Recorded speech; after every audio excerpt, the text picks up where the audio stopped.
shit, I'm feeling so alive. Coffee in the morning, it's the best way to survive.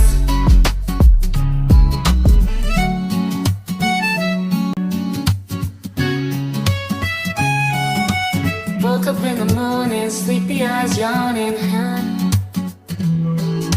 Jumped out of bed, started the day, opened the curtains.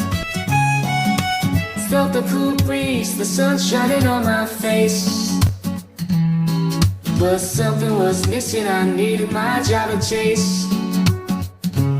Give me coffee in the morning, give me coffee in the morning. Gotta have the coffee, wake me up, shake me up, dip me back and messy. 1 sip, 2 sips, and I'm feeling so alive. Coffee in the morning, it's the best way to survive.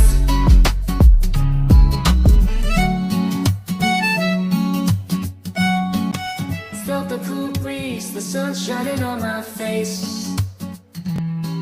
But something was missing, I needed my job to chase. Give me coffee in the morning, give me coffee in the morning. Gotta have the coffee, wake me up, shake me up, dip me back and messy. 1 sip, 2 sips, and I'm feeling so alive. Give me coffee in the morning, gotta have the coffee, wake me up, shake me up, dip me back and messy. 1 sip, 2 sips, and I'm feeling so alive.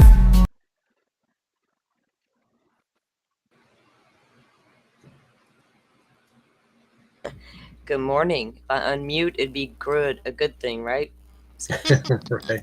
Yeah. Welcome Good in. morning. Welcome in. How are you guys doing this morning? Welcome in, Dolphin and Joe. I have a bit of a headache, but I'll get up and get a goodie powder in a second.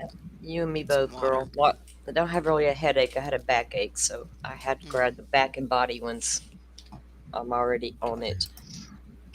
So, good morning, everyone. Welcome in. Forrest, thanks for being here. Pokemon, welcome on in. We got a lot to get to today, guys. We're gonna, and if, for those of you who don't know, you may have known from last night on the YouTube streets, if you were out and about getting into your streams, that the 43-second Bridge Guy video has been released.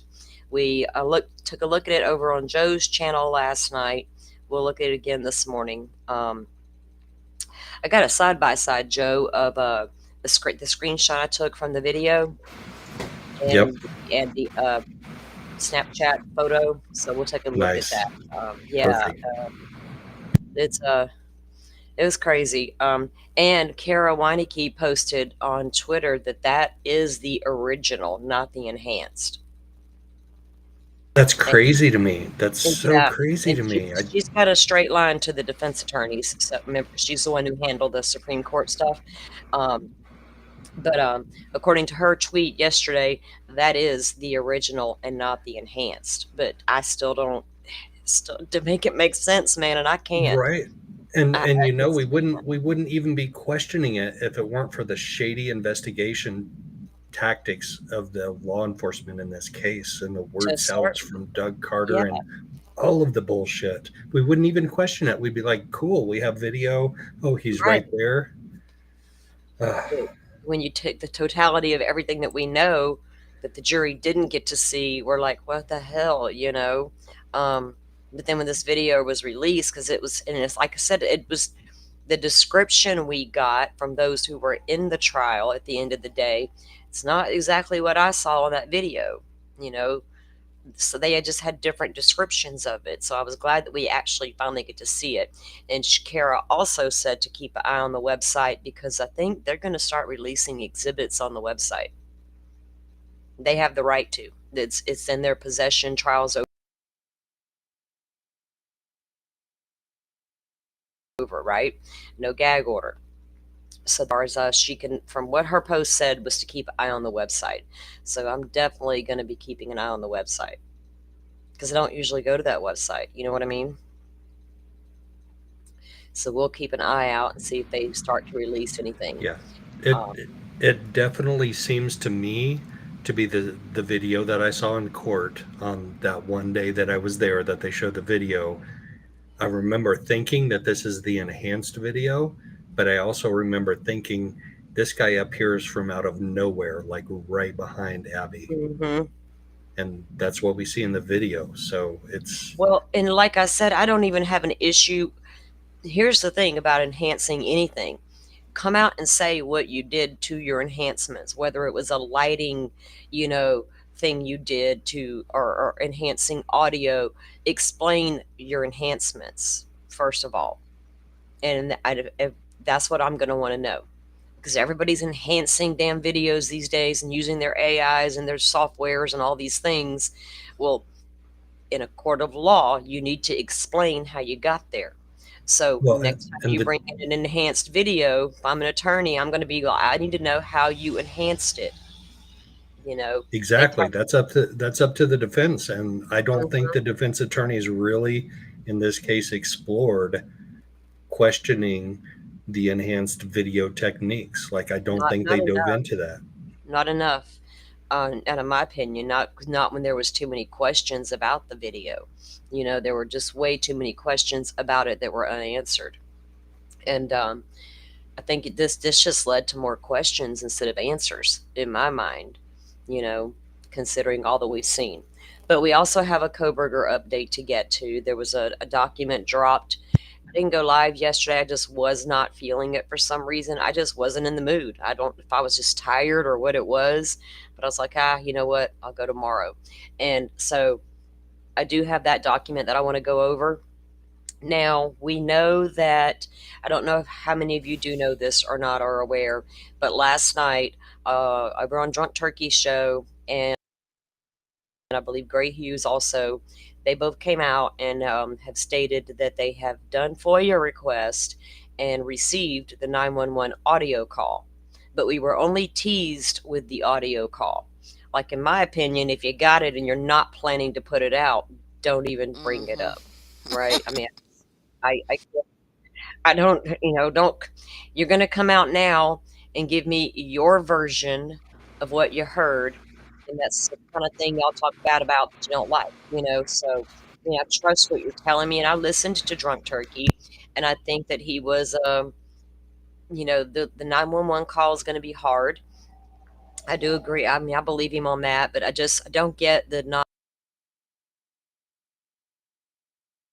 releasing it, especially if it was released because they're not going to sit on it. They're going to release it. And if it comes down on a document, it's going to be released to the public. And according to Drunk Turkey, he's been told, and I don't know who's telling him this stuff because there's a gag order, but he says it will be released soon. But then again, I'm like, well, how do you know that? Did the FOIA request tell you that too? This will be released to the public soon. So here, how do you know?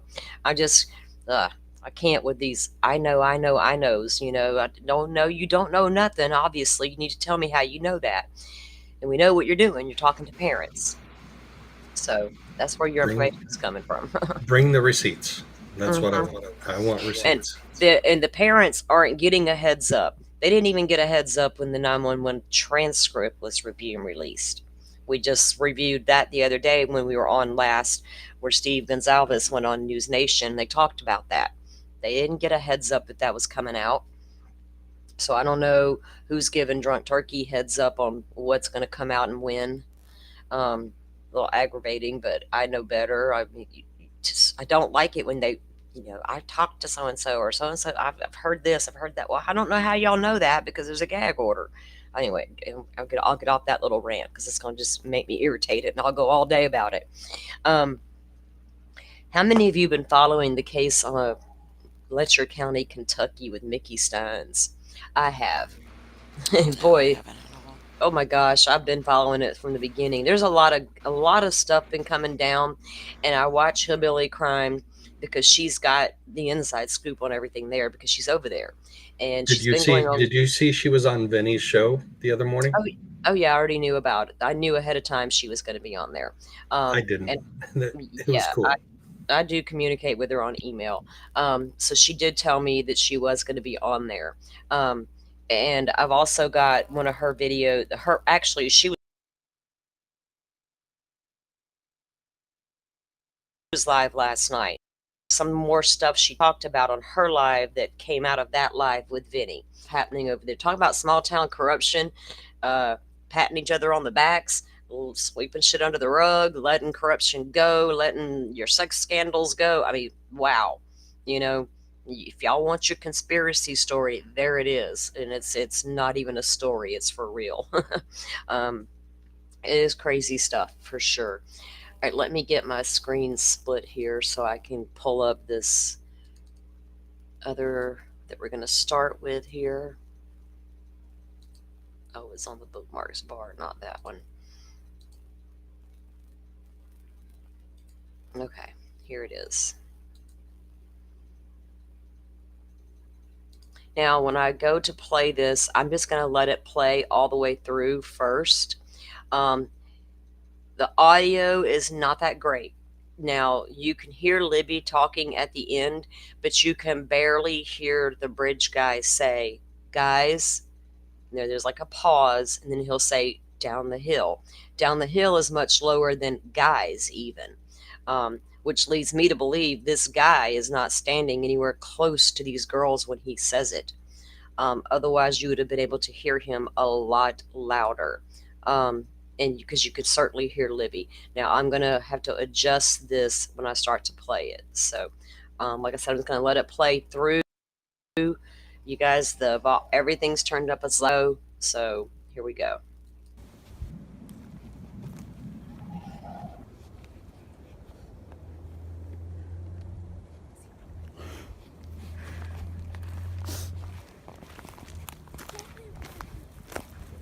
See, this is the path that we go down. Original Pokemon, allegedly. There's no path going there, so we have to go down here.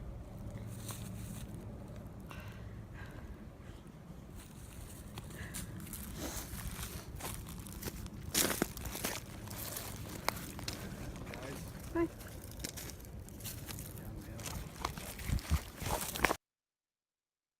That time I did hear Libby say hi.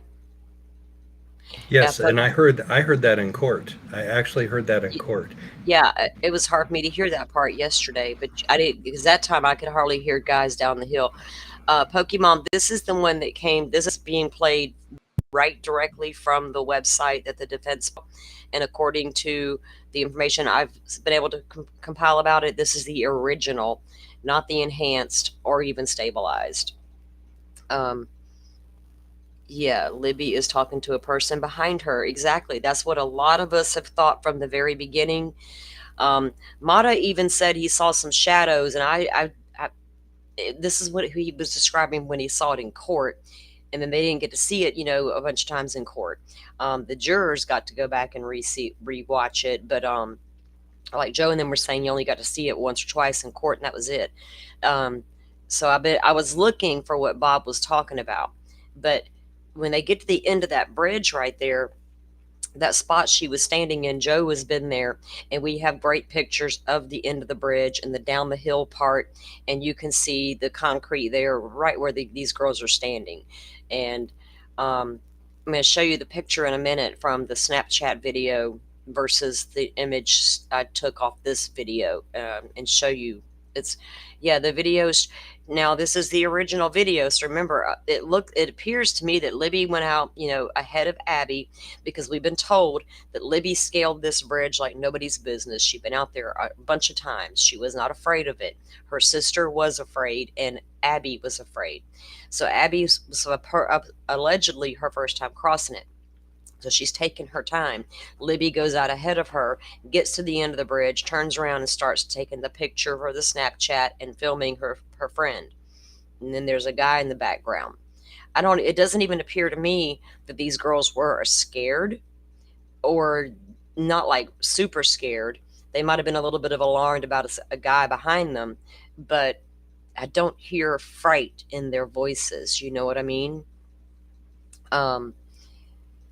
I just don't hear that part, and people were saying that in the video you would hear how these girls were scared and things of that nature, but I didn't get that, so I'm gonna let it play again.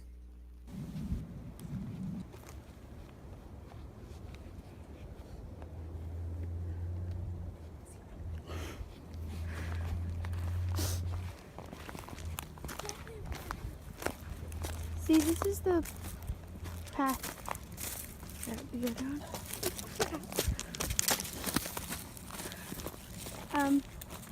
There's no path going there, so we have to go down here.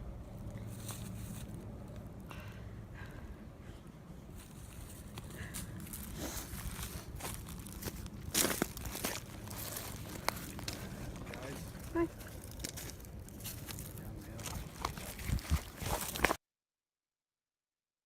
He says, guys, and she says, hi. He says, down the hill. So when I heard that live in the courtroom, I thought it was, guys, hi, how's it going? Like, that was my first initial impression of that audio. It's just so faint that it's hard to tell. But if you've been told that he's saying down the hill, then you're going to hear down the hill. Well, that's exactly what I hear with my headphones on. Right. Yeah. Me too. But I'm just saying in the courtroom, I misheard it. Guys, hi, how's it going? No, he didn't say how's it going. He said down the hill. Nobody, you don't hear it. How's it going in this? Right. I don't anyway. Now you guys notice, let me get it too. I hate that it won't go back up as quickly as I want it to. Right there. See how close the guy appears to be behind I'm sorry, Abby. And then you can see Abby run off the end of the bridge when she gets to the end. There she comes. She made it. There's no path going there, so we have to go down here. There's no path going there, so let's go down here. So we have to go down here. Mm-hmm. Yes.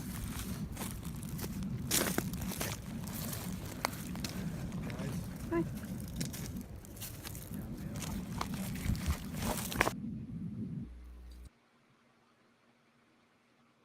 I just muted myself. I don't know why. And it makes you wonder, why is there more audio? Because if she put the phone in her pocket at this point, because this guy had to have seen her having a phone. I'm not sure if he noticed a phone or not, but she's got it in her hand and it's out in the, because you got this images there after he says, guys, hi, down the hill. Where does the phone go at that point? Does it go in her pocket? Does she just shut off her video automatically? Is there more audio that we haven't heard, to go along with it? Don't move your video yet. Don't move your video yet. Okay. Because look right there, that gravel drive at the top right of that video is Brad Weber's drive.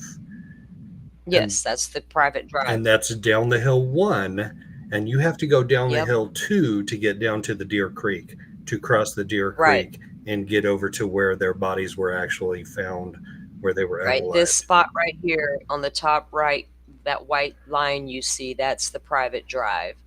And that leads back to Brad Weber's home. And that supposedly is, and like Joe said, once you cross that private drive, you have to go down a second hill before you can ever cross the creek.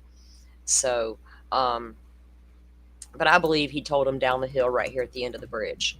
Oh, absolutely. Absolutely, yes. And is there more audio behind it? That we don't know. I've never heard that there was.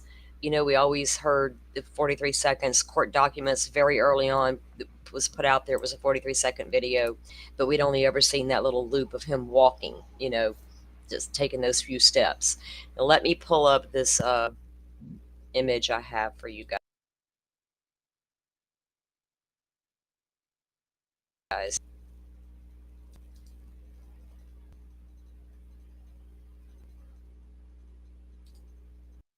Okay.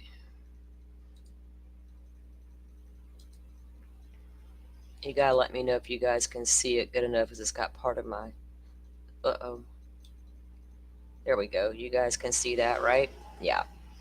Okay, so over on the left is a screenshot I took from the video, and then I had to turn it upright because it was sideways. And you can see how close he appears to her. Now the image on the right was a Snapchat photo that Libby also took literally seconds before Bridge Guy appears in her video. So where is he on the right side picture behind Libby? He's not there. Like, I can't for the life of me, make that make sense, because you don't see anybody behind her. And you wouldn't you think that you would see a person, not even if that is a person standing way, way back there, just about to enter the bridge, that's at the entry of the bridge, not even close to the first platform, where Betsy Blair described a young bridge guy standing. I don't even see a young bridge guy. You know what I mean? Nobody else saw those girls out on the actual bridge that day. They saw them on the path heading toward the bridge, but never saw them on the bridge. Not even what was his name? Dave, the camera guy. He was out on the first platform photographing stuff that day, and he never saw the girls on the bridge. Yes, Joy, some people think it's Ron Logan's voice, some not. I've got a video that I made of him speaking with news media where he repeats the phrase, Ron Logan says, guys, down the hill. And yeah, people had I had a lot of comments on that video.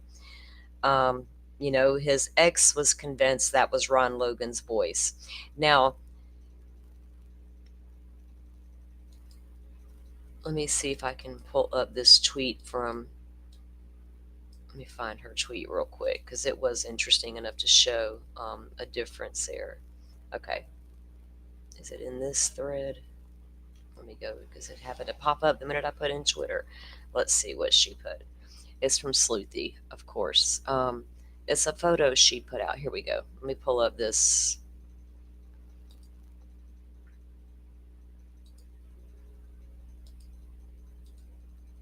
Okay. Now, this was a tweet from Sleuthy 16 hours ago. The top screen is a screenshot from the video directly, okay? The bottom is the bullshit they put out to the public for 5+ years. Why did they smush him? This guy is far too tall to be 5'4". And remember, when the bottom one is the image from the actual bridge guy video, and I have that video to play as well. And in that one, and notice the tree right here. This is what I was telling you about earlier, Joe. That one image I took, a screenshot I took. He's back here closer to that tree, Right. and right after the tree is where Abby's video shows him. That's definitely the same tree. 100%. That's the same tree. Oh, definitely. Yeah. And so when you go back to that, let me pull that back up again.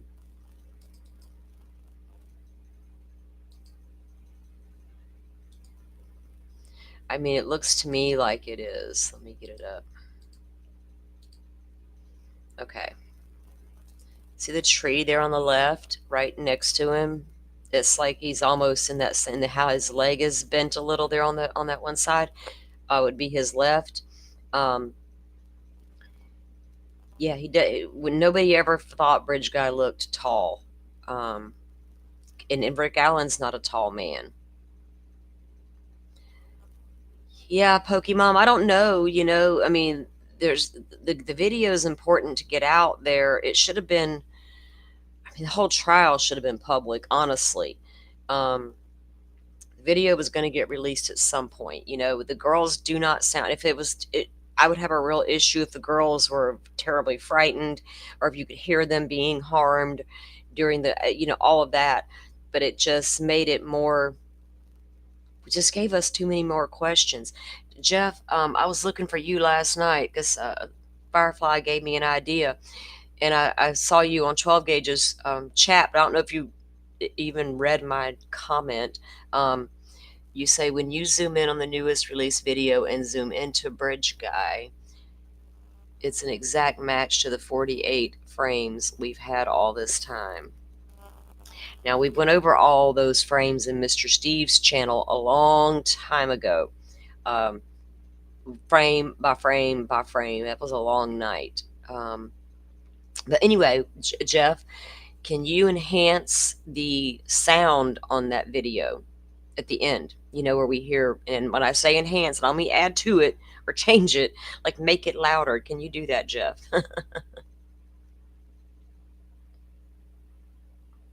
I'm just catching up on comments, guys.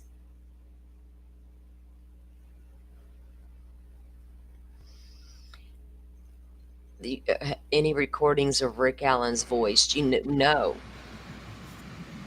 We have a few, still images out there and things of that nature, photos of him and his wife and hiking, and we've got video of him in the bar with his wife and friends. But no voice sounds of him out there anywhere. One of the very first keyboard detective things that I did in this was take that photo that we have a bridge guy and the known length of a railroad tie of being 8.5 feet long and like transpose him. And I know other people have done the same thing, but I think I came up with a bridge guy height of around like 5'8" or 5'9". Plus, but that's plus or minus like 3 inches, because experts on the internet have been trying to figure out how tall this guy is since the minute that bridge guy video was put out by the police. I mean, everybody has went at it at different angles. I will tell you somebody's height wrong every time if you ever ask me in person. How tall was that guy you seen? I don't freaking know. Taller than me, but don't ask me to give you a number because I'm going to get it wrong every single time. I promise you that. I don't know why. It's a weirdness about me. But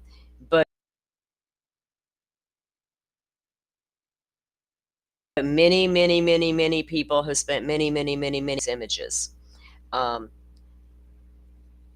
The fact of the matter is, Rick Allen's not a tall guy. I don't know how tall Bridge Guy is. I've seen everybody's analysis of it, between 5 feet to 5'8", and all these in betweens. And like you said, Joe, people have went out and they've measured. I mean, I've watched a really in-depth video of a guy from a long time ago doing the same thing. He shows you how he does it. He went out and he measured railroad ties and placement and all these things. He had it down to a science. And I think his ended up being around 5'4" calculation, which is the closest I've seen to Rick Allen. And like I said, I don't know if Rick Allen's the guy or not, and I wasn't able to watch the trial or see any of the exhibits or any of the evidence for myself to make any kind of conclusions. And the jury wasn't shown half of what we know. That's the bad part. The Judge Gull would not hear motions. She would not hold hearings on motions. She didn't even read the damn Frank's memo. She even said it in court. Didn't read all that. So she didn't even read it. So we had there's just too many issues. And I wish I had all the confidence in the world that they actually had the right guy, because these two little girls deserve the right guy to be behind bars. Bottom line, if Rick Allen's guilty as sin, then do what you need to him. But there's just too much bullshit involved and too many crazy things I saw with that trial and things that we didn't see, And then I started to get a little aggravated, though, when at the end, just a few weeks back, all of a sudden now Odinism's off the table and we're right back to, Ron Logan. I don't go down 2 rabbit holes at once. I pick one and I stick with it. So that was a messy issue to me. It's like, which one was it here? We understand it was valid to take a look at Odinism. Very, very valid. Very real in the community. It's undeniable that it's there, right? There's a lot of information out there about it. It's also undeniable that Ron Logan lived right there where the girls were murdered. So I don't know which one did it. I don't know who did it. I still don't know. And it's very freaking aggravating to me because I'm not a conspiracy person. I think y'all can tell that with my Idaho coverage. But the way I feel about this case is completely damn well different than Idaho. And it's just aggravating that, I don't know. I just feel like there's a lot of things that the defense probably should have tackled more so than worrying about other things, right? That we weren't even allowed to talk about in the trial. So talk about what we can talk about, like Brad Weber. And that's what we're going to move into next, because there's some interesting We're not going to spend a whole lot of time here, but there's a document that came out that I wanted to go over because it is a pretty.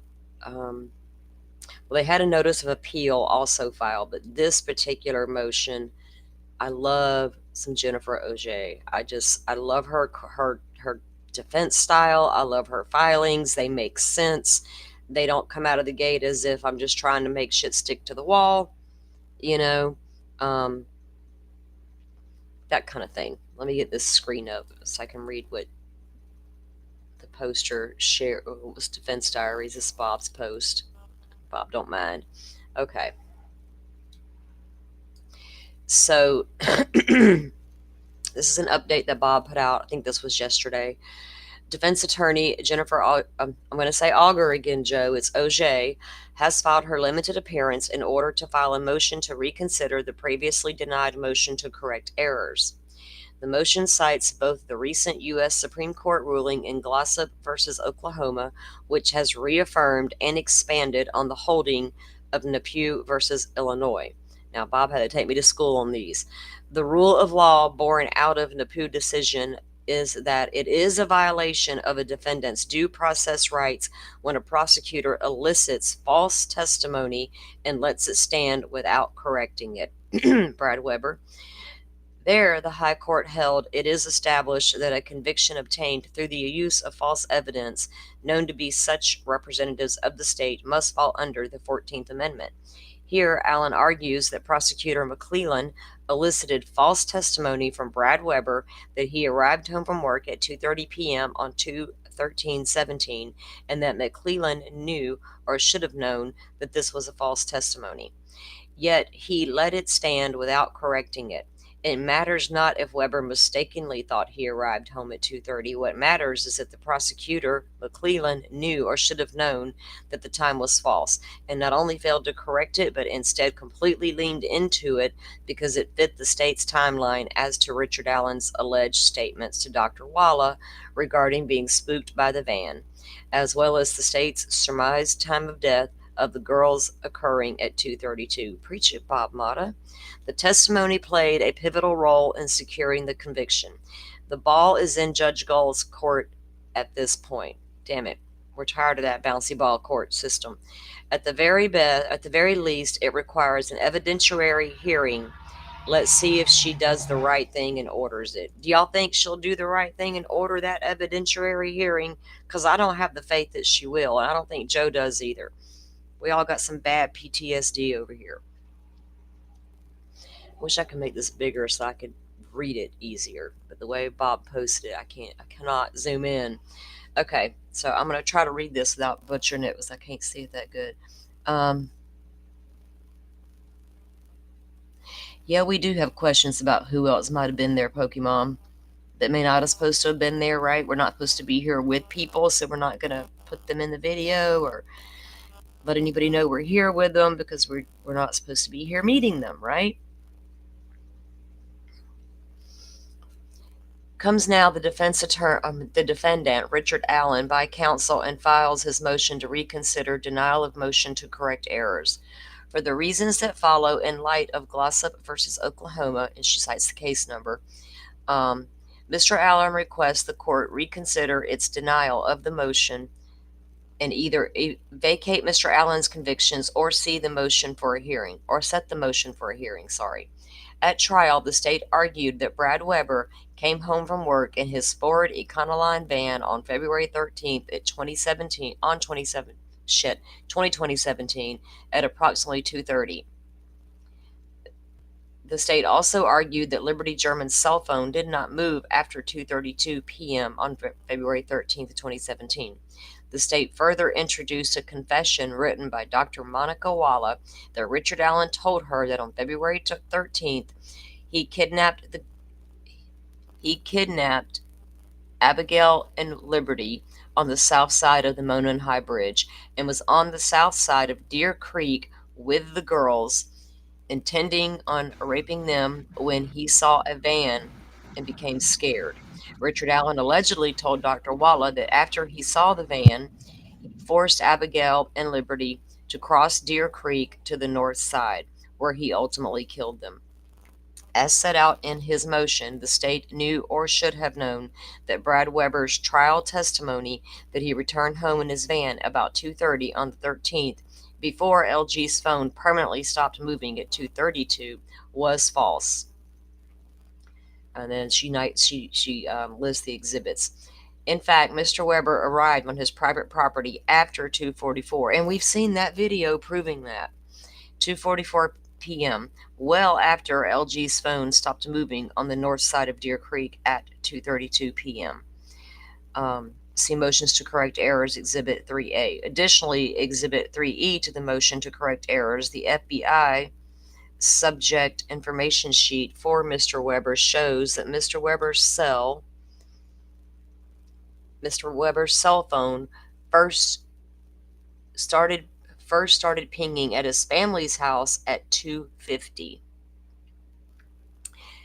That day also after LG's phone stopped moving at 2:32. The pinging of Brad Weber's phone is consistent with his arrival after 2:42 and not consistent with an arrival of 2:30.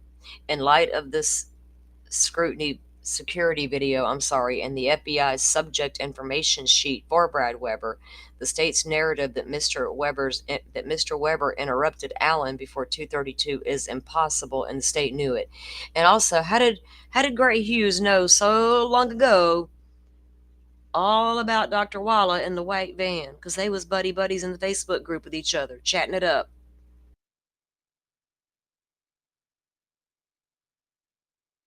Constantly.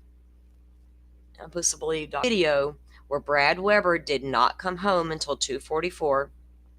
That was leaked right after the trial. I could pull it up and find it and show it. But he got on the witness stand and testified to something totally different. That needs to be corrected, because that video didn't lie about what time that man actually got home and came down his private drive. This is a very important document. It's especially because it's part of the record now. And now, when they keep putting these facts in front of the judge's face and she continues to ignore them, I really got questions for who's looking out for Indiana and their people. Like, I don't see anybody doing anything about it. It's frustrating, especially if you want truth and justice, right, for the victims. I don't know, I'm going to have to wait to see what Gull's response to that will be. Don't you think at some point she might think, I better start making some, legal rulings that apply to the law before I start to get into trouble? I mean, trial's over. It's out of your court, going to be out of your court. Set the record straight now. Would that be admitting I screwed up in the long run in the beginning? Maybe that's part of her deal now. I don't know.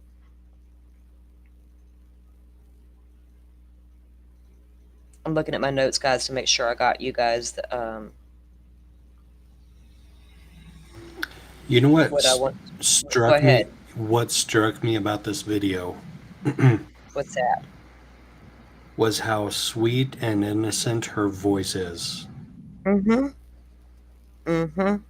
There's no trail there. We need to go down there. I mean, just how sweet and young and innocent they were, and the horrible crime that was committed, and the fact that we don't know for sure that we have justice in this case for them yet.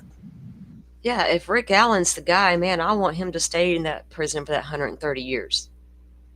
That's where you need to be for doing what you did to little girls out in the woods. Whoever did it, like I said, I followed that case from the day them girls disappeared and it was announced on the news, and then to realize that all these years later we sat where we sat with that case was unbelievable to me, because I had followed everything about that case for years. And then when the arrest came, it's like, what? Like, I assumed, was it a guy who left the area? But no, he's living right there in tiny town America, working at the only pharmacy in town, with a picture of a bridge guy hanging right behind him where he stands and works and talks to all the people, all seeing him physically, hearing his voice, Nobody ever once called a tip in and said, that guy at the CVS might be that bridge guy. But they did call in and report Ron Logan and other people. But nobody ever called and reported it could be Rick Allen. Those are very strange things to me. I don't know. I was like, Judge Gold turned me into a conspiracy theorist, and I don't freaking like it, lady. I don't like it at all. I don't like it for Abby and Libby. I just, if you were more confident in your evidence, then bring it. Don't hide it constantly. Thank God the judge in Idaho's unsealing stuff. People can stop saying they're hiding. These damn words we use these days. All crazy talk. Okay. We'll move right along now, because I could go on a rant for quite a while about this Delphi shit, but I get tired of hearing my own self talk about it. Well, thank you, Real Happy. We've covered this case so in depth, Joe and I, and deep dove so many aspects of it and all the court documents and trying to follow the trial. I mean, it was just insane. Yeah, I don't know. I think what it came down to, Pokemon, and I've thought about this so much, they needed a conviction really bad. Years and years and years have passed, and they kept coming out with these damn press conferences saying, wait till you know what we know. One day we'll show you what we know. We know so much, but yet we had no arrest. And then we found the lost tip in a box in a drawer by the lady who volunteered. And they're like, well, you know what? This guy said he was there.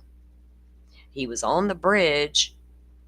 And he is got some similar clothing to that guy in the video that we got.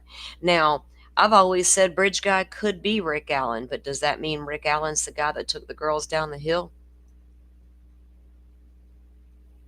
But then you look at the damn Snapchat video or photo, and there's nobody on the bridge but Libby. Like, I don't know where he even come from, so I got to stop it, because I'll get there all day. Like I said, yeah, too many tentacles. Doug Carter retired, so I'm going to let the magic hands go. I won't say nothing about them magic hands. I'll let him rest in peace. Maybe he's on a cruise somewhere, letting it all go. Okay. Well, if Rick Allen is the answer, I hope so. I mean, well, is the case really closed? Because they won't give us any of the documents, exhibits, trial exhibits, all the things that are public, they won't produce. And they use as their excuse for not providing them that they are associated with an active investigation. Active investigation. The Thank you, FBI Joe. cited that. Active investigation. Well, if you got your guy and he's been arrested, tried, convicted, and sentenced, why is there still an active investigation? Thank you. Because there's other people involved that they believe were involved, and they think Rick Allen knows who was involved and is not telling them. Or do they know others were involved and they don't know if Rick Allen knows them or not? Rick Allen, in all his 65 confessions, never mentioned another person being there. And those confessions started once he was being heavily medicated involuntarily with Halidol injections. It took the defense team quite a while to find those records and to start putting together what exactly Rick Allen was being drugged with against his will. But that's in court documents. So that's not something I heard on the YouTube streets I'm just going to put out there willy-nilly. No. Anything I put out on Delphi came strictly out of court documents and court hearings and nothing more. All right, Pokemon says if she had a time machine, so many crimes that she wants to solve. I hear you, girl. I don't think I'm ever going to solve a case, right? Like, there's, I think, a lot of creators out here who think they're going to solve the case or think they already have. which is going to lead us into some Idaho 4. But let me just go ahead and tell everybody who I continuously see in comments out there about Mr. J. Ombre. If Mr. J. Ombre is doing such amazing work and he's got it all laid out there and got all the answers of what happened in Idaho 4, I hope for Brian Koberger's sake that he has emailed every bit of his work to Ann Taylor, because she needs it more than anybody. What are we going to do with it on the YouTube streets? Except go click it, view it, and watch it. So the next time y'all go over there checking out Jay Ombre, ask him, have you sent that to the defense, Jay? They could probably really use that information. That's all I'm going to say about that. God dang it. Oh, I've seen that so many times in chats lately. Well, Jay Ombre's got it all figured out. Just go watch. Shit, y'all go email Ann, tell her to watch. It doesn't matter to me. Nobody listening to me. If y'all were, you wouldn't be watching Jay. Oops, I said that out loud, didn't I? I'm salty today, y'all. I can't help it. I missed you guys yesterday, even though I didn't feel like coming on here. Okay, let me pull up this screen. You Texas Ranger. You said it, not me.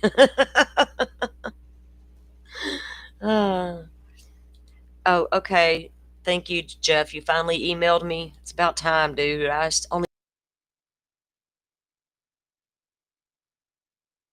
asked you last night. Oh, my thing's going crazy. This was the state's response to defendants' motion in limine number 11, and it was about excluding the IGG. Okay. And there was something interesting stated on this is like a 17-page doc, but on page 13 there was something interesting. Even somebody on Twitter posted it, and it was like, no, please don't. And they're a defense attorney who goes hard for Brian Koberger, and they're like, please don't tell me they're going to try this. Then she deleted it, and then she said she deleted it. And I was like, well, what are you doing? She's like, well, I was wrong. I quoted motion in limine number 6. I'm like, no, but what you just quoted literally came out of this document and about limine 11. And I don't know what the deal was on that. So, but it's right here in the document. So I don't know. And you know how the defense is dropping stuff and telling us stuff. So take all this with a grain of salt, as we should always, because just because it's a prosecution filing doesn't make it golden, just like the defense filings don't make their shit golden. It is what it is. But if this is any kind of peak, we'll see what's happening here.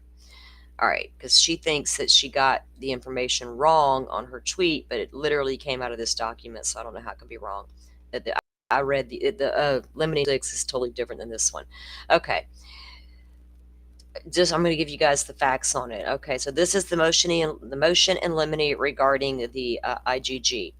In June of 2023, the state moved for an order protecting the information related to the use of IgG in this case, including the raw data related to the S&P profile and the underlying laboratory documentation related to the development of the profile,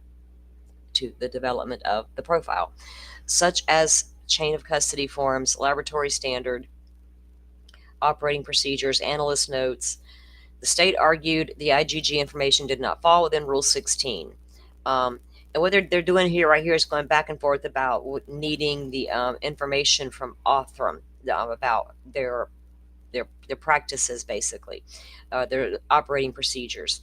The state argued the IgG information did not fall within Rule 16 of the Idaho Criminal Rule because it was used only as a tip, and the state has no plans to present the IgG information for which a protective order is sought as evidence at trial. Other than having an investigator testify only that they received a tip pointing law enforcement to the defendant. So they're not going to come into court and say, well, our tip was IgG. They're going to come into court, the prosecution, and tell jurors that they got to Brian Koberger on a tip, but not elaborate as to what the tip was. Like somebody calling in and giving a tip or whatever. Only that they received a tip pointing law enforcement to the defendant. The state suggested that the court review the IGG information in camera to determine what, if any, of the IGG information should be disclosed. Now, this is really in response to the defense wanting sanctions against the prosecution for failure to turn over certain items when they were kept asking for them. And this is what this is about. So the court found the state's argument that the IGG investigation is wholly irrelevant since it was not used in obtaining any warrants and will not be used at trial is well supported. Also determined the defense may be entitled to some of the IGG information. According to the court, granted the state's request for an in-camera review of the information. Remember, Judge had to do that in-camera review of all the IGG stuff and decide what to allow the defense to have and blah, blah, blah. And he did provide a lot of it to the defense. The state gathered the IGG information from the Idaho State Police, Othram, which is the private lab who contracted with the Idaho State Police, and the FBI, and turned the information over to the court. The information provided to the court included original documents as well as some descriptions of other IGG-related information that was available for further review if the court chose to do so. After the in-camera review, the court issued an order describing which pages of the IGG information had to be disclosed. Sealed order for disclosure of the information, and what should they just name the filing? The state then provided the defense the materials the court ordered disclosed. The court's in-camera order and disclosure order made it clear that all the IGG discovery was to be filtered through the court. Nevertheless, a few months later, the defense sent supplemental discovery requests to the state requesting additional IGG information. Defendant's 15th supplemental request for discovery. Apparently that's what that was about. The state objected to all the requests. The state explained the basis of its objection was that the state had already provided the IGG information to the court. The court had already ordered what IGG information should be disclosed to the defense, and the state had already disclosed the information.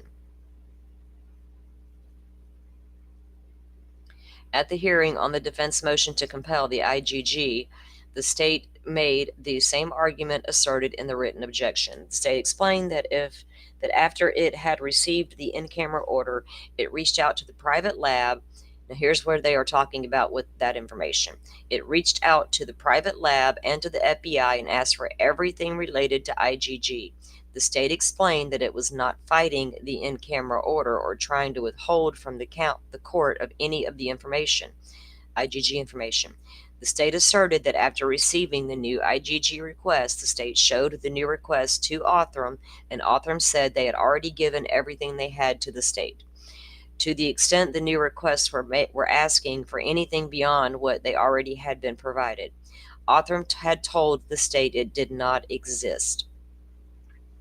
The court clearly understood the state's argument to be that the requested materials either had been turned over to the court or did not exist because it concluded the discussion on Othram's material, or it concluded the discussion on Othram's materials with the question. The court, so Othram has said, you've asked them and they said, we've given you everything. The state, yes. And I guess that was a little transcript there from one of the past hearings, the IGG thing. The court denied the defense's motion to compel as it related to the IGG information. The defense later moved to suppress all evidence collected as a result of the IGG on the basis that the IGG process violated the defendant's rights under the Fourth Amendment. At the January 23, 2025 hearing on the motion to suppress, ISP Lab Director Matthew Gamet testified that ISP had received Othram's standard operating procedures in the context of the bidding process used by the ISP. Shortly after the hearing, the defense sent additional discovery requests to the state related to the IGG information, including a request for Othram's protocols and procedures as testified by Matthew. The state put together a response objecting to each of the IGG requests for the same or similar reasons it objected to the previous IGG-related discovery request. The IGG Discovery had already had already been handled through the process established by the court's in-camera order and disclosure. So this is really about. So one of the motions she continued to file was, to get more information directly about Othram itself. In putting together its response, the state learned that Othram had provided its standard operating procedures to ISP, but ISP had not provided them to the Latah County Prosecutor's Office to be disclosed to the court in response to the court's December 29th, 2023 in-camera order. Specifically, on February 9th of 2025, the state first recognized that the form Othram filled out during the bidding process asked the bidder to submit written standard operation procedures, and Othram's response indicated that Othram uploaded its standard operating procedure as the file sops.zip. The state compared Othram's response to the information provided to the court in response to the in-camera order and found the state did not provide the SOP-zip file as an attachment to the bid. Upon further review of its records, the state found that the ISP had not provided the file SOPs-zip to Latah County Prosecutor's Office. The state then confirmed with ISP and Othram that Othram had provided the standard operating procedures to ISP, but they were inadvertently not provided to the Latah County Prosecutor's Office. Just 2 days after learning this information, the state provided to the defense and their 22nd supplemental request. The state explained in its response that the bidding documents included for the court's in-camera review revealed the existence of Othram's standard operating procedures, but the state had inadvertently failed to disclose the standard operating procedure themselves. The state also explained that the standard operating procedures were covered by the court's protective order because the court had not required the disclosure of any of the bidding documentation. Boy, y'all got a lot of word salad, all of y'all, including the document that revealed, they just can't say it in plain English. Whoops, we didn't see it. Here it is. Now you got it. But still, they should have made sure that was in there somewhere, especially if they're specifically asking for that over and over. It shouldn't be too hard to get a copy of Othram's operational procedures. You know what I'm saying? I just don't see that as being a difficult thing to achieve. You should, I think every business, especially a lab, should have an operating procedure, standard of operating procedures, including the document that revealed the existence of the standard operating procedures, on the basis that the remaining contract documents are not relevant to any issue in this case. I get that, but whatever. Argument: the defense motion is based on mischaracterization of the record and an opposite case law. The state did not act in bad faith. The state never made the concession the defense now claims. The defense reliance on Youngblood is legally erroneous. The defense has failed both legally and factually to sustain a Brady violation, because they're trying to get the state on the Brady violations because, that's failure to disclose. The defense motion is based on the wrong legal standard, and they're going to go through here and talk about the legal standard, and I'm not going to read all that because I want to get down to that page, because they're going to argue their legal standards about what is Brady and what isn't, and the timing and all that good stuff. So that's up to the judge to decide if the state gets sanctioned for not turning that piece of information over when they were supposed to, especially if she had to continue to ask for it. Okay. I'm going to start here, I believe. Okay. So this is more of that continued, but right here it starts. Here, the IGG information is less material, if that is possible, than it would otherwise have been, because the defense has not disclosed any experts or evidence to challenge the confirmatory STR comparison. The defense has disclosed an expert regarding DNA evidence interpretation and the likelihood ratio to challenge one of the state's conclusions concerning DNA. and then they name the supplemental response there. But the defense has not disclosed any experts to challenge the confirmatory STR comparison showing the DNA on the knife sheath matched defendant's DNA. On the contrary, the defense has disclosed that its forensic biology and DNA expert will testify that there is good support that Mr. Koberger's DNA was found on item 1.1, a swab from the knife sheath. So when those records become unsealed, I need to read them, because if that's true, in the defendant's supplemental to response request for discovery, it should state in there what was just said here, that the forensic biology and DNA expert will testify that it is in good support that that is Mr. Koberger's DNA from that knife sheath. Okay, so now what do you do, right? Instead of challenging the conclusion that the DNA on the knife sheath belonged to the defendant, which they're not going to be able to walk in there and say, you didn't have enough DNA to test, Othram didn't conduct their test properly, their procedures are off, handed, well, all these things. ISP actually did the development on the sheath. So they're not going to argue any of that, because they agree that's probably his DNA, or it is his DNA. So instead of challenging the conclusion that the DNA on the sheath belonged to the defendant, the defense expert disclosures reveal that the defense plans to argue the DNA on the knife sheath does not prove defendant was ever at the crime scene, and that the sheath itself could have been planted by a real perpetrator. Nothing about transfer or touch right there.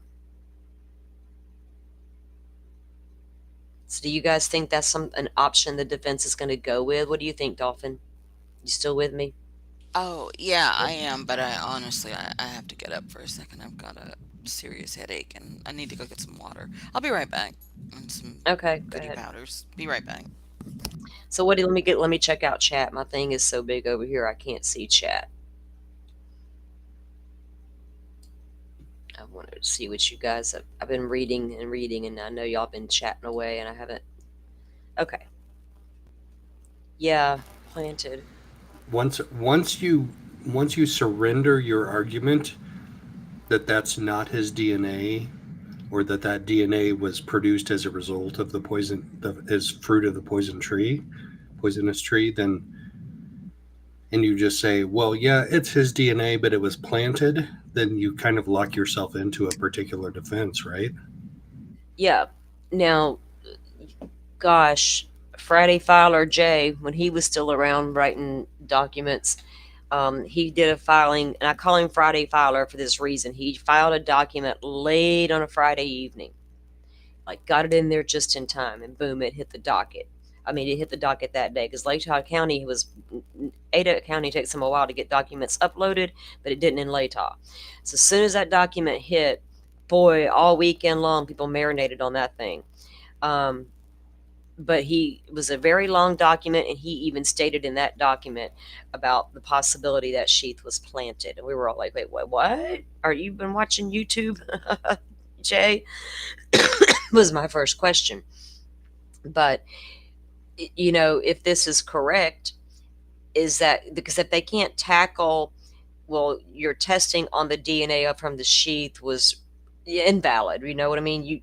You couldn't have come up with a profile. You didn't have enough, all that. They can't tackle it that way.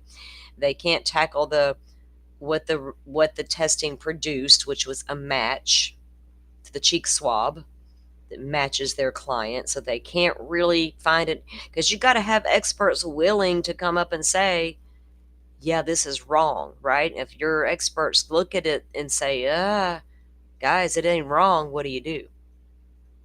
So now, and it's interesting that they brought the motion in limine up about the touch and transfer statements, right? From Riley Nolan, the DNA ISP expert, about her coming in and making assumptions because out of her her professional, whatever you want to call it there. My words are just gone right now, y'all. My gummy kicked in. I'm like, but they don't, discussing the words and the terms transfer and touch and all that. So Anne's not going to say Brian Koberger went grocery shopping and picked up a box of cereal, because that is the biggest story circulating on these YouTube streets for 2 solid years now. Not the knife show theory that I could. If y'all want to go with touch and transfer, I'll go with that. Knife show? Did he go to a knife show, right?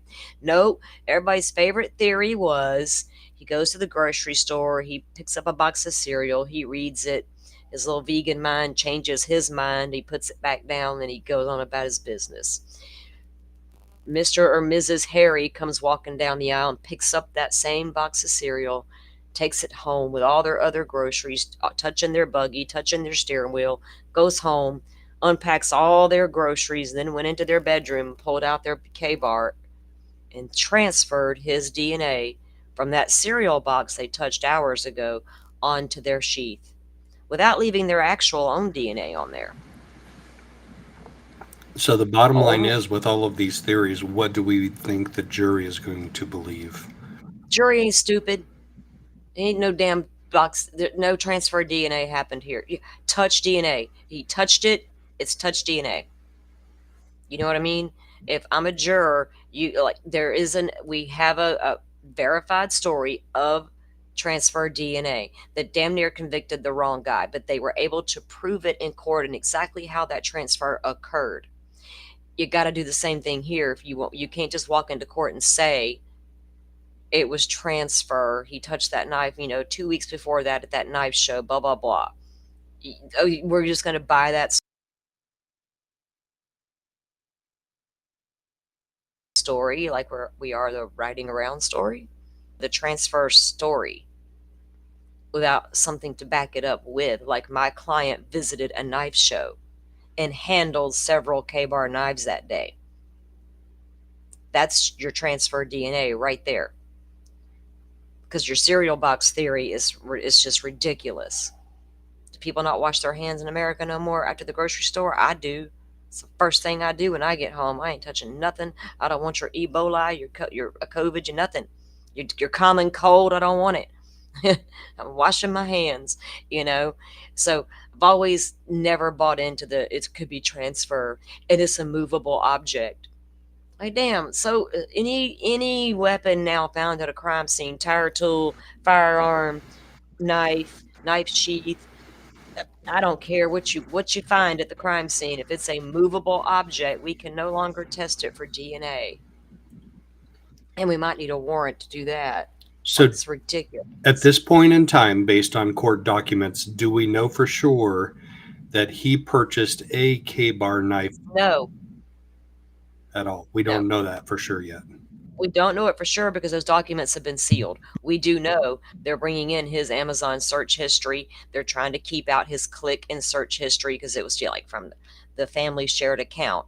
But we know they have specifically searched specific K-bars. I've got the serial numbers that they looked for. It's all in the search warrants.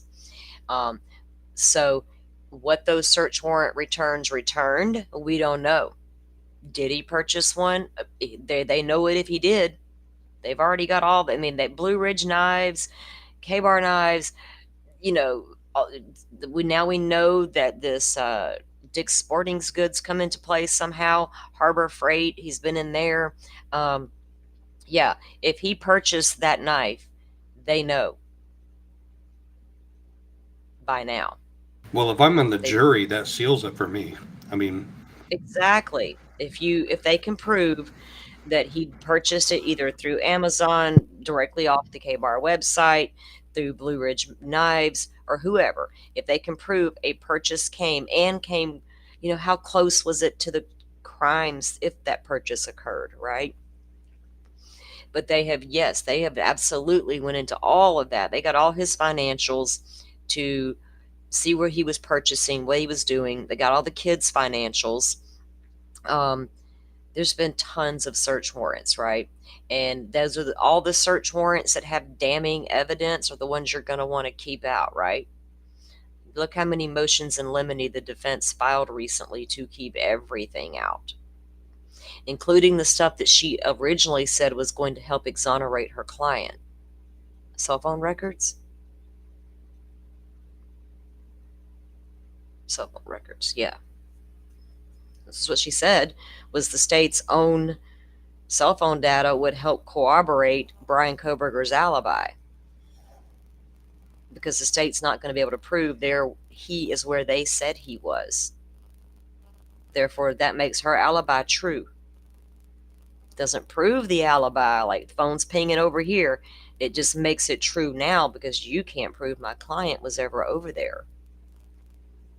With your grainy car footage and your bad phone records. Dude. But yeah, so what do you guys think about that? You think that's a smart defense to go with? Because then wouldn't you be asking, why would they plant Kohberger, Let me see what Firefly's got to say. The thing about the transfer, how did his DNA specifically get inside the snap, right? It doesn't just blow in the wind. No, you had to physically touch that thing, right? And push that button, snap it shut or unsnap it. It's not, and I could see doing that if you were at a knife show. The guys around here go to guns and knife shows all the time. You're going to pick it up, you're going to look at it, handle it, maybe, I don't know. So that makes sense to me. But then I would be like, well, when did your guy go to a knife show? But yeah, that's, and people were like, now kind of, I saw some tweets there. Oh my God, there was blood on that sheath. Well, did y'all think there wasn't? For real, it was found under let me get a banner up, under a bloody victim. Of course it had some blood on it, but what they used to build a profile was a single source male DNA found in the snap.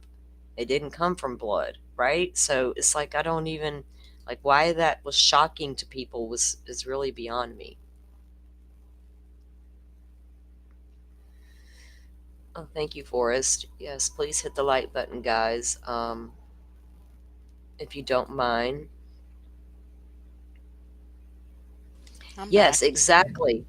I just echoed on myself. Exactly, Firefly. There was nobody else's DNA on there, like an unknown, anywhere on that sheet that we're aware of. We're hearing about other unknowns from the crime scene. So if there was any other unknowns on that sheet, Ann Taylor's going to be all over that, right? I would. So if it had been handled by other people and they transferred Kohberger's DNA to it accidentally, their DNA would be on there too, right? Makes a lot of sense.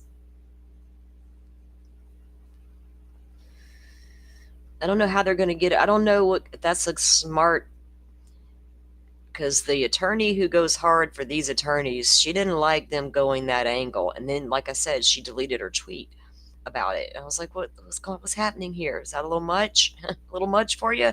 But I don't know. So, let me finish reading this for a second. Instead of challenging the conclusion that the DNA on the knife sheath belonged to the defendant, the defense expert disclosures reveal that the defense plans to argue the DNA on the knife sheath does not prove the defendant was ever at the crime scene. The knife sheath itself could have been planted by the real perpetrator. Who was the real perpetrator, I wonder? The parties' theories demonstrate why the IGG work in this case cannot possibly be material under Brady. Okay, she's just going to go all the way back into her argument about the Brady stuff. And it's really, it's boring. I read through it, and it's not interesting at all. I'm not going to cite all those cases and read all that. I'm going through my list, guys, to make sure I hit the talking points that we were just going to discuss today.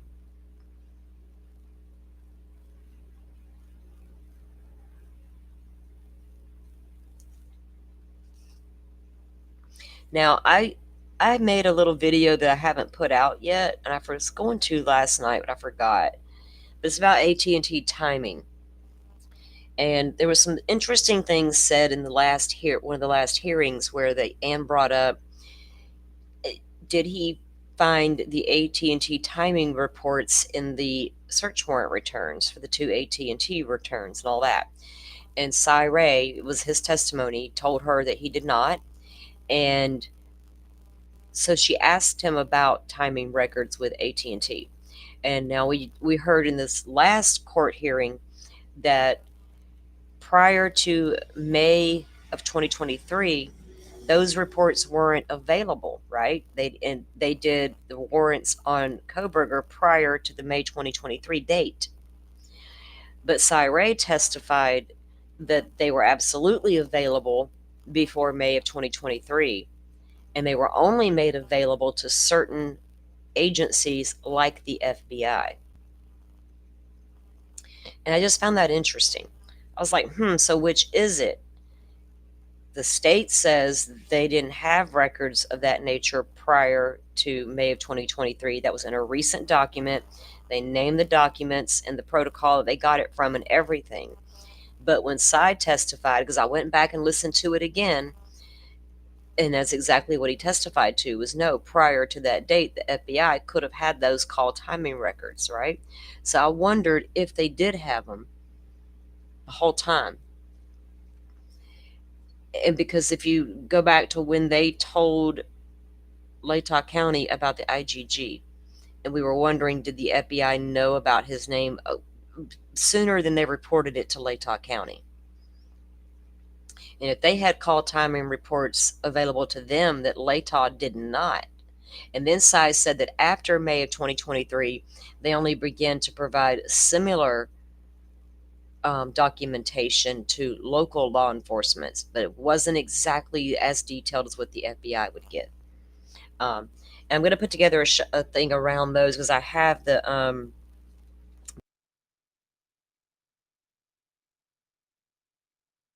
hearings set up that refer to those as well. And speaking of Gray Hughes, he did a video, and it's a timing. And I did a video. Let me pull this up for you guys. Let me show you something, because I don't hate Gray Hughes totally. He doesn't like me for some reason. Well, because I asked a question and he didn't like it. He'll have to get over himself. Got nothing He doesn't against like you, Gray. anybody. He don't. He doesn't like his own people, does he? I mean, I laughed. I'm sitting there laughing as he's screaming to his mods for somebody to block Salty Sleuth, and they're just ignoring him, and nobody ever blocked me. Like, I asked a legit question. It wasn't even being smartass. I wasn't being salty or anything. It just didn't fit his narrative at the moment. It just was a question. It wasn't a statement even. Okay, so let me pull up my playlist here and get this up here. So, Dolphin, do you think it's a good idea for the defense to tackle it as a planted piece of evidence versus something else? What, the sheath? Yeah. I mean, one, they have to do whatever they have to do, to try to get this guy to not be found guilty, I'm sorry, I have the worst headache right now. I am so sorry. You don't have to No, talk if I, you I don't just took want a couple of to. goodie powders. I found mixed fruit blast goodie powders in the Yeah, store my son likes them. Mm-hmm. yesterday, so I was like, oh, okay. So hopefully those will kick in soon. But no, I mean, Yeah. they have to do whatever they have to do. So, like anything and everything. So if that's the route that they're going, I guess I understand it. I don't think it's a good idea if what do you call it? If they've got body cam footage of the original officers, whoever's the first officer that walked in and has his body cam on, and if they, can point it out that it was there, like within minutes of them getting on the scene, then you're going to have like a lot of, I guess, other evidence to show, hey, somebody, brought that in like right away. You know what I mean? Because it Mm-hmm. was found early on. It's not Right. like, Well, like, a bunch of time went by and then they were right. like, oh, Tom. hey, we have this. Yeah, like Tom Ban, welcome in, Tom, says if the sheath had blood on it, then that proves Ellie didn't plant it because they weren't there until noon, and yet the blood at the crime scene would have been dried in about 1.5 hours after coming out. Yeah, I mean, how did it, and yeah, needs some Z's. The blood on the sheath was from the victims, and it was a mixture. I mean, there was Kaylee. There was two people in the bed. Um, so yeah, it was definitely a mixture of the. It was not BK's blood wasn't in there, or maybe they because they can separate mixtures. They have all kinds of things they can do. I've watched a lot of videos about it. Um, you talk no, you're not talking about Sarge. Sarge, it no. Mm-mm. I saw that. No, I don't need Sarge to explain anything to me. The man called me a bitch on an open panel. Oh, Oh yeah, I've got me and Sarge go way oh back, yeah. don't we, Sarge? You hate watching Sarge? I'm pretty sure there's some alt accounts that sneak around here sometimes as well. I know who y'all are. I mean, honestly, touch DNA, just think glitter, you know? If you've ever Mm-hmm. used glitter when you were a kid or, whatever, glitter is, it gets on everything and sticks to everything. Like, so, and it's hard to get off. So just think of touch DNA as glitter sprinkled all Yeah, over the place. yeah. And readily available in strip clubs. You Mm. could. It doesn't like to come off, does it? A telltale sign will still be there the next day. Hmm. Oh, where you been all Yep, you night? can take a shower and then, you could still like find glitter on you somewhere. Baby, you got glitter in your hair. Where Hmm. you been? I just took a shower. I don't care. You still got glitter in your hair. Okay. What if I can turn the I can turn this on silent? Yeah, because I got music in the background. Um, let me just check on chat for a second. Oh yeah, no mansplaining. Well, no. Okay. Need some Z's. That is not definitively not Brian's. It's inconclusive. Even the defense documents state that too. They didn't say it wasn't Brian's. They can't say that it is either. That was the whole thing.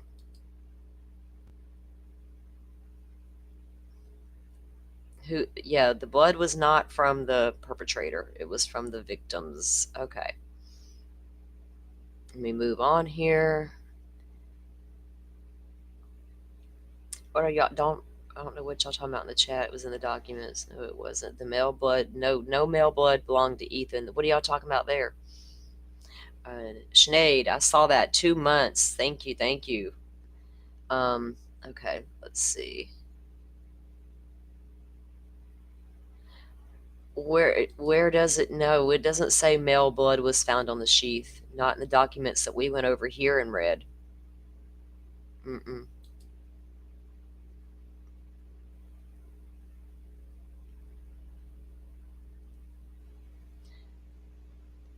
Okay. Grumpy Gray. Why wouldn't you? Oh goodness. I don't know what y'all talking about, so I'm just gonna let it slide. Okay.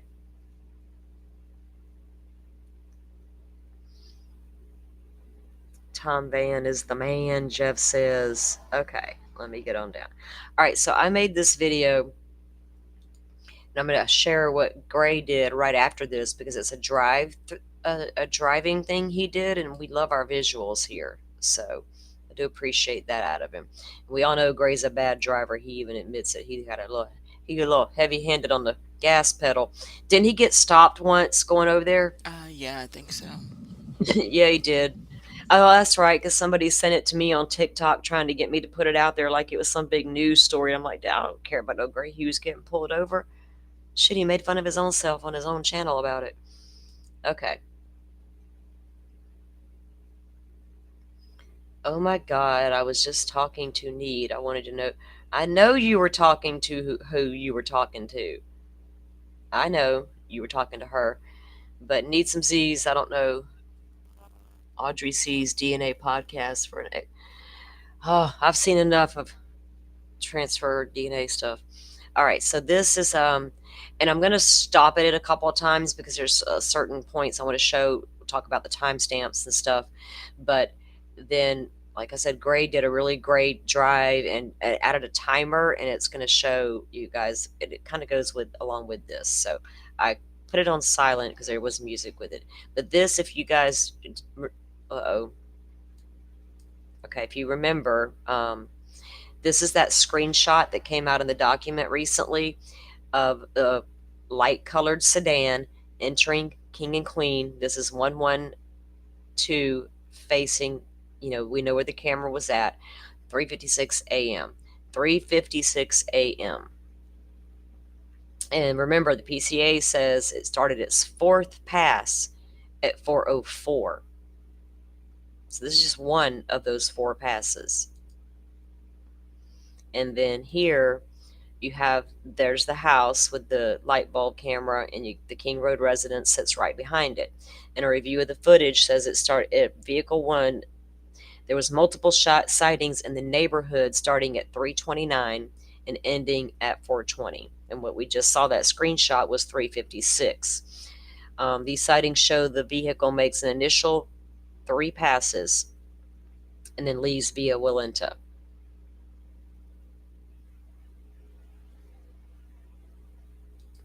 Now here at 3:26, it was westbound on Steiner and Idaho Highway 95. That is 2 minutes from the King Road home at 3:26. And then at 3:28, it was just, see right here, the wording is kind of confusing in the piece from the PCA, because it says approximately 3:26. Well, that was from where it was at. And then it was westbound on Steiner and 95 at approximately 3:28. So around 3:28, you're here, 2 minutes from the home. Now, watch this and look at the timestamp on the Linda Lane footage. This is what this is from. Uh-oh.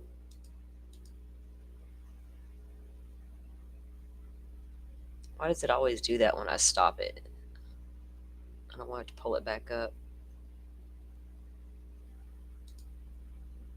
What are you talking about, the buffering?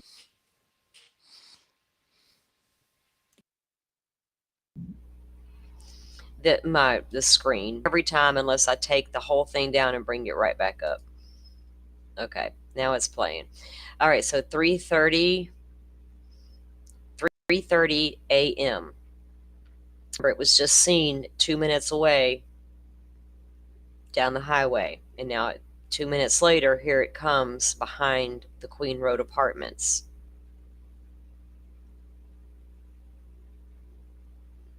And it's going to dip and go down behind the Queen Road apartments.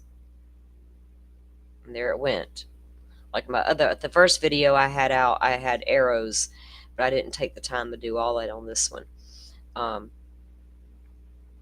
So that was 2 minutes after it was spotted down here at on 95 in Steiner.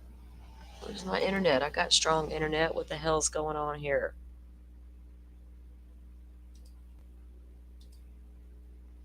Let me do it this way. Let me get the damn thing back up. That's irritating as heck.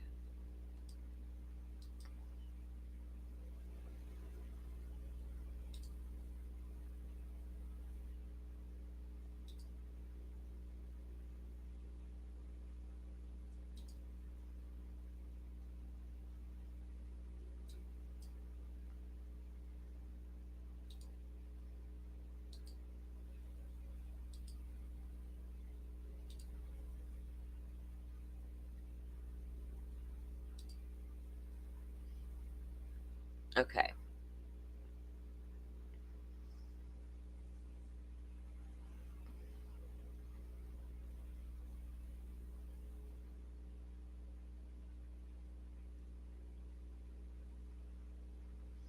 Okay, so it went behind the building, and then it's going to jump to the next frame, or the next time we see it come back here. 3:38. So 3:28, it's at the gas station, or down here on the corner. 3:30, it's coming through here, and then at 3:38, it comes again. And it's going to go right back behind the building again.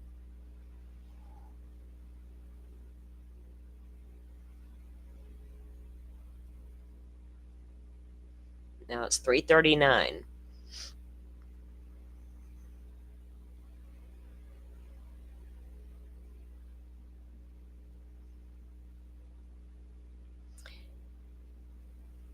Here at 3:56, see the screenshot of the car coming in, and now back here behind here, the Queen Road Apartments, here it comes again. That lines up. 357, it's already back there going behind the building again. And it had just come at 356 in front of 1112. Then here it comes again at 405. Why do you think this time he turns around and goes back the way he came versus completing the circle around the apartments like the car did the first couple of times we just saw there? I always wondered, did he pass the DoorDash driver? And what caused him to change up right here at this particular moment? I don't know. And that's where he just turns around and goes back out the front and back down in front of the home again. And I'm assuming that that's when the camera down at 1112 sees the car lights are turning or doing something where they're claiming it attempts to park or turn around in front of the King Road residence. We don't know how it sees that or knows that. I'm assuming by the car light movement, but then it makes a 3-point turn in front of the 112 camera as well, according to the PCA. And then here it comes back at 407. And this time it dips around behind that building again. And that's when you don't ever see it again back there on that particular footage. Then we know the car left at a high rate of speed at 420, going right back out. Now I want to show you Gray's video because, like I said, it's a good piece. It's a good visual. What? Hang on, I'll check that. Let me get this up here.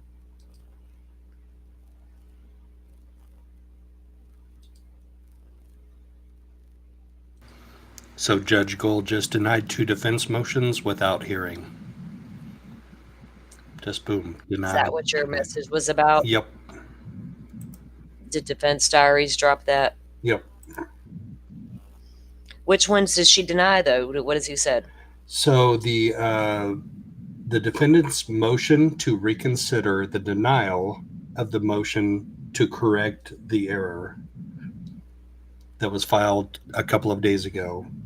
It just says court takes no action. So she didn't technically deny it, but by taking no action, she denied it. But then the other one is the defendant's motion to preserve and produce specific evidence. She denied that too without a hearing. I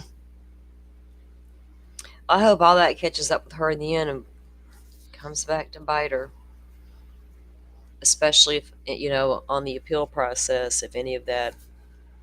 I just can't imagine not even having a hearing.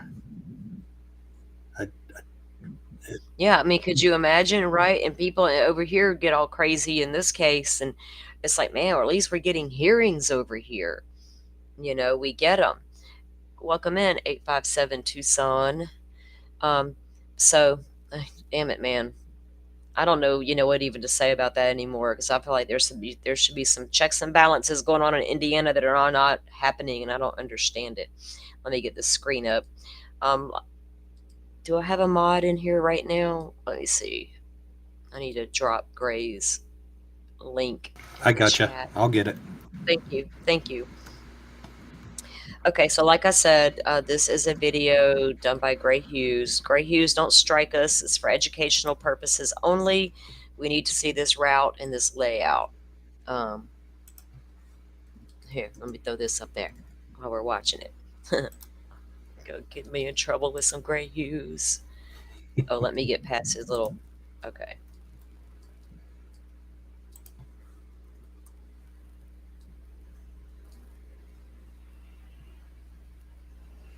What the hell?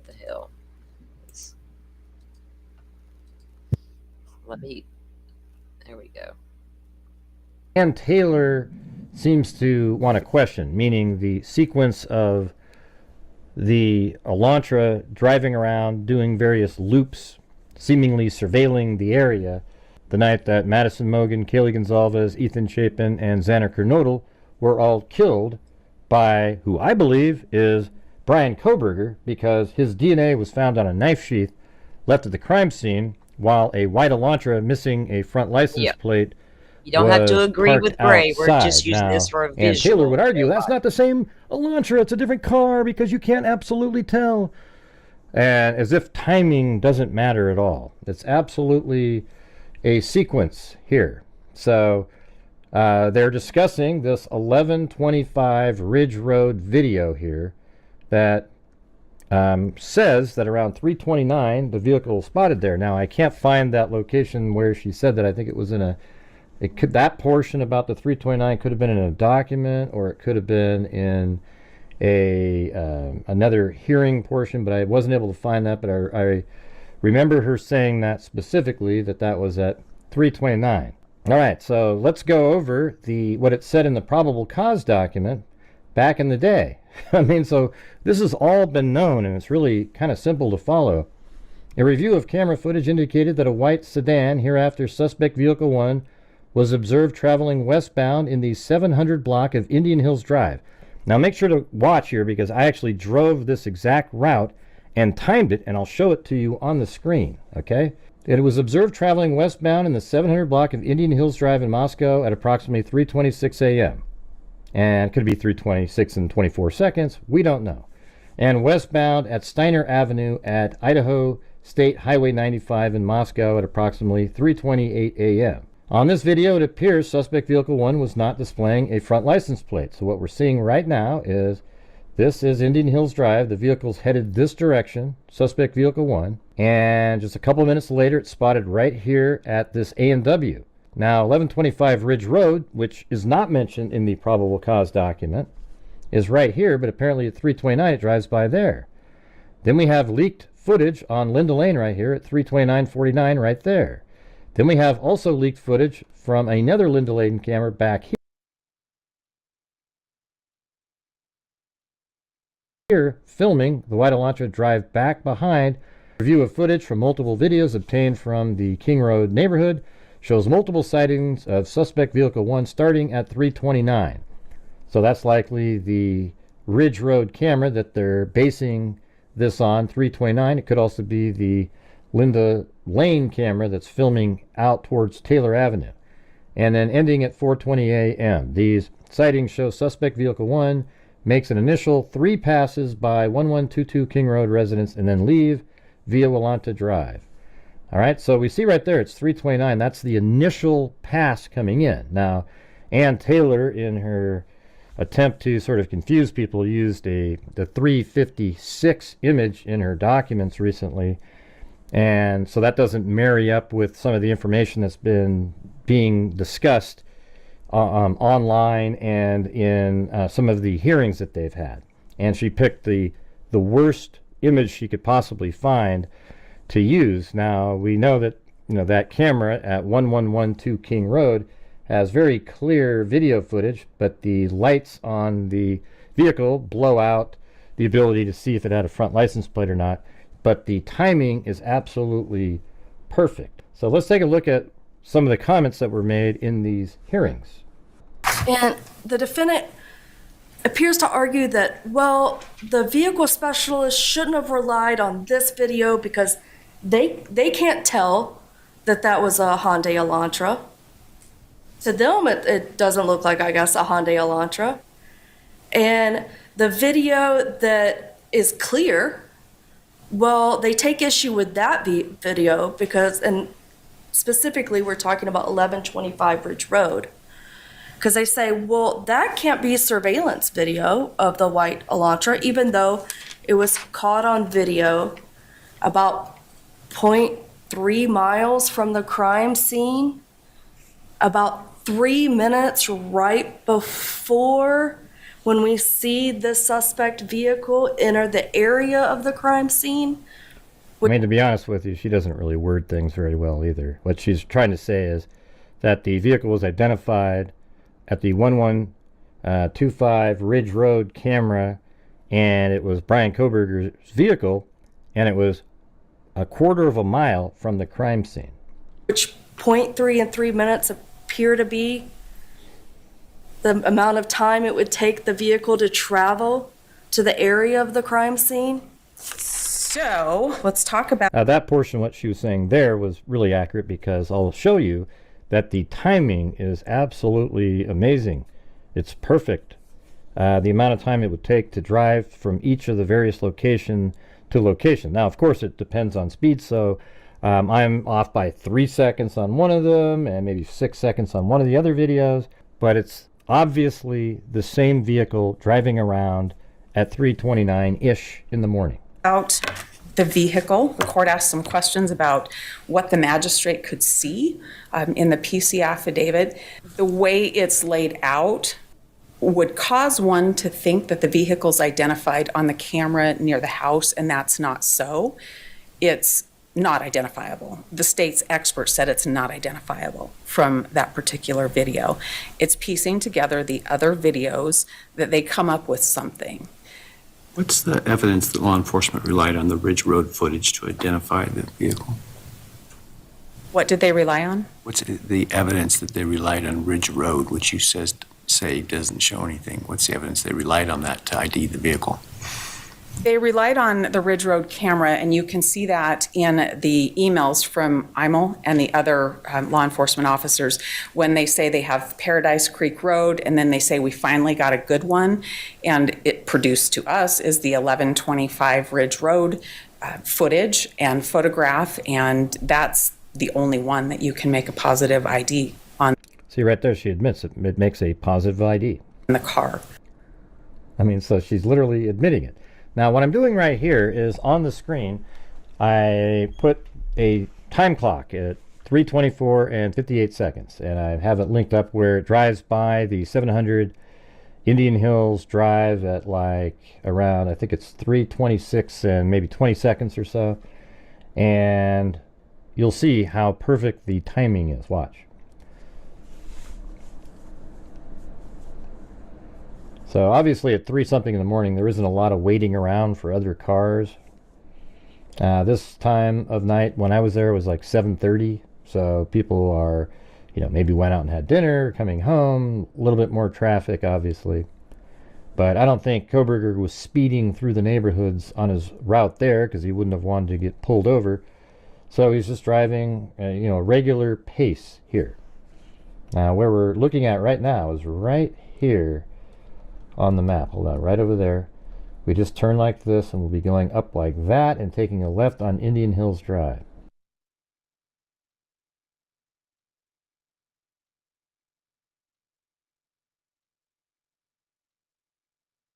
And then right here we'll be taking a left onto Indian Hills Drive. So right now it's almost 3:26.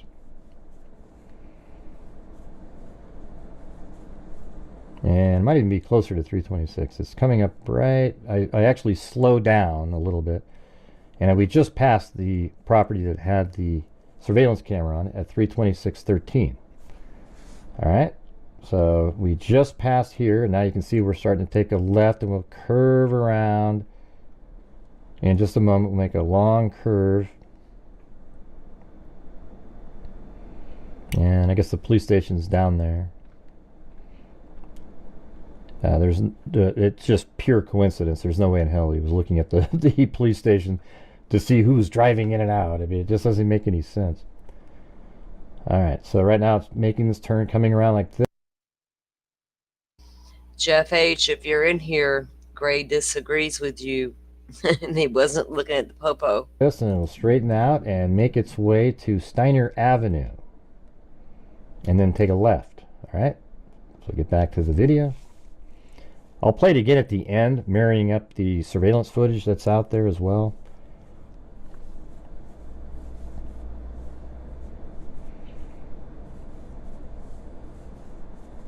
And eventually makes its way to Steiner Avenue.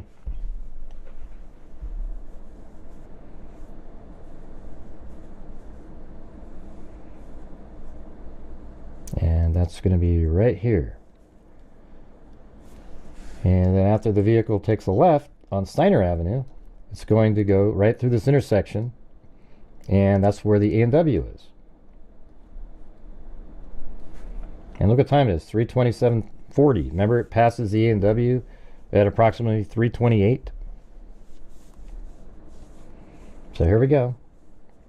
I mean, look how accurate this timing is. So 3:28, a white Elantra drives by the A&W and it's missing its front license plate.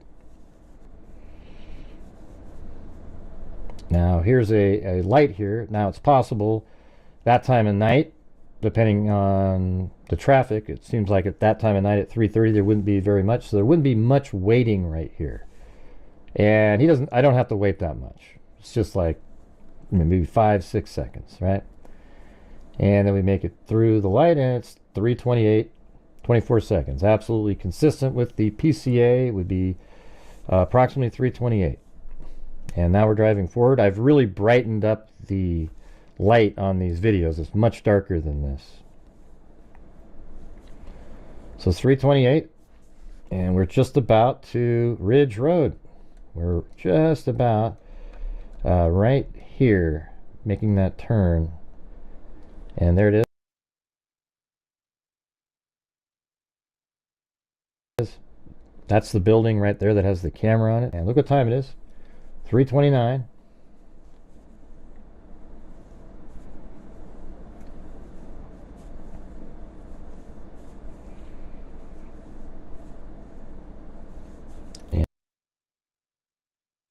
And remember, on the Linda Lane footage, we saw, what, 3:30? He was back behind that building already. And we'll be on Taylor Avenue.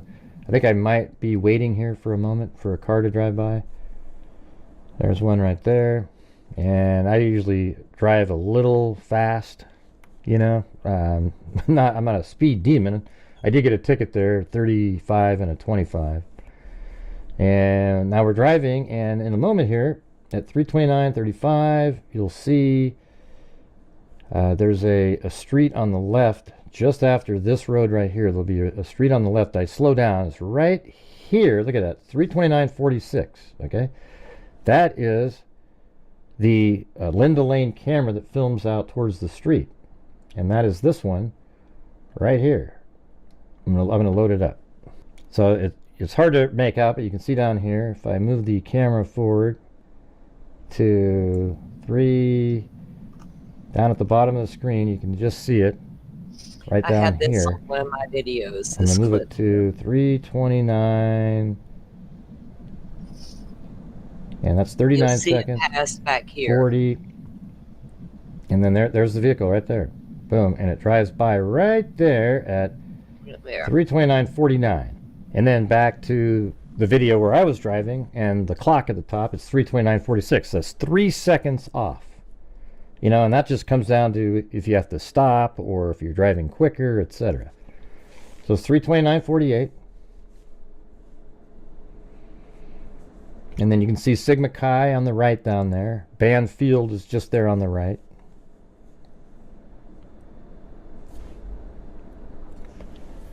And I slowed down there for a moment to talk about that in the actual video when I was driving, but only stopped for 2 or 3 seconds. And again, I drive quicker than you probably would if you were like stalking and surveilling here. You'd probably be driving in really slowly. Now I switched over to daylight so you could see what it looked like at the exact same time. And there's 1112 King Road on the right. And then that's 500 Queen Road, that brick building, and the scene where all... You guys notice the incline, though, as you pass the King Road residence going up to the apartments, the Queen Road apartments. It's such an incline right there. all 4 were killed was just there on the right. And then I'm driving back behind 500 Queen Road. And then as I turn, I switch back to the dark video at nighttime. So it's 3:30, 53, 54.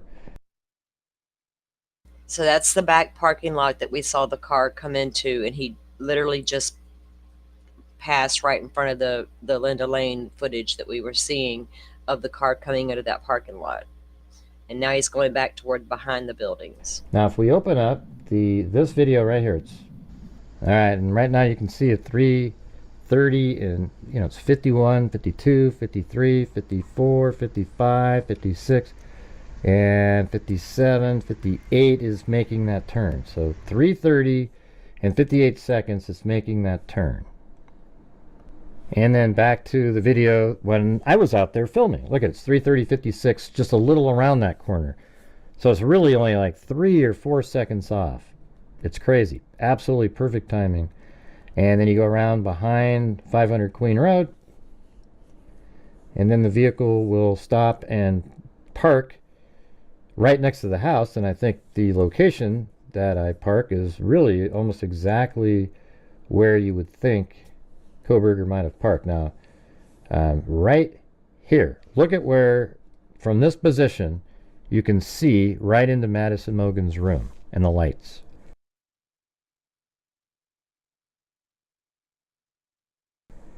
So I think that might be the spot where he stopped. But as you can see, and by the way, he stopped for position watched, and we can tell that because of the audio out on Taylor Avenue of the vehicle driving by.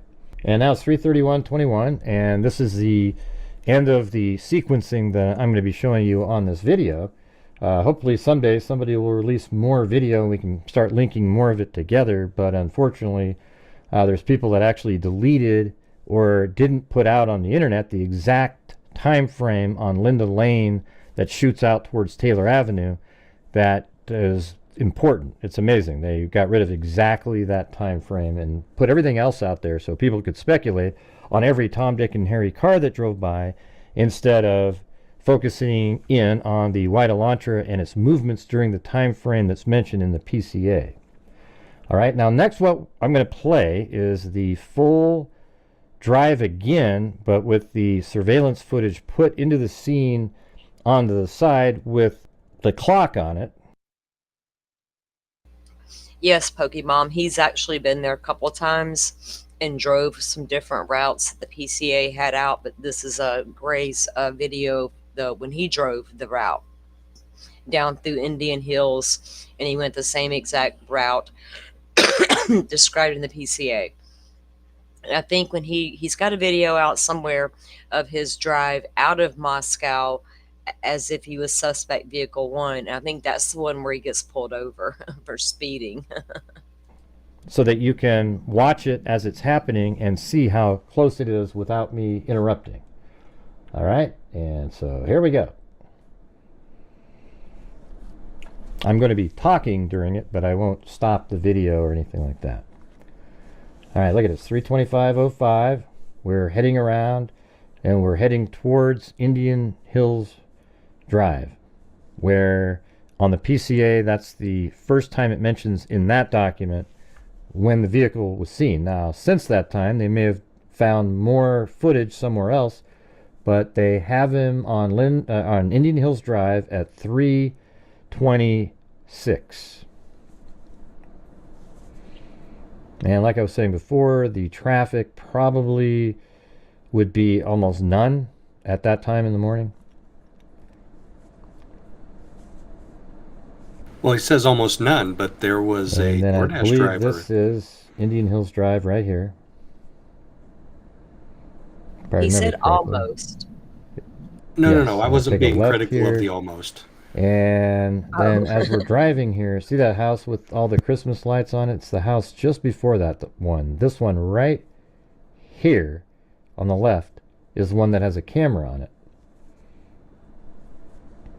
And you can see right now it's 3:26 and 15 seconds. So that matches the time. They said it was 3:26 at Indian Hills Drive. And it only takes about 2 minutes to get to the A&W.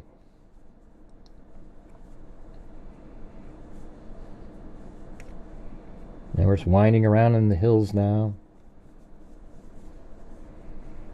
And I'm trying to put this out for everybody so it's really simple and easy to understand. I think if I was on a jury, I'd like to see stuff like this so I would understand how the circumstantial chain of surveillance footage absolutely, it would be almost irresponsible of somebody to think that that's a different car, just for the sake of wanting to believe something else. The timing is absolutely perfect. It's the same vehicle. They have suspect vehicle 1 very consistent looking, etc. And it's going in the exact same direction, and the cameras aren't far apart. So for someone to believe that that's not the same vehicle just for the sake of saying it's not is irresponsible, and it's not, they say it's not reasonable to believe that that's not the same vehicle. And here it is, 3:27 and 43 seconds. And this is from basically inside the Elantra that was just driving by 700 Indian Hills Drive. And you can see right up on the right there, kitty corner across the street, that's the A&W. Now it's 32807. Very absolutely consistent, very consistent with the probable cause document. He likely wouldn't have had to stop here for more than like 2 seconds at that time of night.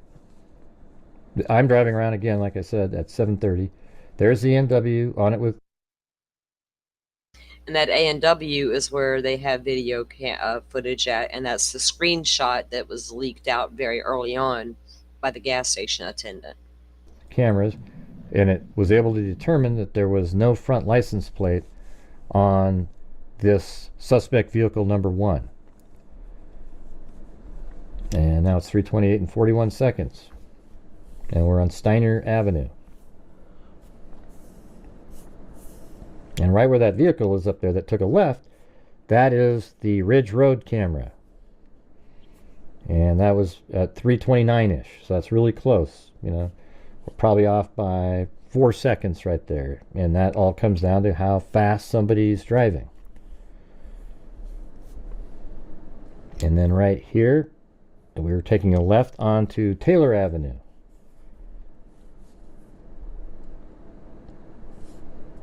And I had to wait a second or two. 3 seconds maybe. Probably wouldn't have had to wait at 3:30 in the morning. So it's 3:29:29.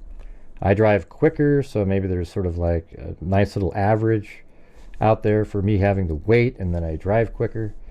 So 3:29:39. And now look at the clock down below. It's very close. Look at that. 3:29:47, boom, drove right down past that Linda Lane camera. Sorry about that. My calendar on my phone just beeped. 3:29:57. And I slowed down here just for a moment to explain that that's Banfield and Sigma Chi in the original video, so maybe lost 2 seconds there. So it would have been a little quicker.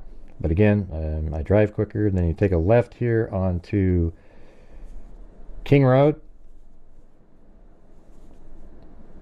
And then we'll be turning left. I switched it over to daylight. Switching it over to Queen Road. That's 1112 King Road up there on the right. Just after that is 1122 King Road.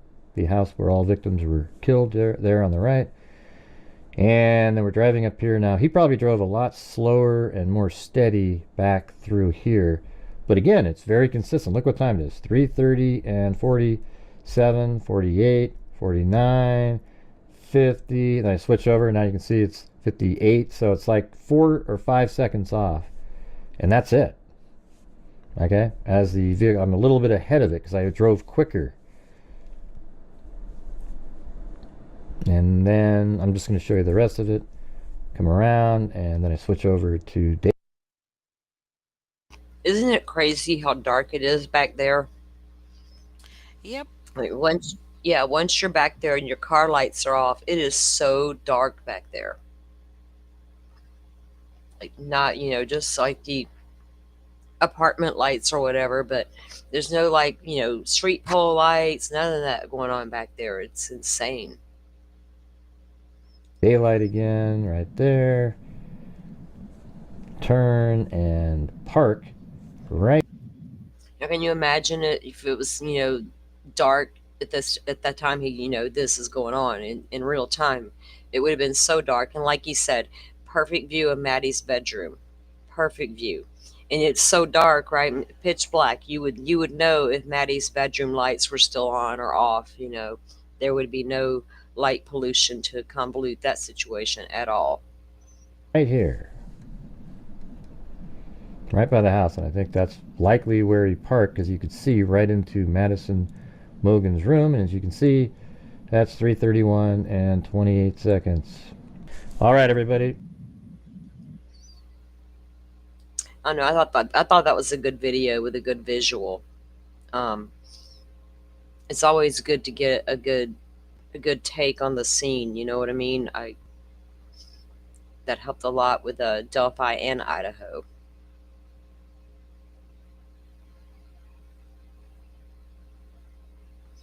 Oh, there's some people that we do watch Truth that we fall asleep listening to, even though you're trying to listen, you still can't help yourself. Yeah, yeah, his work is good. I mean, I may not care for him as a person, but I'm not going to let that stop me from viewing something if I think it's worth viewing. I can ignore him. Now, I hope he don't get mad at me and strike me for using his stuff. Don't do it, Gray. This whole video is going down. It's going down. We'll see. I can handle Gray Hughes. He's just a big old man, baby. Well, maybe someday you'll get to go out to lunch with him, and then you can hug and make up after lunch. Yeah, I don't babysit grown ass men. I don't feed egos. My God. No, he's not somebody I'd sit down and have lunch with, because I'm so sarcastic and would be trying to joke and stuff. He would take it the wrong way, and he'd be like, "Salty, I'm gonna block you." Well, do it, dude. Yeah, well, when it's just when they take that attitude with you, it's not just him; it's also his mods take the same approach. That if you but it was opposite for me. If you disagree with them at all, then they all come at you. I don't know, man. I'm telling y'all, when I was in there and he got mad at me for asking a question, he began to yell at his mods to block me, and they wouldn't. Really? So no, that's exactly what happened. Wow. I laughed. It was so funny. I mean, I was like, dude, they're not blocking me. I mean, nobody would do it. I didn't do anything. I forget what he was even talking about or which case it was. I think it was Delphi. And I asked him a legit question about the Bridge Guy video, and I don't know, man. He just started going off about salty, blocker, and they didn't do it. So you was in the same chat. We were both in there that night. Oh, I got yes. tired and left. Yeah. Remember? Yes. Now I remember. Yeah. Yeah. I don't guess they agreed with him, so they didn't. Yeah, I didn't get blocked either that night. I did get kind of. No, you didn't. I did get kind of attacked by people who just came at me with stupid stuff, but I did not get blocked. Yeah, well, people are going to do stupid things. These YouTube streets are something else. You know what I mean? You kind of got to have a thick skin if you're going to comment and stuff, because people will come right at you. I try not to comment like I'm coming at them, but if y'all want to roll, we'll roll. You know, we wouldn't go that far with it. But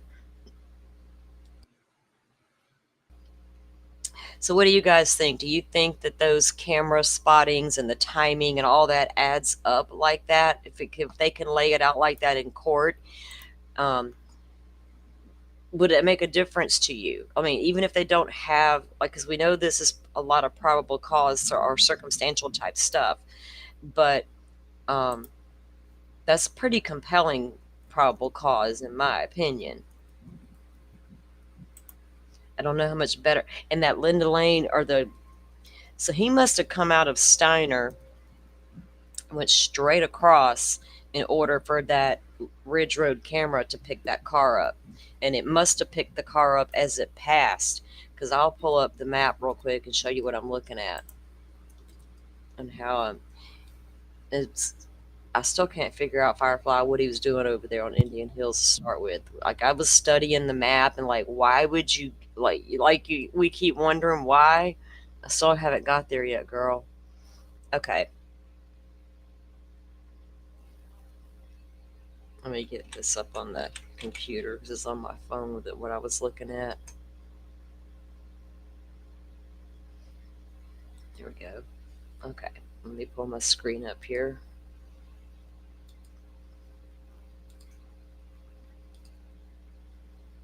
Because we do know that Ann did state about this camera located at what was 1125, 1125 Ridge Road.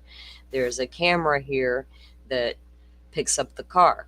Now she says that it's stated in the court documents too that what they were referring to on that video, the discussion and the emails that she was talking about, was looking at the windows of the car, trying to determine a year, make, and model based on the window shape. And then when the judge asked you, so I don't know if it's like when they, according to the PCA, it's not the one they used to identify the car, though, because I got that in where they found that. But if you look, here's Steiner. Remember, Gray came down Steiner because it comes off of Indian Hills down here. Whoa, Indian Hills, where are you at? Right here. Shit, get out of here. Indian Hills was right here, and he came up Indian Hills, and you go left onto Steiner. And as you're coming down Steiner, you would cross straight over to this road, which technically is Lauder, right? And this is Walenta here. And this is Paradise Drive. But you have to turn right here. Now, to get back on Walenta, now there is an area right back here. See, it's Ridge Road right there. Here's Walenta. Here's Ridge, back to Walenta. And that we know there's a camera here as well. Now, so when you come back over here to where they're talking about this camera is, if you put it if you type in 1125 Ridge Road, it comes up this building right here on the corner. So that makes me think that car came off of Steiner and went straight across Lauder. And as it come through right here, I'm guessing this is technically going to be Ridge Road. And that's when this captures that car because of the time framing. Not like it went around the apartments and went up Loyalenta and through here and got caught that time. I feel like as it came into the neighborhood, that's when that camera sees it. Could be off about that, but that's making sense to me in my head. Considering when the timestamp is of when this camera allegedly sees that car. It would have been when it first came in. But this is the building here. That's the 1125 Ridge Road that they're referring to. And you can see it says Ridge here, but on the map it doesn't say that. It says Walenta. And then it, right there will be where he had to pass. So I don't know if he actually, came down the road and it seen there, or if it came up that way. I don't know. Okay, let me close that down and pull up our next stuff. So there hadn't been any new documents as of this morning before I went on air. I had checked in the Koberger case. Now, will they release that 911 audio into the doc? I'm assuming it'll go there, if it's going to be released publicly. But so far it has not. And like I said, the two people who have it don't want to release it. They just want to come out and talk about it. Yeah, he did. Yep, we've shared that here on the channel as well. Okay, so how many of you are familiar with the case against Mickey Stines out of Letcher County, Kentucky? There's a lot of players over there, let me tell you. I I have barely a know court anything team. about that case. Oh my gosh, it is something else. The implications that are being made, the stuff that's coming out about it. Mickey Stines now entering an insanity plea. Yeah,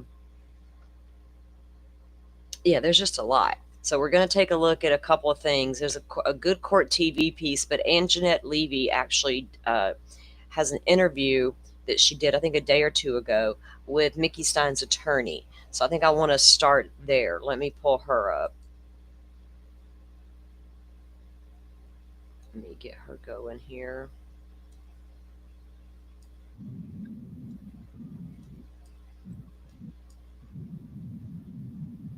Okay, because I wanted to start it where her interview began with him.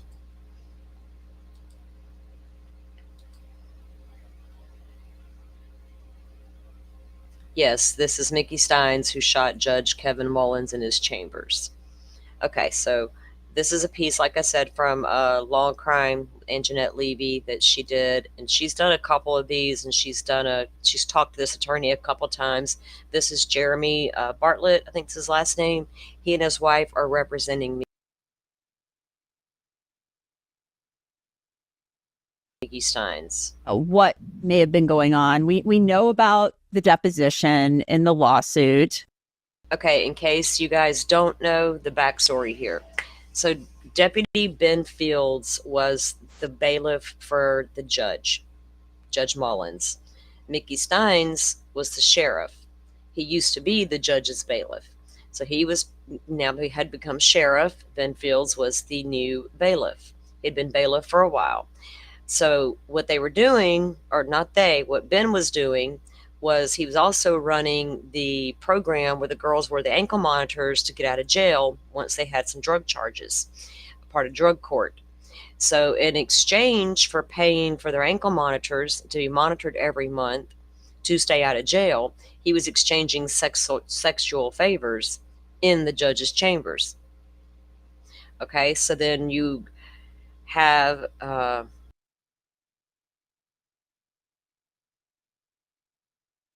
Sabrina Fields and another lady who filed and charged and took a plea deal, admitted to what he had done and took a plea deal on it, right? And didn't throw nobody else under the bridge. He took the whole rap for it. So then the civil suit starts coming out. Well, Mickey Stines had to go and give a deposition 3 days before the judge was shot. And he had to go give the deposition because he was a sheriff over the deputy who had committed the sex crimes, right? And they were getting him on failure to thoroughly train deputies and things that we've read a lot of the documents here. So that's where we're at, and that's what they're about to talk about. So that's what he's referring to about the civil suit. So like I said, Mickey had just given a deposition 3 days prior, and there are accusations out there now about what the judge was involved with as well, and what Mickey might have known or not have known. It's in the courthouse. What else have you been able to glean, if anything, that you can share with us? Well, so in terms of what the specific mechanism or diagnosis is at the time, I'm going to defer questions on that. But I will say this. There was no doubt to anyone that was around Mickey in the days following the deposition, prior to the deposition, and certainly after the deposition and the days leading up to what you saw in the video, that he had not slept, rarely, if any, had not slept in days, that his demeanor was completely off. People described him as paranoid and just not acting in accordance with his normal demeanor. Now, again, I don't want to get into specifics. The statute requires that there be a mental disease or illness or defect. I'm not going to get into that now. I'll wait until we hear more from the experts. But I'll just say this: there's zero doubt that the combination of his mental health, which was exacerbated by the pressure put on him because of this deposition, played a role in what we saw. And within that mental health defense, you really have two things. One, which I've said from the beginning, for the preliminary hearing, we think sets the ceiling for the Commonwealth, is extreme emotional disturbance, right? Because that's a partial defense, and that goes to, at the moment he acted, did his emotions become so enraged, disturbed, or inflamed that he acted almost, basically out of control. I think it's evident that something happened within those chambers, and we'll get into more of that as the case progresses. But there was a moment at which his emotions, in a worst case for our client, it's extreme emotional disturbance, which would get us to manslaughter. But we believe that there's more, and we believe that that we will put on evidence that he was unable to conform his conduct based upon some mental health issues that were going on during that week. So you touched on this, and I know we've talked about this before as well, that he felt an imminent threat. You said something happened in those chambers. We've obtained video that shows Mickey Stines. We've kind of retraced his steps that whole day, walking away from the courthouse, walking to lunch, walking back in. Judge Mullins is on his bench. We see that. And then whatever happens. I mean, there's no audio, unfortunately. We don't know what was stated. Have you been able to learn what was stated? You said we'll get into that at trial, but do you know what has Mickey Stines told you what Judge Mullins said that made him feel threatened? Yeah, so I'm not going to be able to get into what my client has told me. I will tell you that when Mickey entered the judge's chambers, he had there was no doubt in his mind that his wife and his daughter had been threatened. And based upon what transpired in those chambers, he believed that threat was in motion and immediate. And so, I'm assuming, because you had said yes, we're an imminent threat. Yeah, he felt that his wife and daughter had been taken. And, I think that, there's a lot out there that touches on what was actually going on behind the scenes. We look at the Benfield's deposition, the deputy that was convicted of having coercive sex with someone who was on probation and or on an ankle monitor at the time in the judge's chambers. We've got a video. I mean, if we take a step back here, we're talking about a live feed in the judge's office. That's unheard of. I can't speak for the rest of the country, but I can speak for Kentucky. I've been in a lot of judges' chambers. I've seen a lot of cameras, but I've never seen one that was a live feed, basically a security camera. My understanding, that camera went up after this prosecution of Benfield's in the civil suit. So we know in those chambers there was things going on that shouldn't have been going on. And we believe that there were folks that didn't want it being told in this deposition what was going on in there before they put cameras up. And I believe that there is a history that would show us that there is a reasonable belief that that he was in danger, his family was in danger, depending on what he said in this deposition. Now, again, we think that was exacerbated by his mental health, or conversely, these threats impacted his mental health. But the bottom line is that Mickey felt that there was a threat to his wife and daughter and that it was imminent. We know that Sabrina Atkins had told the Attorney General's office in Kentucky sometime before this that she was aware of a videotape of Judge Mullins having sex with somebody. I've read that, yes, and I heard it. I mean, we have the audio of her being interviewed by investigators. Sure. So have you, through your investigation of this case, been able to uncover any more information about that? Yes, but I'm not going to comment on what that is. I'm not here. This is not the time and place. I've been very deliberate in not Well, what did he just Disparaging, acknowledge? What did just he the admit the to? judge at this point. I will say though, What? He, I, I started rewinding because she said, "Did you?" She said something like, "Did you uncover evidence of something in this investigation?" And he said, Of "Yes." yeah, the judge being about the judge. What about the judge? Okay, the judge was, according to Sabrina Atkins, the woman who brought forward the civil suit.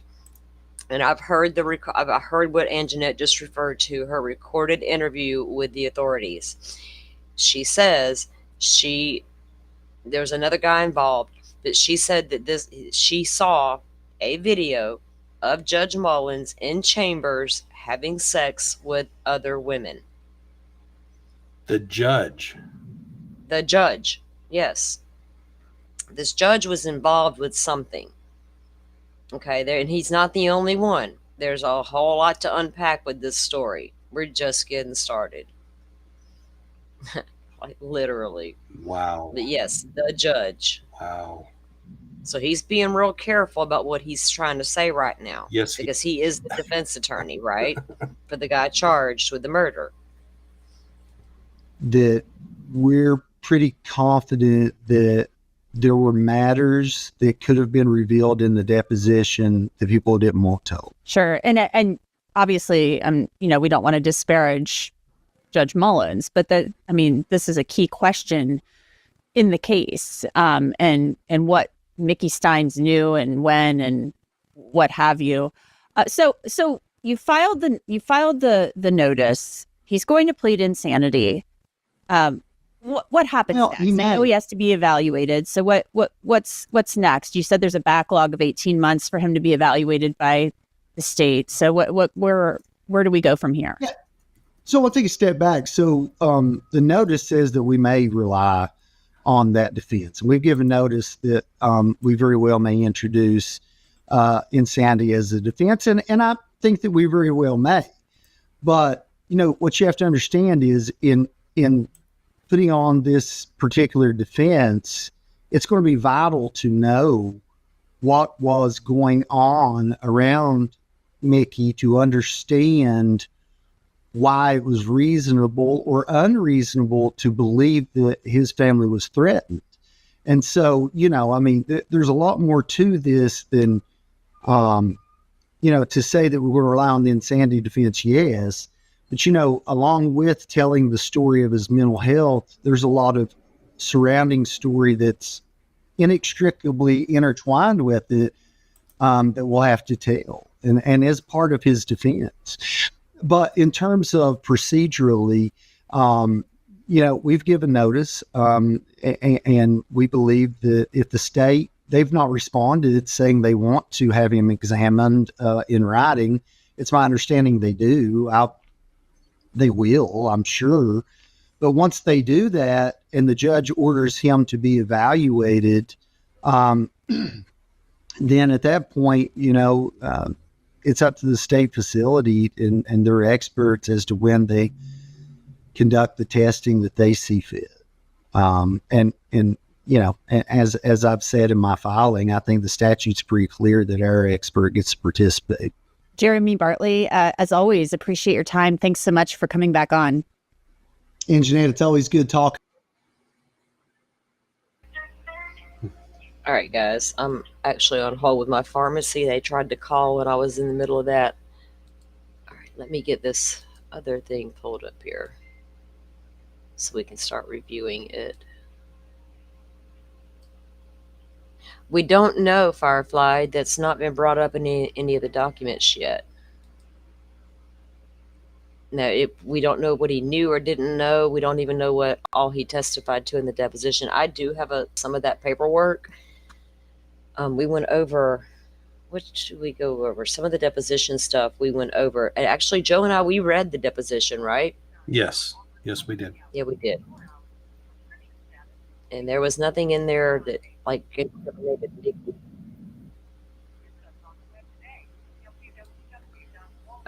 let me pull up this court TV piece and get it going. I'm gonna, because I got some things to stop and comment on about it. But I've also got to get this pharmacy thing took care of, so I'm gonna let this start playing.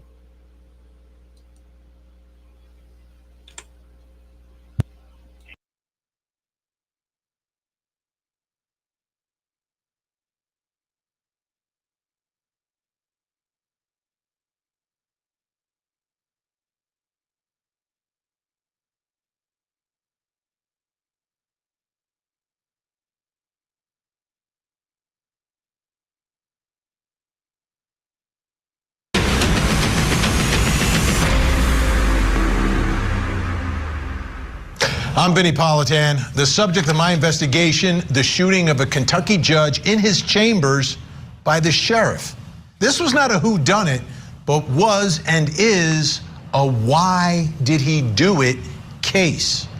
Here's the story. Whitesburg, Kentucky is a small rural community of under 2,000 residents in eastern Kentucky.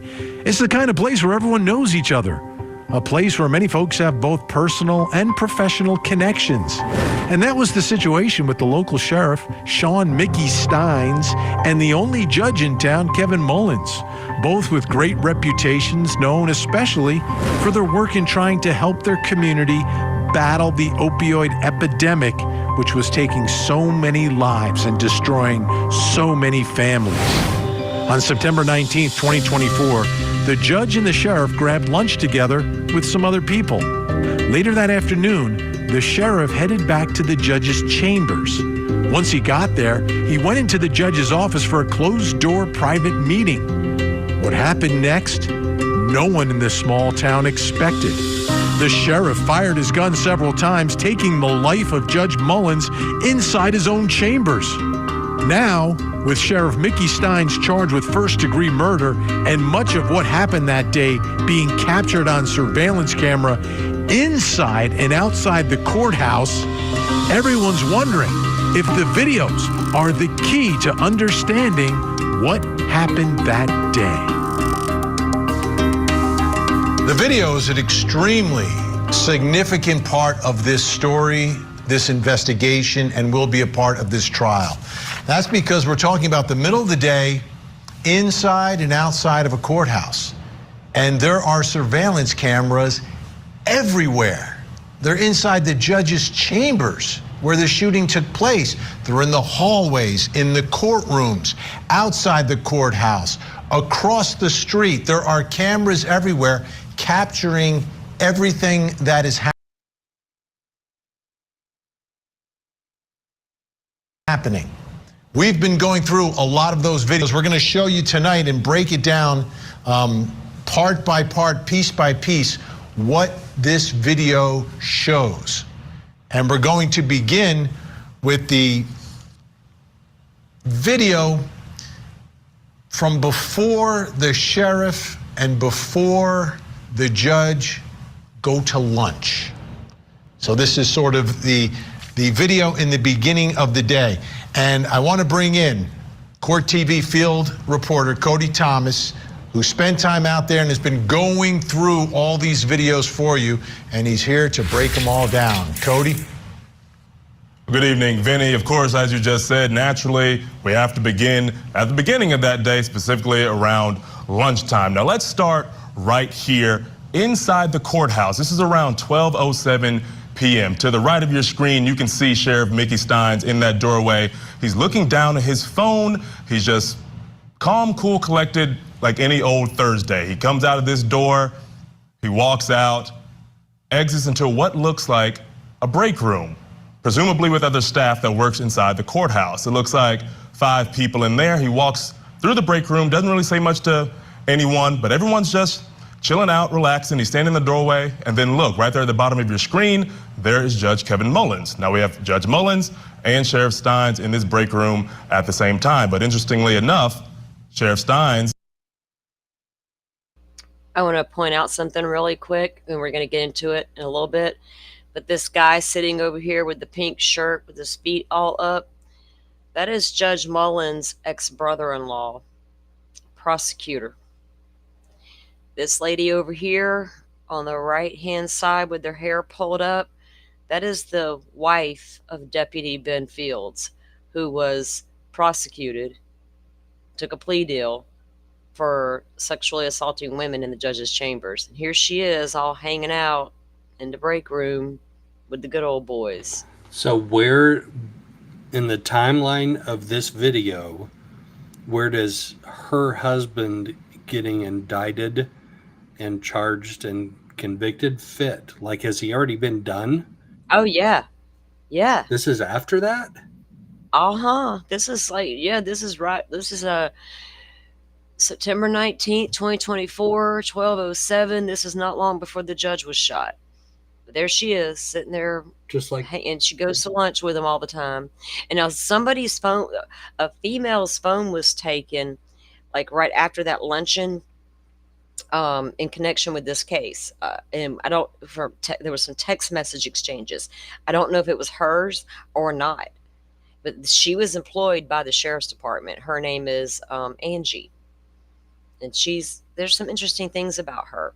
But yeah, so there's Ben Fields' wife, and this is the prosecutor, who is Judge Mullins' ex-brother-in-law. Exits the room just a few seconds after Mullins comes in.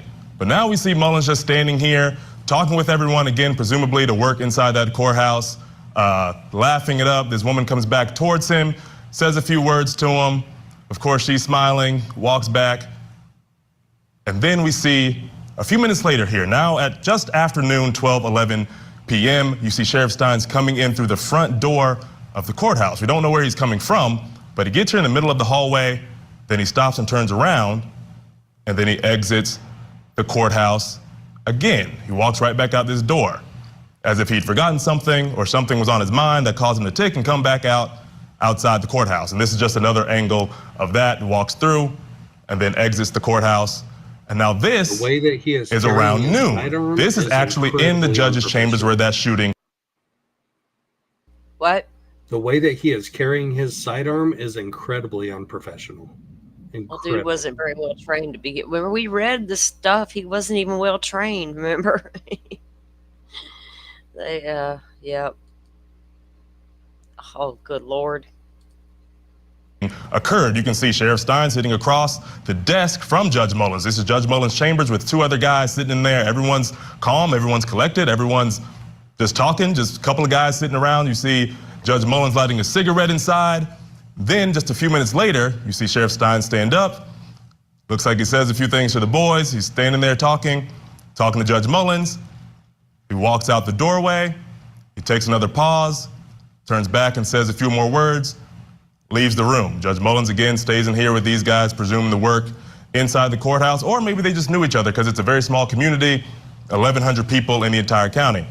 Now, Judge Mullins exits, 12:07. Sheriff Stines exits to the side of the building right here, walks down the sidewalk. And one thing to note here, Vinny, you notice that Sheriff Stines is by himself for the majority of these videos. Of course, he walks to the room, sees other people. But when you see Judge Mullins is moving with the posse of people, with this whole crew that we saw inside the chambers. Right here, we're looking on our screen, where's Sheriff Stines? Again, 12:11, just a few minutes later, walking back down the sidewalk alone down the side of the courthouse. Don't know why he's alone. Of course, he was in the chambers with everyone else in there in Judge Mullins' chambers. But again, he walked out left alone early before everyone else left. And Judge Mullins was with the group of people that were in that room. And we see him still walking here, going to what we now know is to be the lunch down the street at Streetside Bar and Grill. You know, Cody, as I watched that, it was fascinating, right? Because everyone's in there together in the chambers, and then the video we see afterwards, the 12:07, from different perspectives at different times, it's clear that as they're leaving, not leaving together. The sheriff is leaving by himself, even though they seem to be having some level of conversation amongst each other. This is fascinating. All right, Cody's going to stay with us.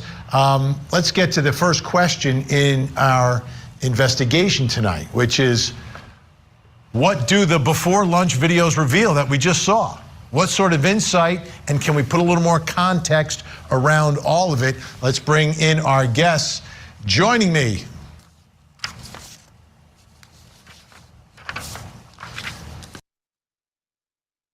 Now, Ned is the attorney for Sabrina Atkins, who brought on the civil case. And to the right there is Elizabeth Jones. She is from Hillbilly True Crime. I need to drop her link in here. She is like super deep diving this case because, like I said, she's local to the area. So she's been able to get a lot of information out of the area. She's got a really good take on things over there. I was watching her live last night. So that's one to explain who those people were. Oh, look who's coming up here. Ned. Who's up next? What? Hillbilly True Crime. Yeah, that's what I just said. Yeah. Did y'all not hear me? No, I did. Yeah, I did. I'm just reinforcing okay. it. I'm reinforcing it. Representing the woman suing Sean Mickey Stines, Ned Pillersdorf is with us, and the host of Hillbilly Crime on YouTube. She's closely followed this case. Elizabeth Jones is with us as well. Welcome to you both. Interesting watching some of that before lunch video. Elizabeth, I'll begin with you, trying to put a little more context into it. Do we have any idea who these other folks were? Who were the folks that stayed with the judge? And because obviously Mickey is by himself there. Well, I can add a little bit of context to that. The sheriff's department is directly behind the courthouse. So it looks to me like Mickey, when he went off by himself behind the courthouse, he was headed to the sheriff's department. And then he's come back. For what? Of course, we don't know. So we already know that the people that were... So we're looking at the video right now, Elizabeth, going in that direction. Is that going towards the sheriff's department? Yeah, that's the jail right there where the pillars are.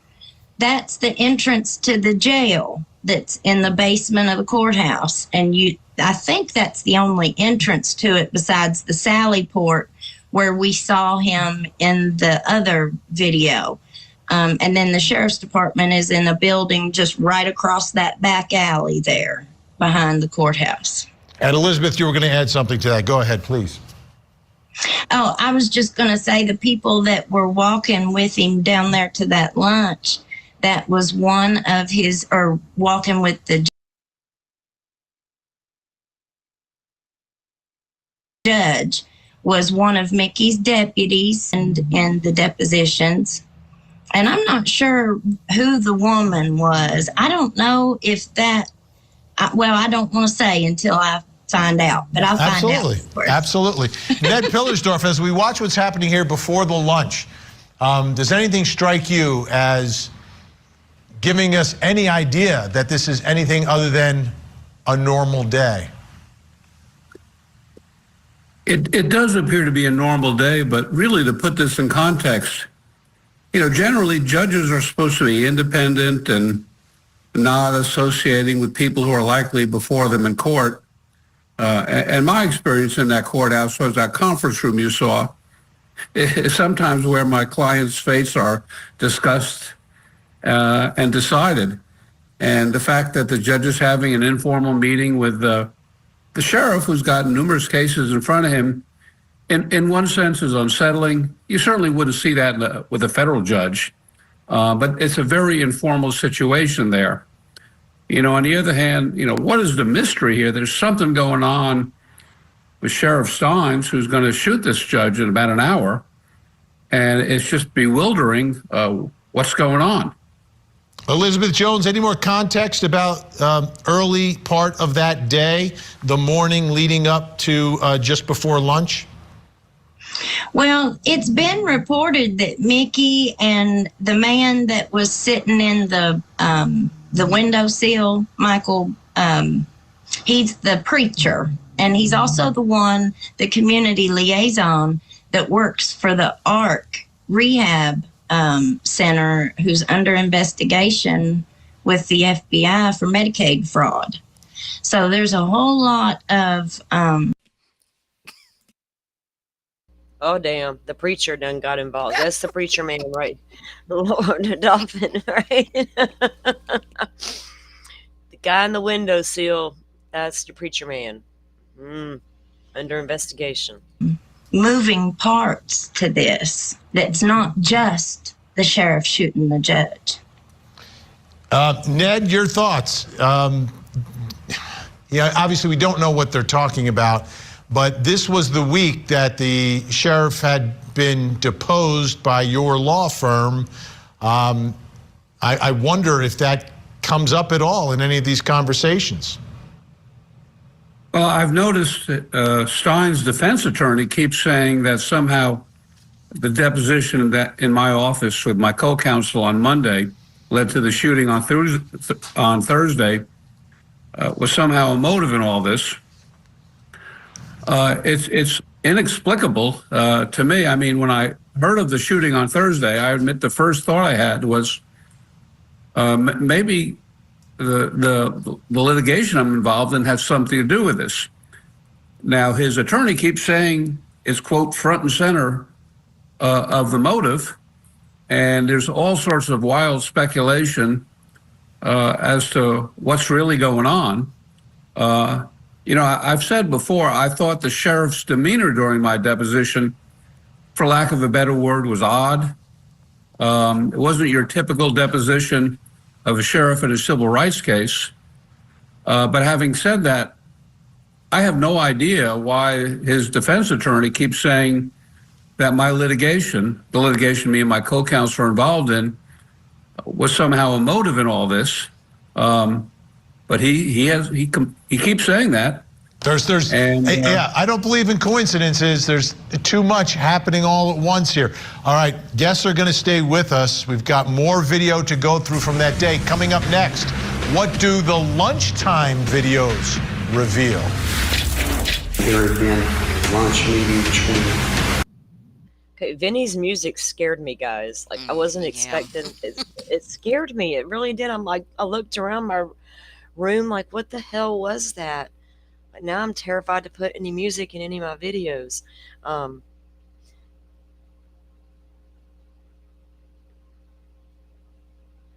Yeah, there was something weird going on in this town, and how long it had been going on, you know, and how many people were actually involved. We had done went over some, like I said, we've covered some stuff on this case, and how Joe and I did do a read on that deposition, and we learned about Mickey having these little party get-togethers in his backyard, you know, with his law enforcement buddies and all these things. We heard all kind of stuff, but didn't hear anything in the deposition that would have arose to, not even about the judge, right, Joe? I mean, there was like a few things about the judge, but nothing about the judge's conduct in the chamber with other women. It was about Ben Fields, and so I don't know what about that would have led up to this, unless Mickey knew there was way more going on that he legit wasn't a part of, but he knew that if he said anything, that was going to put him in danger. Because as we move into this other stuff, there have been some people disappear in this county, right, along the way. They had unsolved stuff that, yeah, we'll get into. Yeah, I was doing a kind of a deep dive last night. Elizabeth, I'm going to have to give her a big shout out, because during the timing of this court TV thing, she didn't realize that was Ben Fields' wife. After it was last night during her live when she came on, that's when she's like, y'all, I got to tell y'all this. Like, I know who this is. And it is who she thought it was. And so she went into some more details on some stuff. And I had that information as well. But yeah, there's a lot going on in this town, and more of it comes out. And if you really want to take a good deep dive into this case, go check out Elizabeth's channel, guys. She's got a lot of really good content on this subject. Sheriff Stines and Judge Mullins. There was. Pardon? There was. Okay. Grieving widow or mastermind behind a murder. Monica Cimentelli is accused of plotting to kill her. So where did this take place? It's a restaurant called Streetside. It's just down the street from the courthouse. And there was nothing unusual that had arisen during that luncheon? I was told that the judge made a statement to Mickey about, do we need to meet private in my chambers? That's all I was told. And when they met private in his chambers, that's when the judge got shot by the sheriff. So this lunch meeting, crucial, absolutely crucial part of this story, where they're at the street side bar and grill. The judge is there, the sheriff is there, there's other folks there as well. And it's not far from the courthouse. So everyone is just walking to lunch. So still with us to walk us through the video connected to the lunch meeting, Court TV field reporter Cody Thomas. Cody, you were out there, you made that walk. What can you show us? What can you tell us? Well, Vinny, like you just said, and you hit it right on the head, that restaurant is not far at all from the courthouse, maybe a football field, maybe a football field and a half. So it's very close in proximity. But let's watch them as they're leaving this courthouse around 12:10. This is still around lunchtime. Here again is Judge Mullins with the crew that was in his chambers, walking together, a group of them, coming across the street right here, getting to the other side, and they'll eventually turn on this sidewalk and walk towards us here, going down to the street side bar and grill. And again, to note, he is with the group. Mickey Stines is nowhere to be found still. I mean, this is it's a short distance, but it will still take a good 5 to 6 minutes to walk to that restaurant. Right, and this is,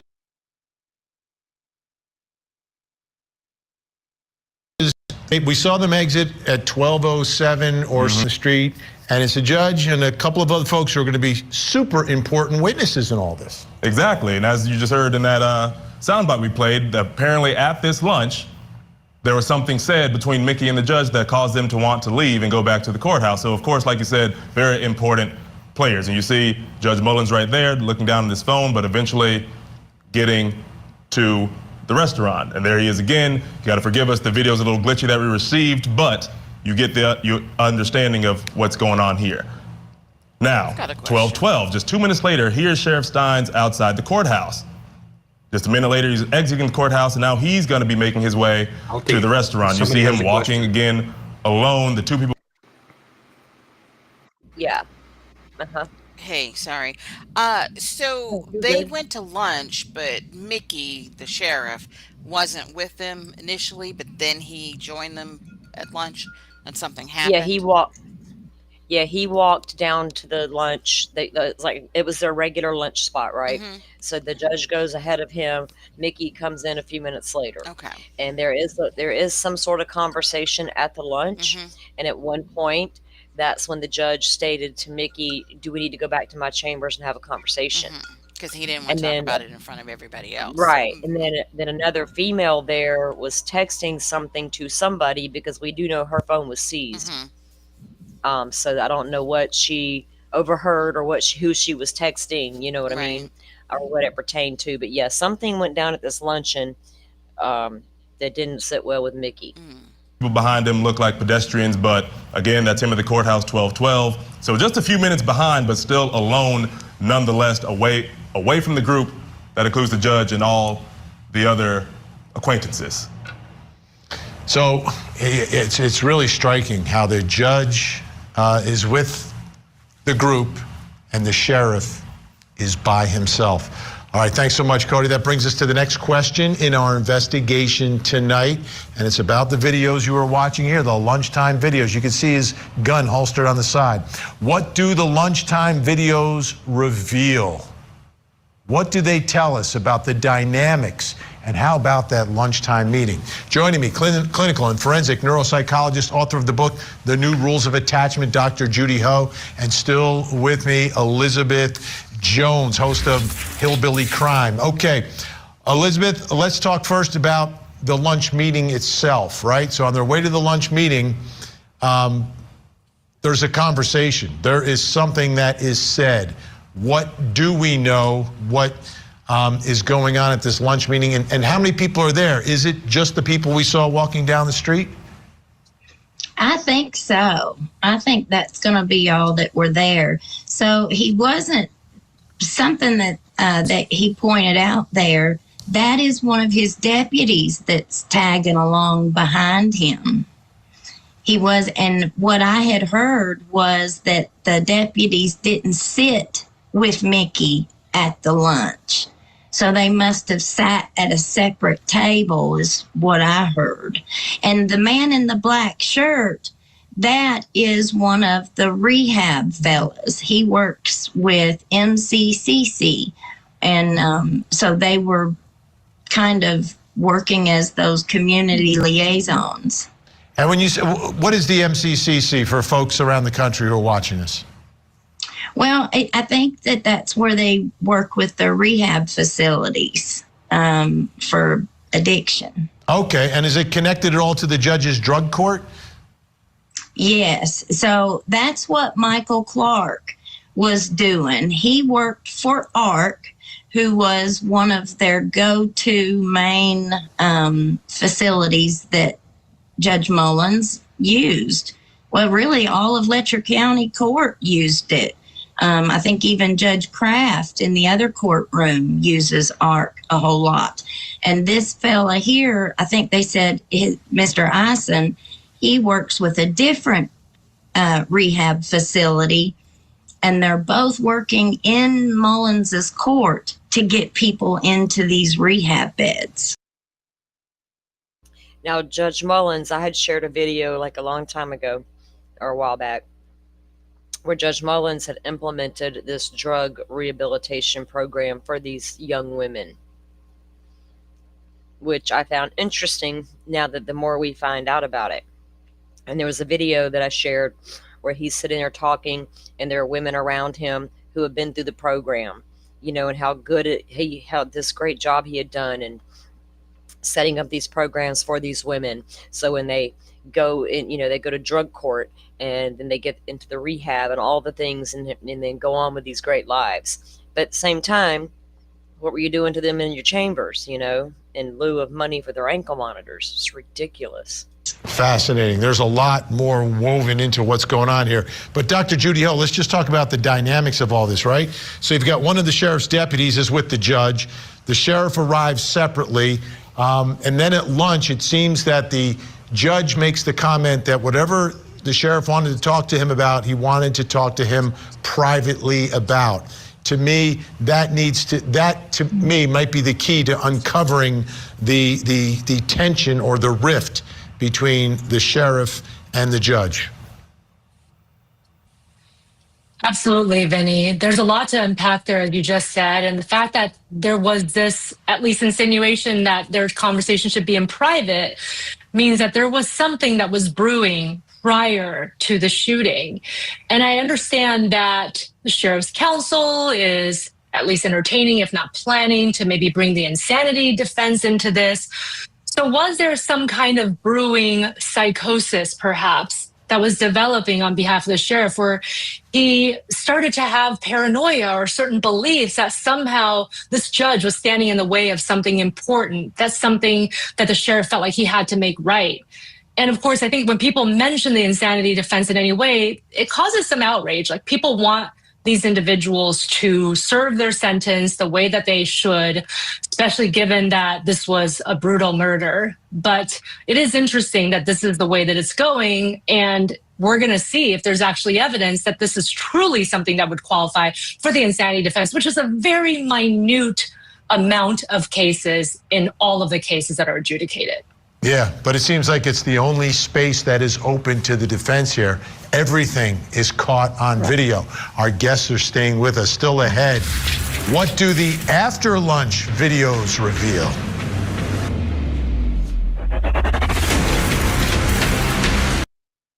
Get to know each other. How everything transpired that day. We've taken you from some of the early videos before lunch to the walk down to the street side bar and cafe where the lunch meeting was. Now we've got the after lunch video. Joining us to break it all down, Court TV field reporter Cody Thomas. Cody, to me, this is significant video because this takes us right up into the shooting. Exactly right, Vinny. This is where the action begins right after lunch, after that statement was said between Judge Mullins and Mickey Stines, where they head back to the courthouse. So let's look. This is Mickey Stines leaving. And forgive us again, this is the video that was provided, so it is a little glitchy. But this is around 1:16, about an hour after they arrived to lunch. Now we move on from Mickey Stines leaving, and then we see Judge Mullins again. This is about 12 minutes later at 1:28. Mickey Stines leaves alone. Judge Mullins again leaving with the group of people as they make their way down the sidewalk, back up to the courthouse. And again, the courthouse is kind of towards the top left of your screen right there. Mickey Stines has already left earlier, 12 minutes earlier, close to 15 minutes earlier. Here we are now at 1:32. This truck leaving is the sheriff's truck. That is Mickey Stines leaving and driving away from the courthouse. We don't know where he was going, but he was leaving the courthouse after they left the lunch. But then we get back here, around the same time, 1:29, Judge Mullins and the crew are back in his chambers. Everything's going great. Everything's seeming like it's a normal old day. They're back in there sitting on their phones. Judge Mullins is looking like he's removing some sort of seat from under his desk. Everything's super casual. But Mickey Stines, again, nowhere to be found as Judge Mullins sits in the chambers with the crew. Now, a couple minutes later, he exits the chambers, walks across the hallway, because keep in mind, Judge Mullins still has court proceedings this day. So he's still actively on the clock. And of course, he comes back into the room. He has proceedings this Thursday when the shooting happened. Here it is around 1:38. He's putting his robe on, about to head back into the courtroom, hop on the bench. Now here, 2:36. At the top of your screen, you'll see the white sheriff's truck coming back from a different direction and turning in to the parking lot next to the courthouse. Again, we don't know where Mickey Stines went, and now he's circling the courthouse. So he went behind the courthouse, he came back out and circled. Don't know why, don't know if he was thinking. He comes back down that same exact road, now at 2:39. He's headed right back into the courthouse. He's coming walking down the hallway towards Judge Mullins' chambers. Again, this is 2:39. He walks in this door with one of his acquaintances right here behind him. He opens the door and then he walks into Judge Mullins' chambers. And of course, Vinny, at 2:52, this is ultimately when the shooting happened. So just about 12 minutes, 13 minutes after he returned from wherever he was in the truck. And of course, we have to note that we do not have video of the minutes leading up to the shooting in those chambers. Allegedly, there's minutes where he walked in the chambers, they sat down, had some sort of conversation. He picked up Judge Mullins' phone, made a phone call, and then the shooting happened in those chambers. It's striking. The other thing is, coming back from lunch, it seemed like there were more people with them, so maybe they met some folks there, because I saw those people walking. It seemed like a bunch of those folks were inside the chambers. But these videos, fascinating, brings us to the next question in our investigation, and it's about the after lunch videos. What do the after lunch videos reveal? And it's a lot. We're going to get to see how Mickey reacted after this shooting took place and how nobody even looked at this man. Like, he didn't come out the door going hands up, I did it. It was not like that at all. It's kind of crazy. We do know that Mickey appeared. We have video of him after he was put into the police car and transported to the next county to be housed, where he is very paranoid. And he is saying to the officers, treat me good, treat me fair. I can't breathe back here. Where are you taking me? And at one point, because they're going to a different county, it's kind of like a remote area. And Mickey's like, this is not the jail. This is not the jail. They're like, yeah, this is the jail, Mickey. You're good. But he was stating that they're trying to kidnap my wife and daughter. So, and Elizabeth talks a little bit more about that over on her channel. As to his state of mind, and what if Mickey didn't have firsthand knowledge of anything that was going on, but was figuring it all out? What if his family was being threatened, or what if he did know? Even Danger says in this comment here, he could have been threatened and ordered to do what he did. I don't know. I think it's more personal. I think Mickey knew something about that judge the judge did not want out there, and it was coming out.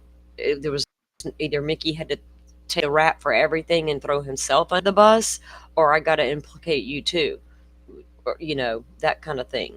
So I'm not really sure yet, but that's what it appears to me was happening. It is a lot, because my perception of this case has changed tremendously as we sort of break down this timeline now.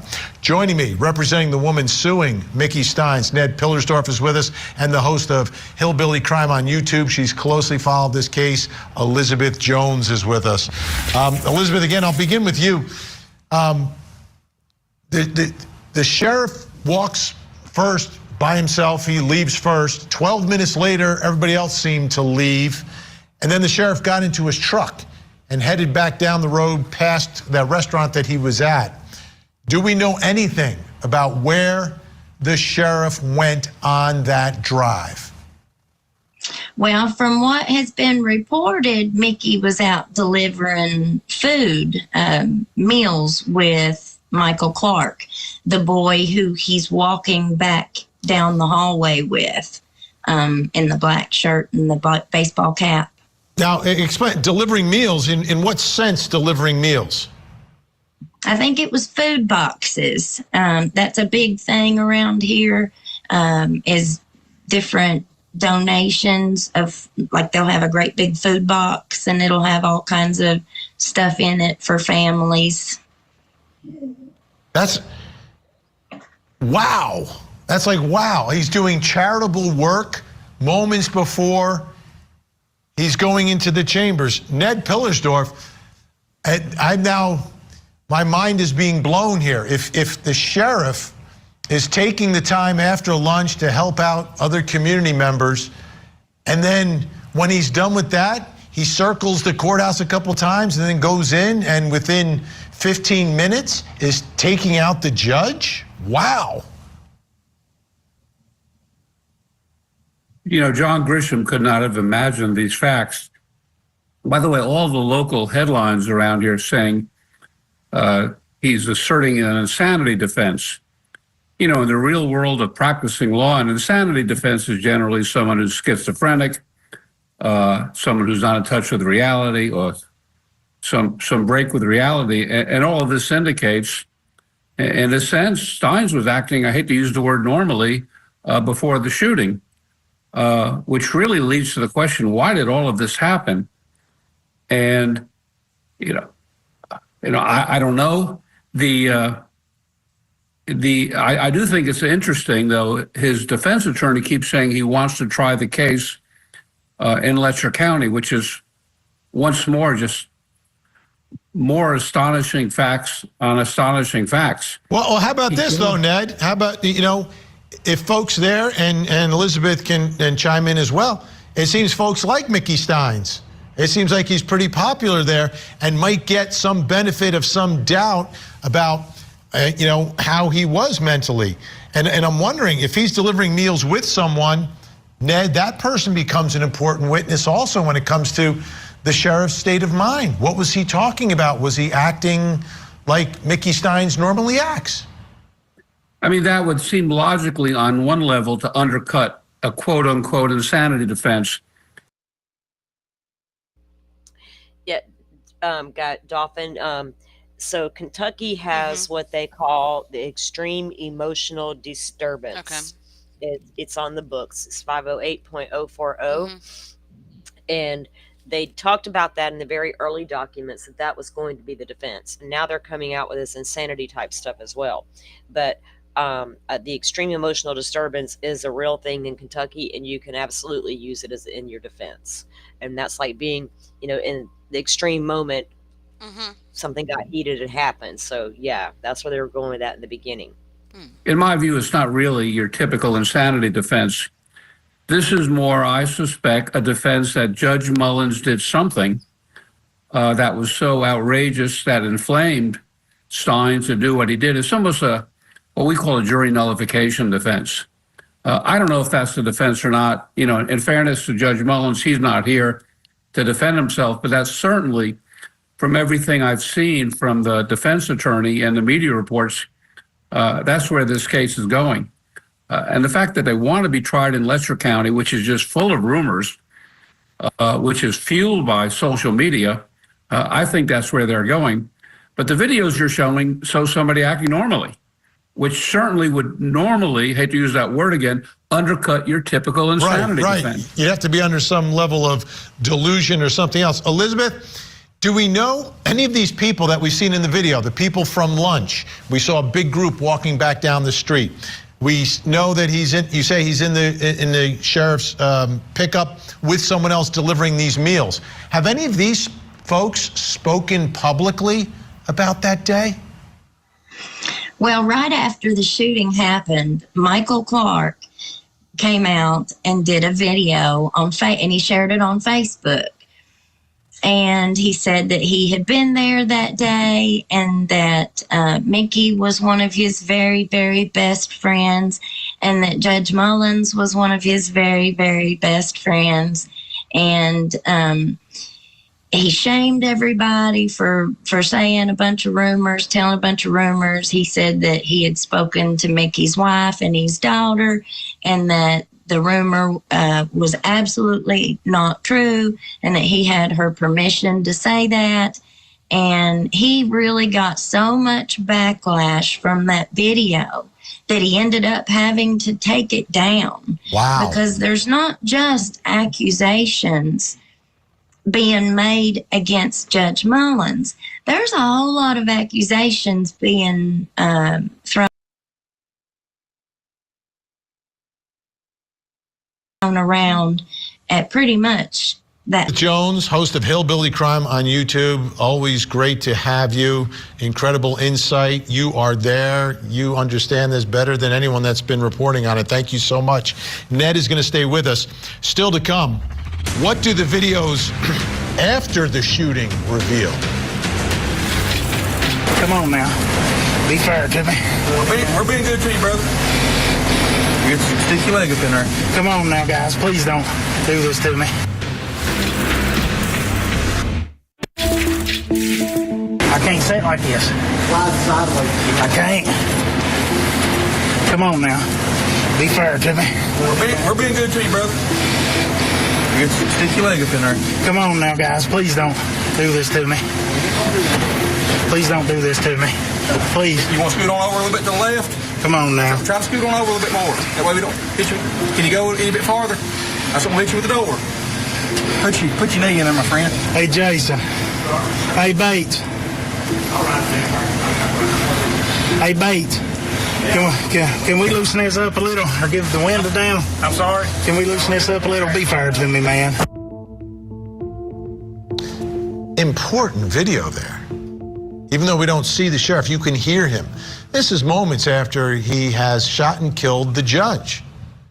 So in a case where it may all come down to the state of mind of the sheriff, listening to him talk is extremely significant. Now, it's also extremely significant to see all the video and what is happening at the time of the shooting and just after the shooting. Still with us to walk us through this video, Court TV field reporter Cody Thomas. Cody, take us through now. You've taken us up to and through the shooting. What happens next?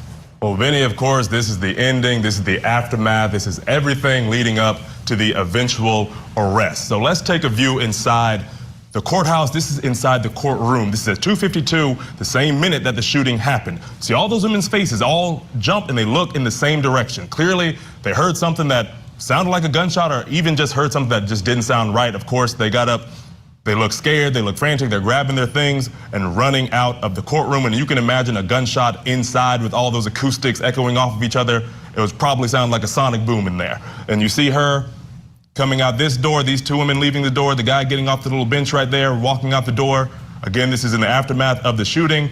And here you see a woman running out of the hallway, looking around as if, you know, she doesn't know what really happened, but that loud noise is enough to scare anyone. This woman's getting out too. She's looking around, leaving the building. And that's the woman we just saw again, running through that door and eventually exiting the courthouse. Now, we fast forward to outside. Now we see the people, you can see the sprinting happening now, as if they've realized what's happening. See how many people are sprinting out of the courthouse in a frenzy. And right there, walking slowly at 2:54, just 2 minutes after the shooting, down the courthouse stairs, that is Sheriff Stines, walking as if nothing's happened. He's just walking, swaying his arms, just very calm. He's done the shooting, and he just walks and turns the corner here. You can see his gun holster on his belt, 255.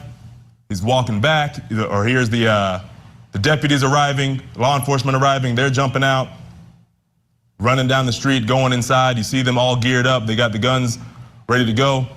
In the top right of the screen there, you see Sheriff Stines walking slowly back. There are deputies running right past him, because you can imagine, Vinny, you don't expect the sheriff of the town or the whole county to shoot the judge. So they're not expecting Sheriff Mickey Stines to be the culprit in this. And there's Stines walking slowly back towards the courthouse, walking back towards the stairs. He takes another little pause here. And again, no one's looking at him. He's the sheriff. You wouldn't expect this to happen. Here we are, 255 again. He's walking slowly. His gun is still on his holster. He takes a little jog up the stairs to walk back in. And Vinny, it was reported that he surrendered himself, but we do not have the video of him inside giving himself up to law enforcement and turning him. Isn't that crazy? He's just like calmly walking around outside, and nobody's put it together yet that's outside the building, I guess. You know what I mean? That hey, y'all need to grab that sheriff. He just did this. Because there was people inside the building. But he's just casually walking around out there.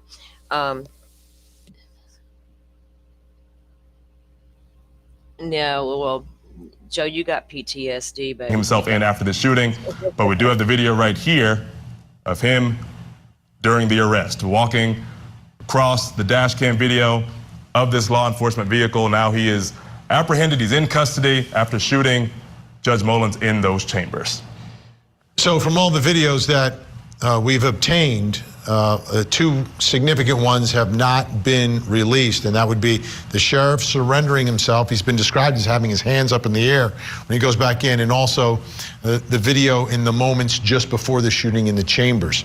But let's get back to these videos, because they are very significant. They bring us to the next question in our investigation, which is, what do the videos after the shooting reveal? Inside the courthouse and with the sheriff himself. Still with me, Ned Pillersdorf, and joining me, clinical forensic neuropsychologist and author of the book, The New Rules of Attachment, Dr. Judy Ho. Dr. Judy Ho, there was clearly some level of panic from folks inside, which was it was a stark contrast to the sheriff. Everyone else is running out, and the sheriff is casually walking out. Yes, that video is disturbing because it seems as if he doesn't really care about what had happened and the fact that he just murdered a dear colleague, a judge, no less. But I think that you can see how this might be utilized by his counsel as support for the insanity defense, that, oh, well, maybe he didn't know right from wrong, and that's why he was sort of sauntering around casually. But Vinny, I would say that the video that we just saw earlier, where we didn't see his face, but we could hear his voice, he's pleading with his former colleagues, naming them, asking them to be fair and to be nice to him, that during that moment, he may have been having a panic attack because he realized the repercussions of what is going on. And I think that would then go against most definitions of the insanity defense, which requires that the person did not know right from wrong at the time of the crime. Right. And the time I've seen it successful through the years here at Court TV is in a situation, and it usually involves a mother and her children, when a mother believes she's saving her children. She's killing them, but she believes she has to kill them to save them from Satan and are being directed by God. And I've seen it successfully done at trial, but it's extremely rare. Ned, what do you think about the observations of the sheriff himself afterwards here, where he is walking out of the courthouse, kind of walking around the side, and watching and observing, but exposing his holstered gun? I hate to use the word, he's acting normally in a sense. And if I'm defending Sheriff Stines, would never use the word insanity. This is really going to be what we call a justification defense, that there was something going on in those moments where they had that private conversation that caused all this.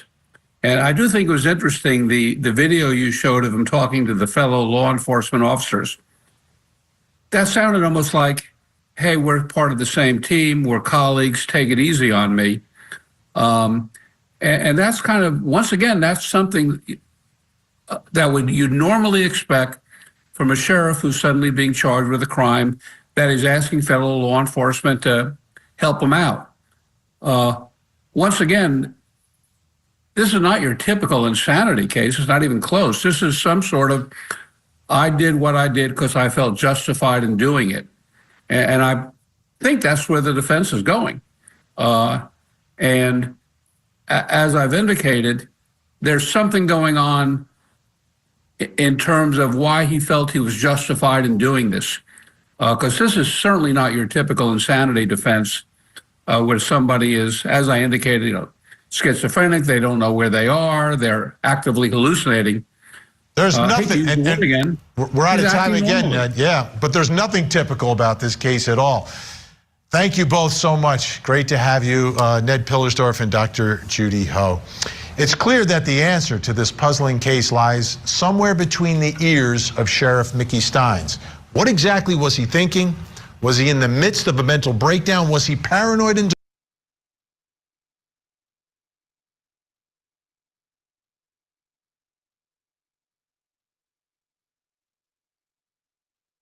Oh yeah. I was also thinking about something. Didn't they say he used the judge's phone at one point? Yeah, so at some point he apparently, and this was, so he tried to call his daughter from his phone and she didn't pick up her phone. So then he picks up the judge's phone, dials a number, and then apparently someone answers the phone, and then he hands it back to the judge. His And cell phone or his work phone, like his desk phone? Cell phones. Cell phone. That makes a difference. You know what I'm wondering? If when he borrowed the judge's phone, if he saw that he dialed the number, right? And he saw that the judge had her saved as a contact in his personal cell phone. And then a conversation, kind of like ensues, like, well, wait a minute, why do you have my daughter's number saved in your cell phone? Yeah, and I'm not sure what, because there was her brother. He claimed he was his brother. Her brother came out on Facebook and said, "Y'all all have it wrong. This has nothing to do with my sister." And when you have court hearings in this case, Mickey's wife and daughter are sitting right behind him. And the judge also has a daughter. Now, the rumor, what everybody assumed in the beginning was this has got something to do with the judge getting it on with Mickey's daughter, right? Right, I do remember that. Yeah, but other than that incident about him picking up the judge's phone and dialing the number, nothing else has been said about that girl. So I don't think that's really was whatever had to do with the daughter. I think was more to Mickey's paranoid state about was she going to be kidnapped or harmed. Now, was the judge communicating with his daughter? Could have been. They didn't take her phone in the beginning of this case. They could, when they did the judge's download and Mickey's downloads, from what we could tell in documents so far, they hadn't taken her phone. So I don't know if they even had a reason to, right? She wasn't in trouble. She didn't do anything. Right, and she wasn't there, Right, exactly. So she wouldn't, just not going to get her phone for no reason. So don't really know we don't really know what that was all about yet. But when the phone got laid down by the judge, right before he got shot, that cell phone starts ringing because it starts lighting up. And we don't know who that was calling that number back either. But like I said, not a whole lot. Yeah, it was. There has not been a whole lot more come out about the daughter or anything to do with the daughter at this point.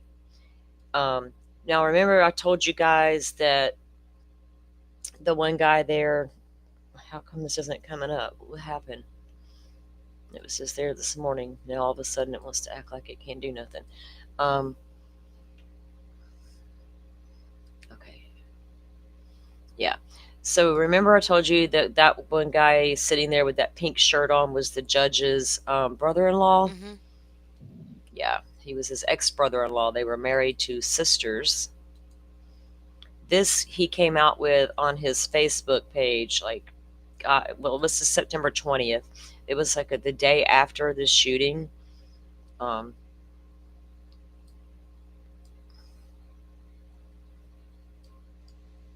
Okay.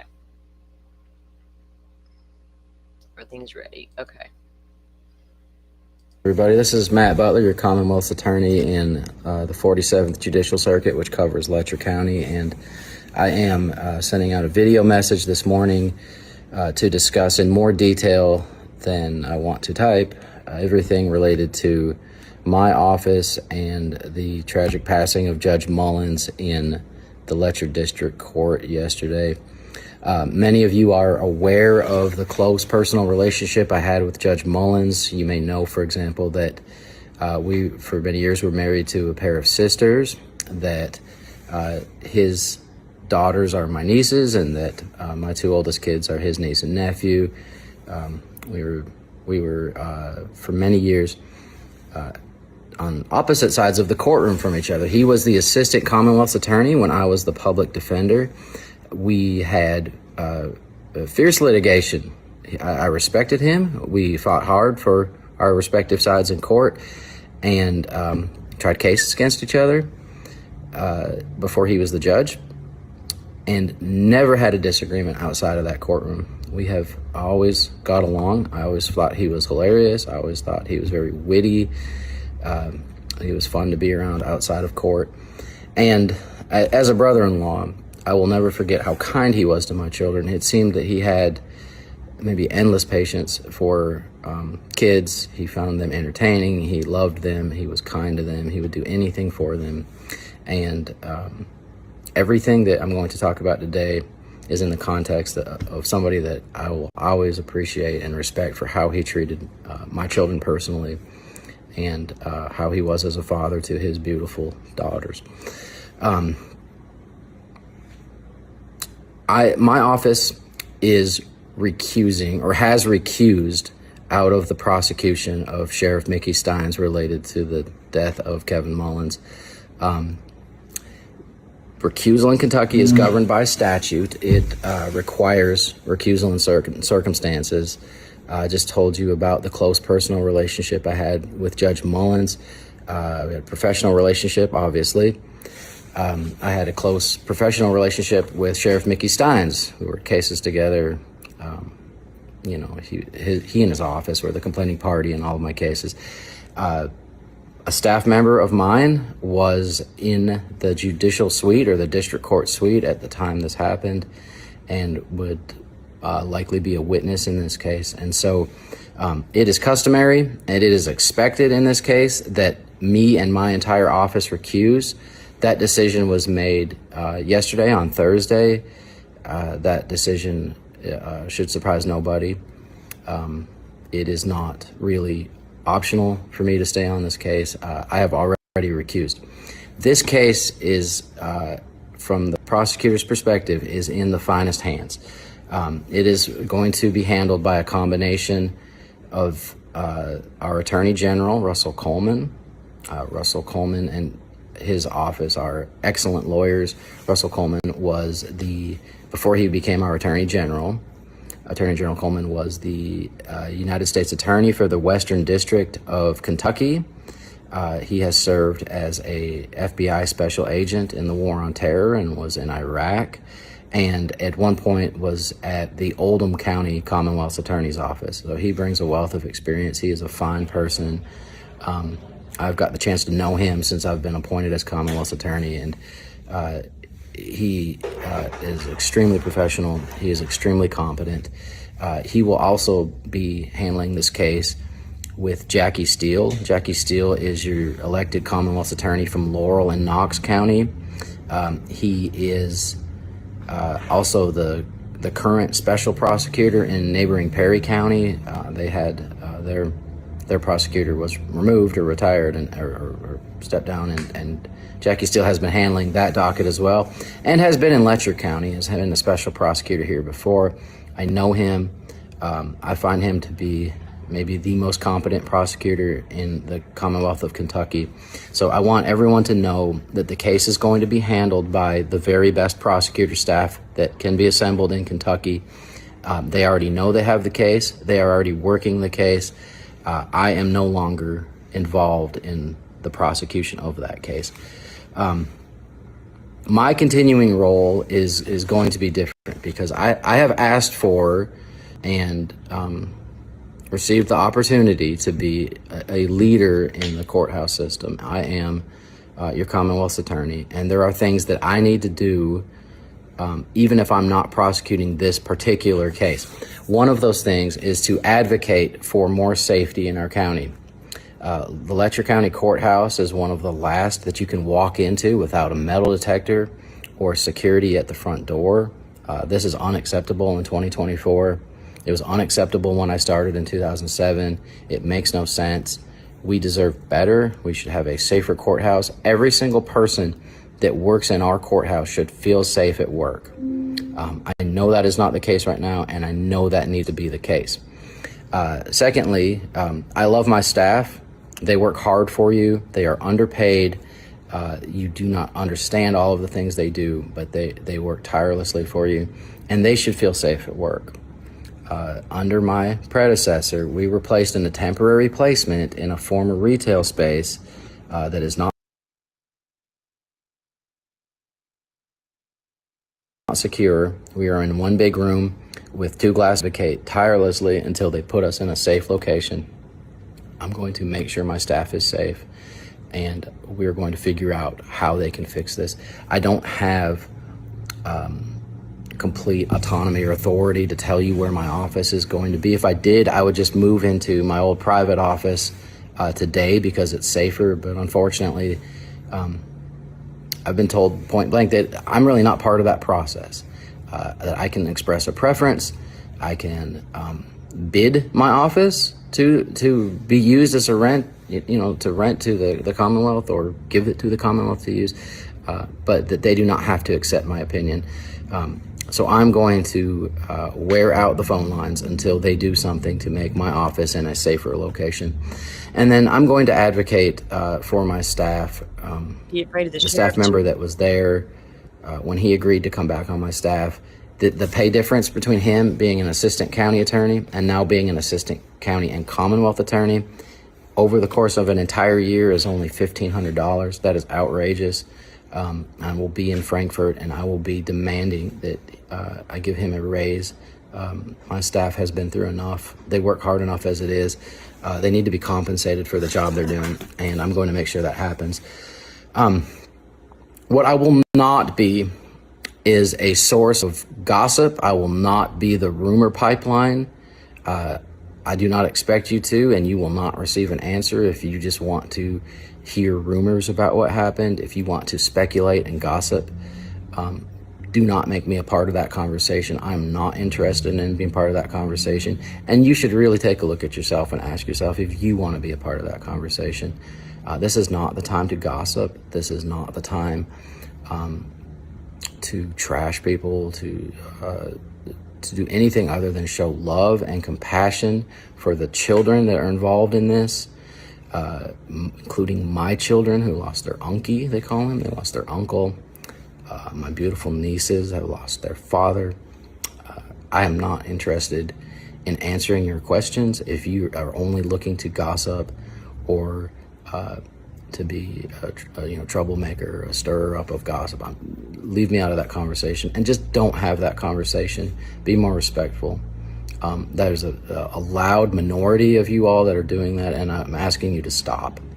The vast majority of Letcher County and the surrounding area, great people, good people who have taken me in and made me feel at home here.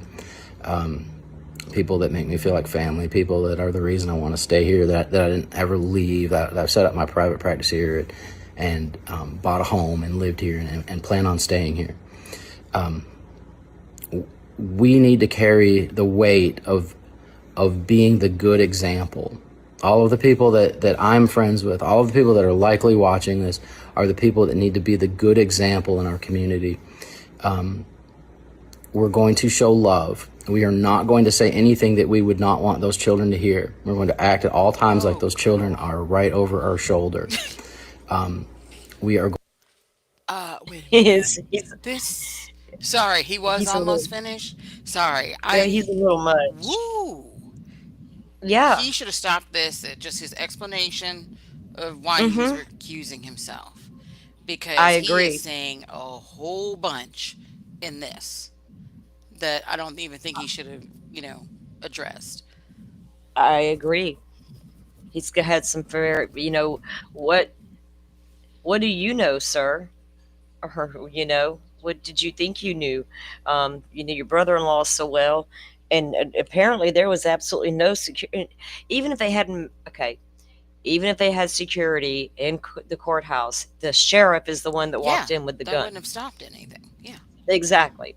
So I understand your rant about wanting safety, but y'all should have addressed that years ago, like you said, back in 2017 or whatever it was when you first came on board and thought it was weird. You didn't all, and now here it is. Fast forward, and you're still weird.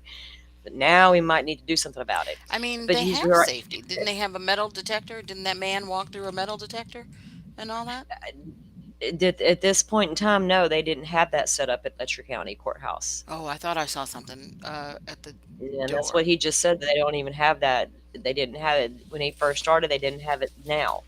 And so, as far as I know, I would assume that they did, but apparently they don't or didn't. So I don't know what they got now. But this guy, yeah, I saw this when he first put this out, and I thought, wow, he's got a whole lot to say there. And it's just so, everybody knows everybody in them small towns. That's got something to do with something in town. Right. And, so here he is, the prosecutor in town is the judge's brother. Of course, you're going to lean. I understand wanting to protect his kids, but man, you're putting it out there as if, we need to wait and see all the evidence is what you should say. But he's just got a lot to say, doesn't he? Yeah, and did you notice the way he emphasized how the judge was, with his kids or Mm-hmm. whatever? That he said something very specific, and I was just like, wait a minute, because I don't know anything about this case, really. Yeah, he I talked know the about how bare well bones, right? yeah, he just talked about how well the judge treated his Right. He children. said my children, Yeah, like he my emphasized children. it. Hmm. Hmm. And I was just like, well, wait a minute, there's something there. Yeah, I don't know if he's mean to kids or not. I don't know anything about, I don't know. I know he was married to a lady who her sister is married to the judge. That's how they were related. Hmm.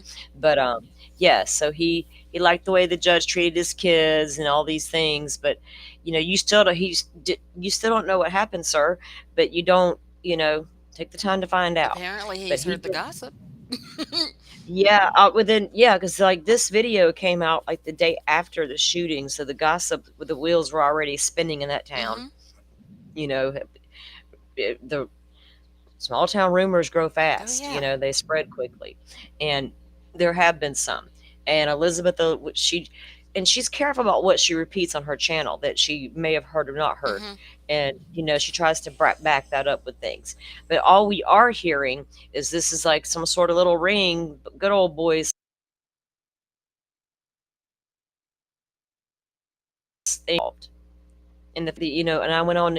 Apparently, even Phil's wife was a little bit older, and I don't even know how long they've been married. But so before all this happened, when Ben Fields began to date his wife, they were apparently getting it on in the sheriff's department at the bathroom. Oh wow. Yeah, and then Elizabeth said on her channel that there was a story about how Angie Fields, who worked at the sheriff's department, approached Sabrina Atkins and like literally pulled her out of the jail cell and tried to whip her ass for having sex with her husband, Ben Fields. Your husband was the one having sex in chambers and recording everything. So there's a whole lot. And she's also one of the ones we saw on the court TV footage earlier, just chilling with everybody. So this whole town was just like, everybody knew what was going on and nobody just cared, or I don't know.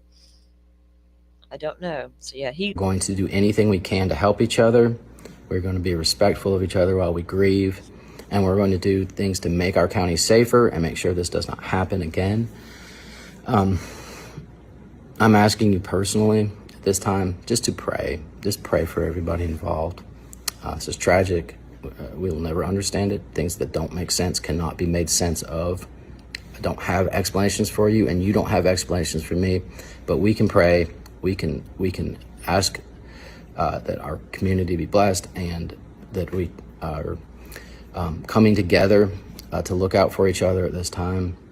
And then I'm here for you. So, I'm asking you to do certain things, but I'm also here to tell you that maybe I'm not the prosecutor on this case at this point, and that makes a lot of sense, but I'm still your Commonwealth's attorney.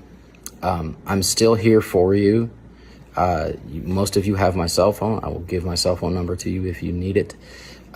I'm here to do whatever you need me to do at this time. I'm just, let me know what I can do for you. I know you all are struggling as I am. And so thank you in advance for all you're doing for me and all you're going to do for this community.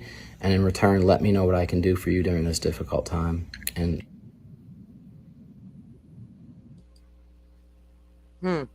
Yeah, dude. Okay, he started off all meek and mild, this is how I know him, blah blah blah, this is our relationship, I needed to recuse myself and everything, and then he did a complete left turn, and yeah.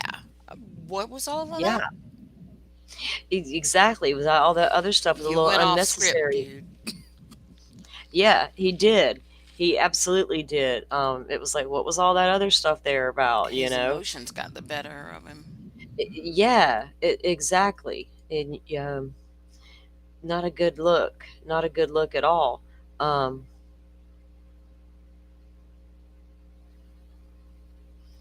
okay, where's the? I'm looking for something to share with you guys. What did I do with it? That wasn't it. Oh, it's right here.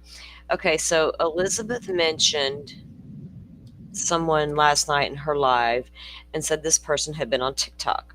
So of course, you know me, I got to go looking around and being nosy at this point.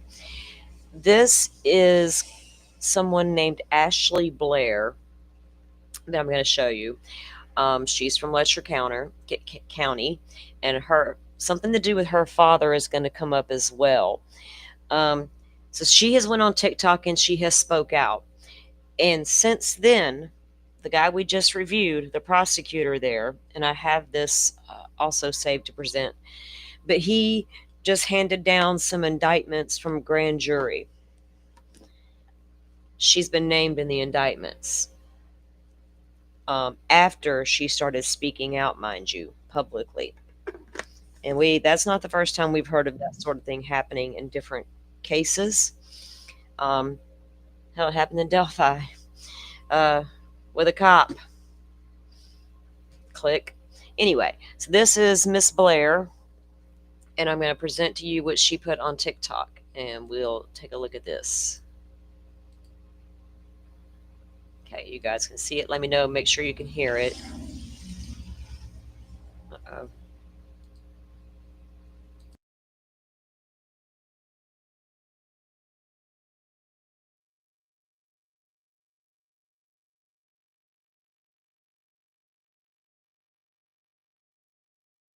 I love this place. It's my home. I got it up loud as it'll go, guys. Looks like it's having an issue loading too.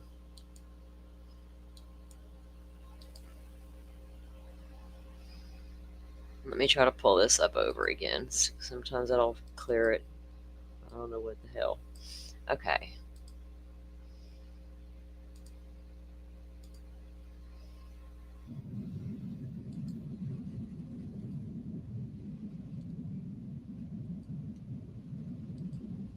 I'm raised. I love this place. It's my home. I was raised here. I don't know why it keeps stopping now. Jesus.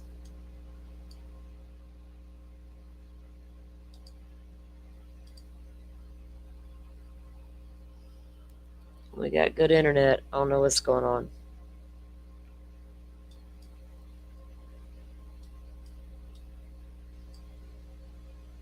Let me try to get it over. Okay. What's up? Oh, good Lord. Okay, let me do this instead.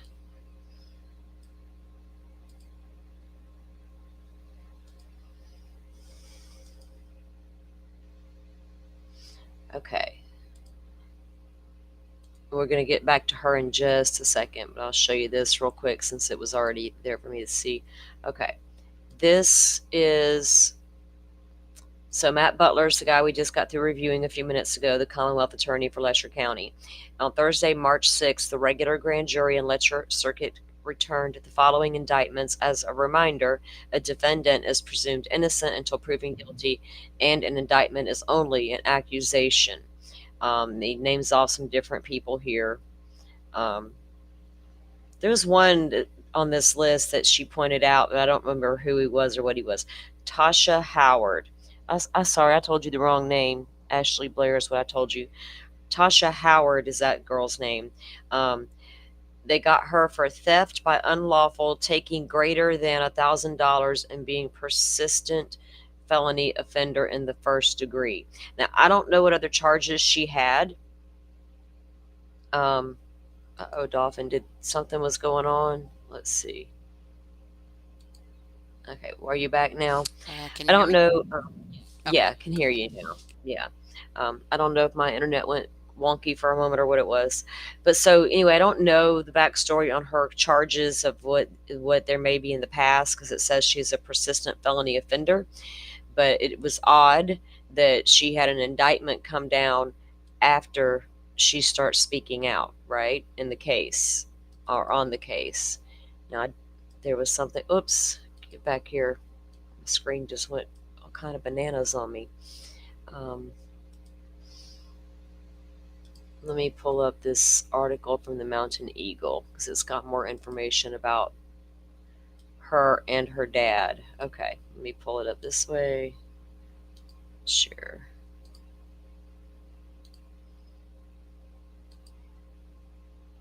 Okay. This is who I was trying to present to you a moment ago. It came from an account of an Ashley Blair, but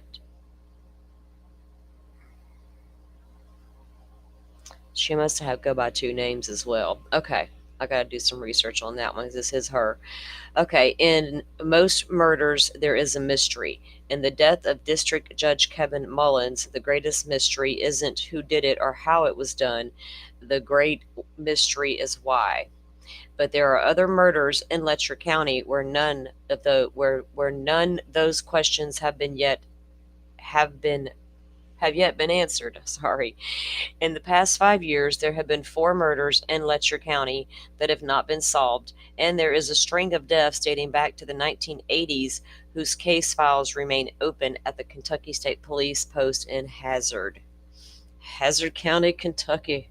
The Duke boys. Okay. The most recent was on Cowan in March 2024. The third in a string of murders that occurred in the 27 months beginning December 12th of 2021.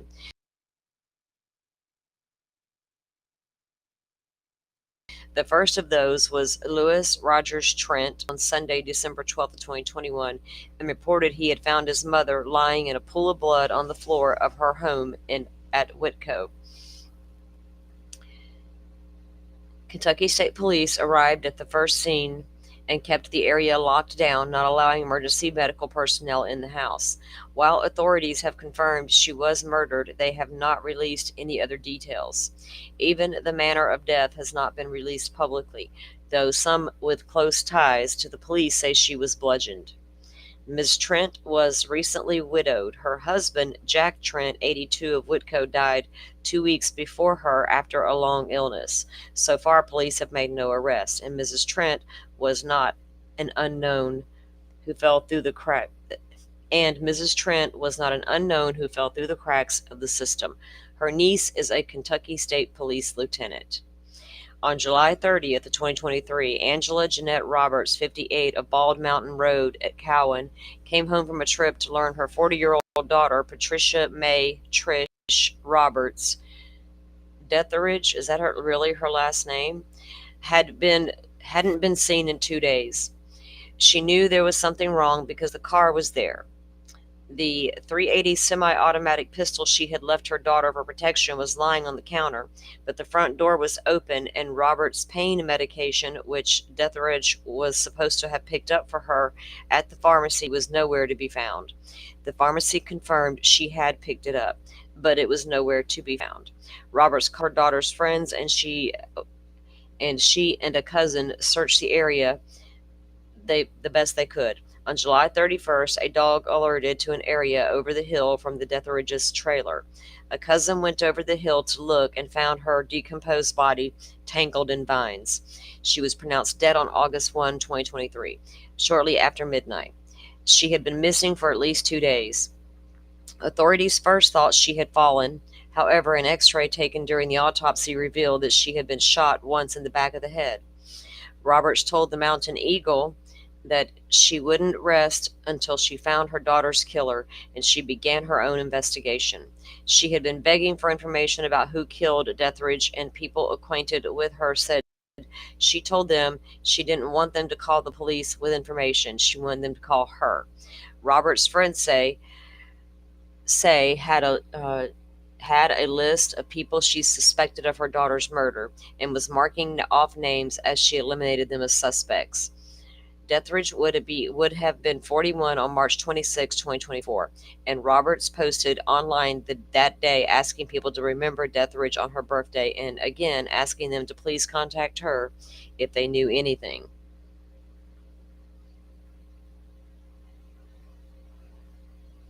Roberts went to the supermarket the next day and stopped at Dinah Blair Cemetery near her home on the way back. She was found that evening shot to death in the parking lot, her groceries still in the car. Police have released little information about either murder. She was pronounced dead shortly after 11 p.m. That's the second person investigating their own child's death to be murdered. Crystal Rogers' case comes to mind. She was pronounced dead shortly after 11 p.m. March 7, 6 months and 1 week after her daughter. Wow, Tommy was a year after Crystal. While those three cases have captured the attention of people who live nearby, they are far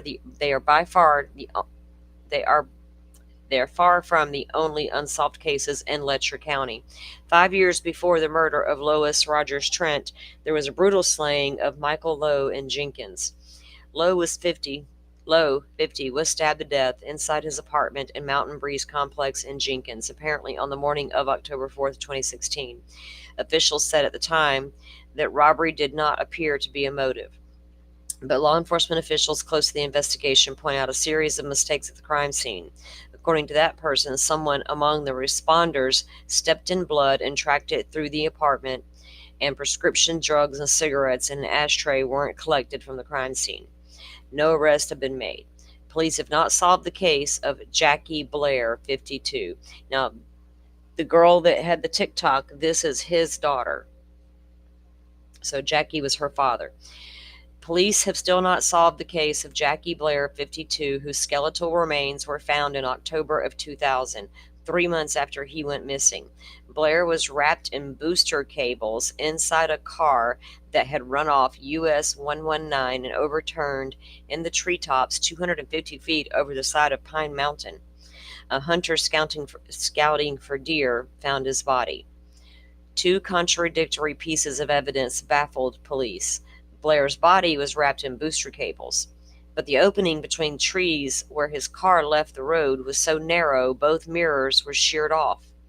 Law enforcement said no one could have predicted the car would pass through those trees if it were pushed over without a driver, nor could officers agree on how fast the car would have been going to travel as far as it did over the mountain. While state police surmised that the booster cables had become tangled around Blair as the car flipped, A state medical examiner ruled that they could only get wrapped by someone. What? Like your car goes off a roadway and magically your booster cables get wrapped around your body? It would have to be rolling, right? To even No, that where are even your happen. booster cables? So are your booster Usually cables in the trunk. Yeah, right. Or even usually in the trunk. Yeah.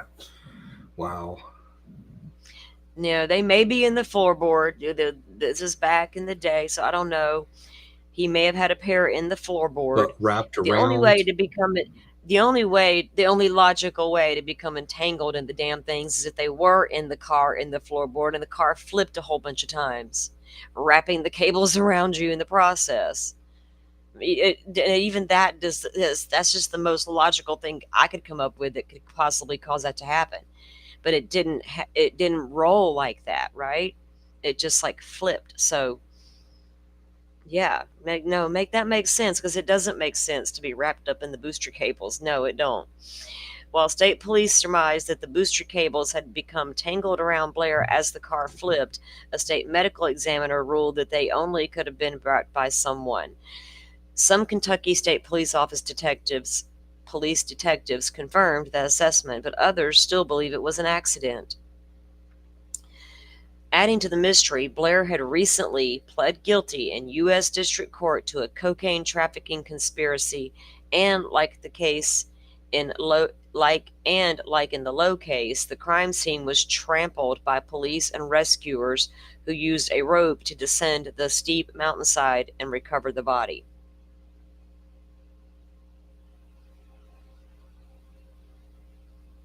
Some Kentucky State Police detectives still believe that it was an accident. It doesn't matter what you think.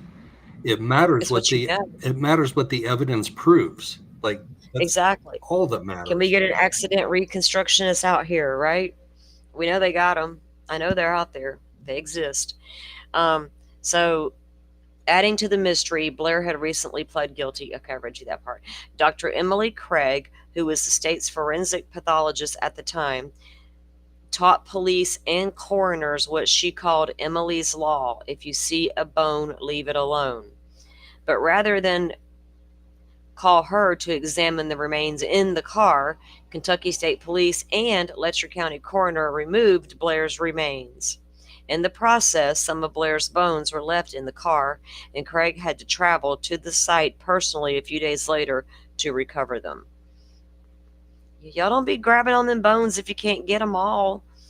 2 months later, the Kentucky State Medical Examiner ruled the case was a homicide, and now police disagree, even among themselves, whether Jackie Blair died in an accident. Well, excuse me, if the coroner says, or the medical examiner says homicide, and then it's homicide. And it's up to prosecutors to prosecute the case, not these police to get over here on the corner and on the side and have a conversation where we still don't believe it. That's crazy. So a few police disagree, even among themselves, whether Jack Blair died in an accident or a murder. Persons who attended her crime scene classes afterward said she uses the incident as an example of how not to handle a murder scene. Perhaps the biggest mystery is that of man whose badly decomposed body was found in October of 20th of 81, dumped over the side of Pine Mountain. The elderly man was picking up grapes below an overlook about 4 miles from Whitesburg, and Whitesburg is where everything happened, Letcher County, when he discovered the body lying in a pile of brush and garbage. Police identified the remains as Richard Lee, who was last seen outside the Slip Disc Discotheque in Cumberland. The Slip Disc Discotheque. Holy shit. What a name. I'm just imagining that Slip Disc Disco. And he had been in Harlan County working on an independent audit of a construction company. The body had stab wound in the back. So this covers several of the cases that have been unsolved, but the one that the reason this article come up when I was searching, because it had information on Mr. Blair here, and I don't know why I can't get old girls TikTok to play now. And then there was something else I had about them in case that didn't play, that the things that she said. That's the Google Drive. It's not in there. I got the deposition of Mickey. Let me try this again.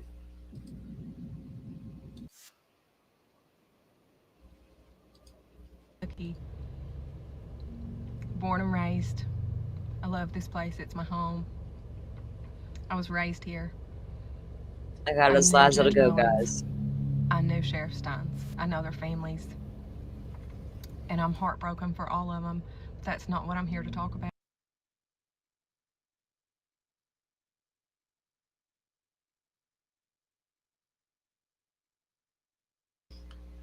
Okay, that is super aggravating. I'm going to have to pull this, get us the story on that, backstory on about what she's going to be talking about and the things that she says. And apparently, and I didn't deep dive it last night, but there's apparently some other people on the TikTok talking about their experiences there, but they're not named in the lawsuits or anything. But like I said, I didn't do a deep dive on those people yet, because I did get that little bit that I talked about there out of Elizabeth's live last night with the TikTok, the TikToks that were going on and other people who were speaking out. Let me check something.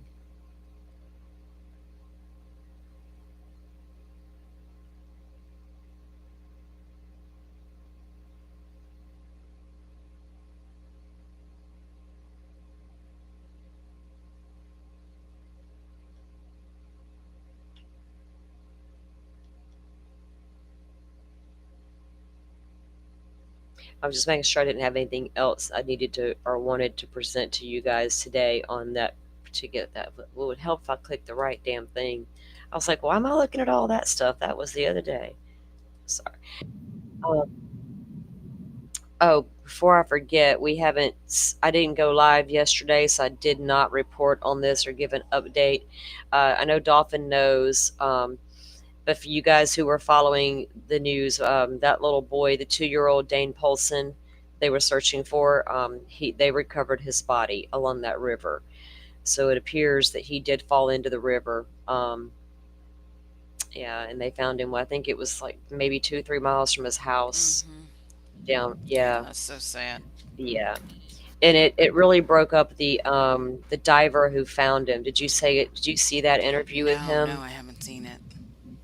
You guys want to watch it? Yeah, no, definitely. Let me pull that up. Let me pull that up and share the screen for you guys. Because I did mean to bring that update to you guys. Because if we touch on a story and watch a couple things, I like to bring the follow-ups. So this is the story to follow up on that. Yeah, poor little guy.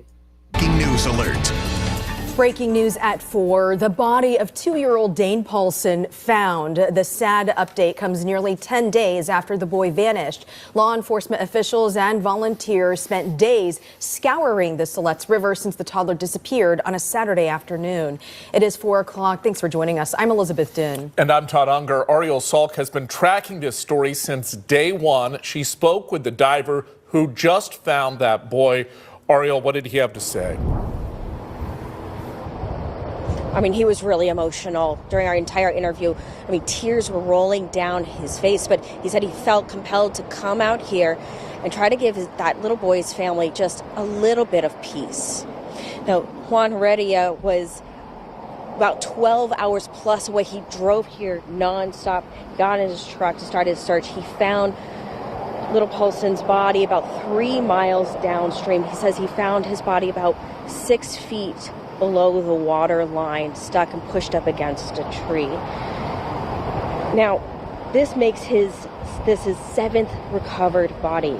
He tells us what was going through his head when he found him, knowing this was the youngest person that he has ever recovered.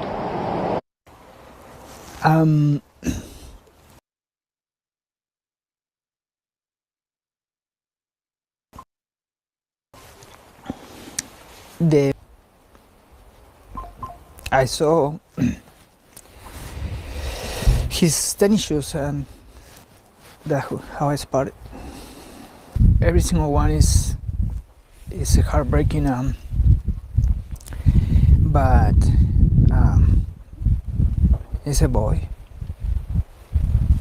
It's 2 years, 3 years old. And it's just hard to believe. And I will have 12 hours driving back home to break many times because I know it's gonna hurt. 2-year-old Dane Paulson disappeared March 1st after playing in the front yard of the Sillett's home about 100 feet from the river.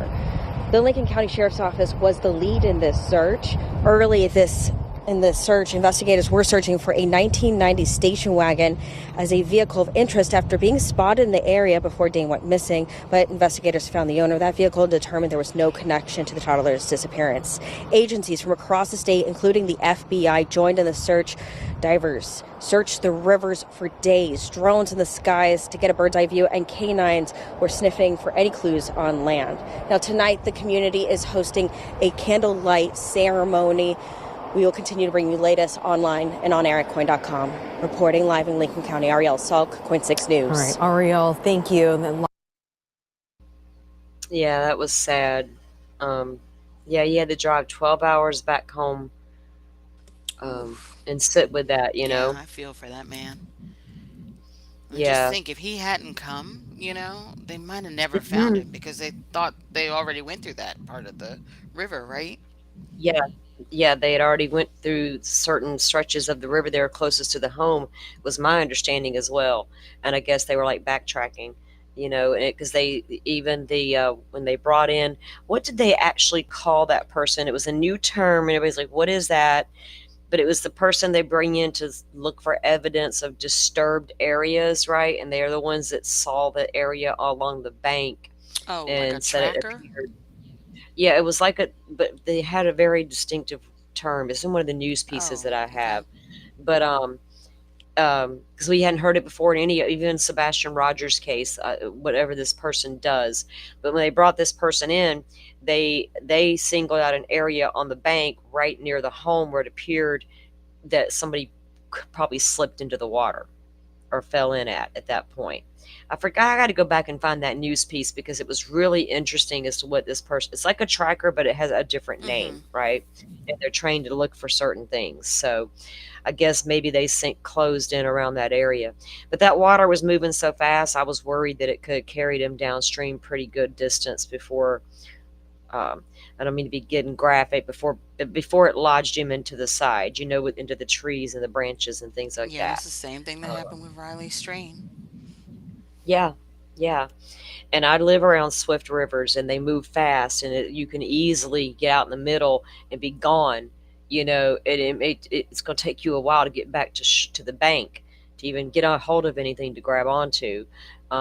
So that was one thing I was wondering, if it just picked him up and carried him downstream pretty quickly, but he was found close to home, so at least he was found, and I hate it for the parents. I'm not going to sit here and judge them, shoulda, coulda, woulda, all that good stuff. What I would do and what another parent would do is always going to be totally different things. I can promise you that. I'm super paranoid, and I am super paranoid around water. Let me rephrase that. I'm not super paranoid. I am around water. That's one thing I don't play around. I couldn't bring myself to live on it with young children. As much as I wanted to, I wouldn't do it. I wouldn't even have a pool. I didn't even have a pool because I didn't want no accidents, It's just like, no, I can't with water. I don't know. But for people out there like that in the rescue industry, if you want to call it that get out there and do these search and rescues, God, you can't say enough about them, what they do, they're like the unsung heroes. I think we saw that during 9/11, even them trying to bring in dogs and trying to find people, and the countless hours that goes into these searches, and and when you can't find your person, that's got to be super frustrating, right? If you're search and rescue, like look at Sebastian Rogers' case. You would think with all the manpower and the search dogs, they would have come up with something. Yeah. But they haven't that we know of, right? So if you're an investigator and you keep coming up empty-handed, my God, that's got to be so frustrating. Like, I don't know what I'd do. I'd probably have some meltdowns over that shit. Like, we have nothing? I'd be yelling at my investigator. What do you mean we have nothing? What's wrong with you? Get out there and find me something that we can use. But,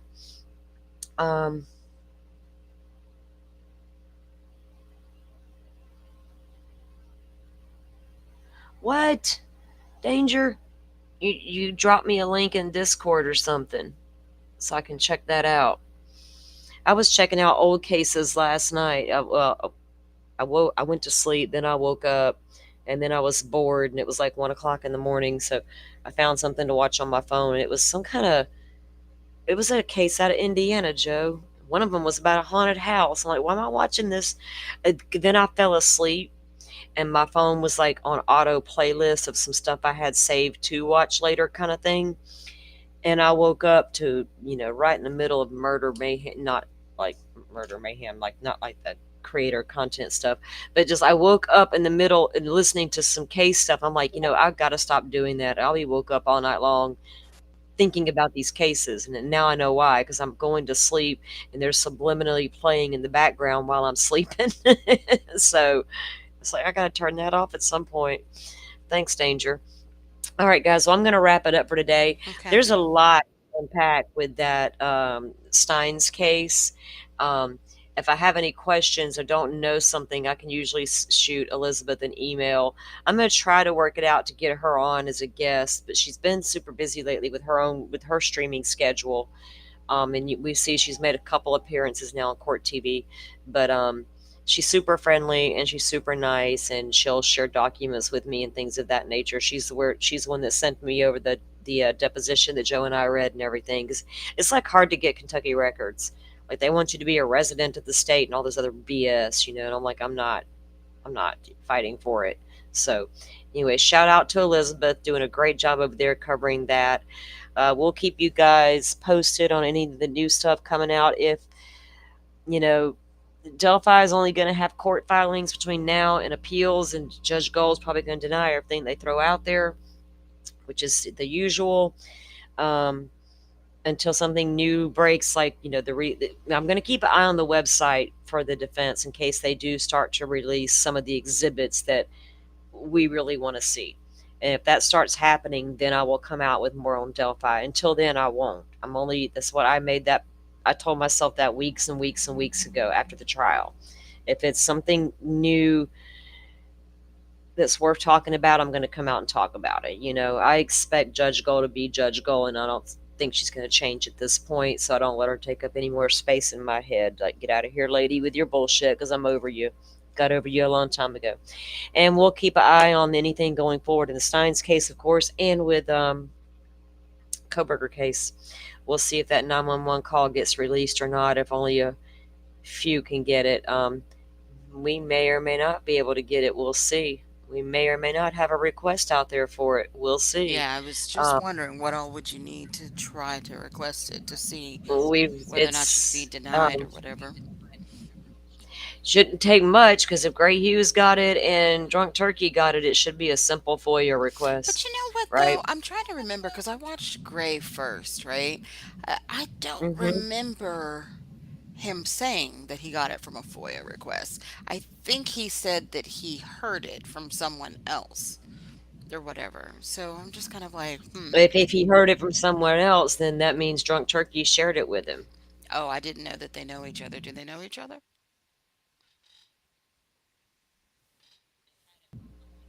Drunk Turkey said he got it on a FOIA request and had it for a couple of days. Probably talk behind the scenes.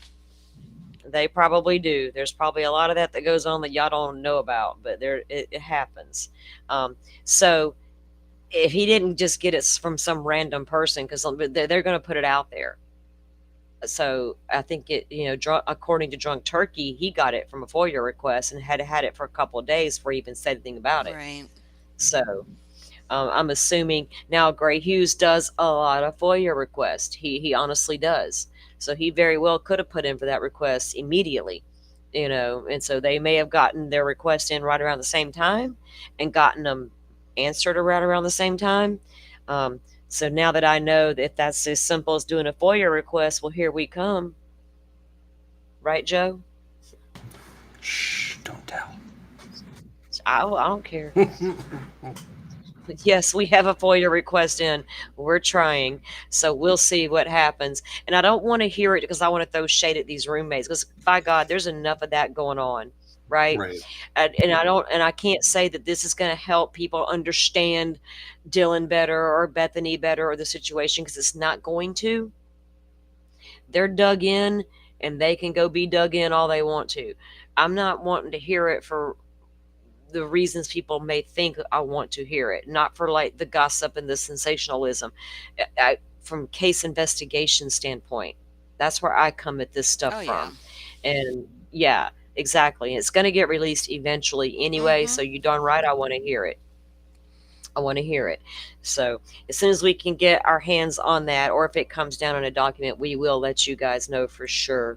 And I won't come out and tease you and tell you what it said. I'll just play it, because I feel like if it's out there, it's out there. You know. Yeah. If it comes out of if it's given to you in a Freedom of Information Act, then yeah, they expect it to be put out there. You know. So, and it's just a matter of time before mainstream media gets their hands on it. You know, they can't stand it. They're going to have to get their hands on it and get it out there as quickly as they can. They don't have as much, they compartmentalize a lot better than some YouTubers. Let me just put it that way. News is news. All right. So guys, y'all go have a great rest of your day. Today's Thursday, right? Yeah. My grandbaby had a good field trip today, so they're off out doing that today. I am going to go outside and enjoy some of this beautiful sunshine I see out my window. Have some lunch. You guys go do the same. If you got nice weather, enjoy it. I already ate. I had DoorDash delivered Did you during eat? this. Yeah. You had what delivered? Some Chick-fil-A via DoorDash. Oh my gosh. Yeah. That's my grandson's favorite places to eat is Chick-fil-A.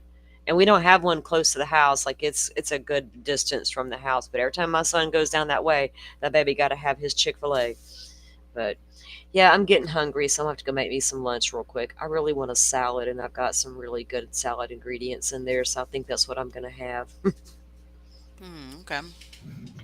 And then I might fall asleep. I don't know. I eat big salads when I eat them. I put all kinds of good stuff in them. I'm not trying to like watch my weight and eat a light salad. Oh, hell no. I'm fixing to load that baby up with all kinds of good stuff.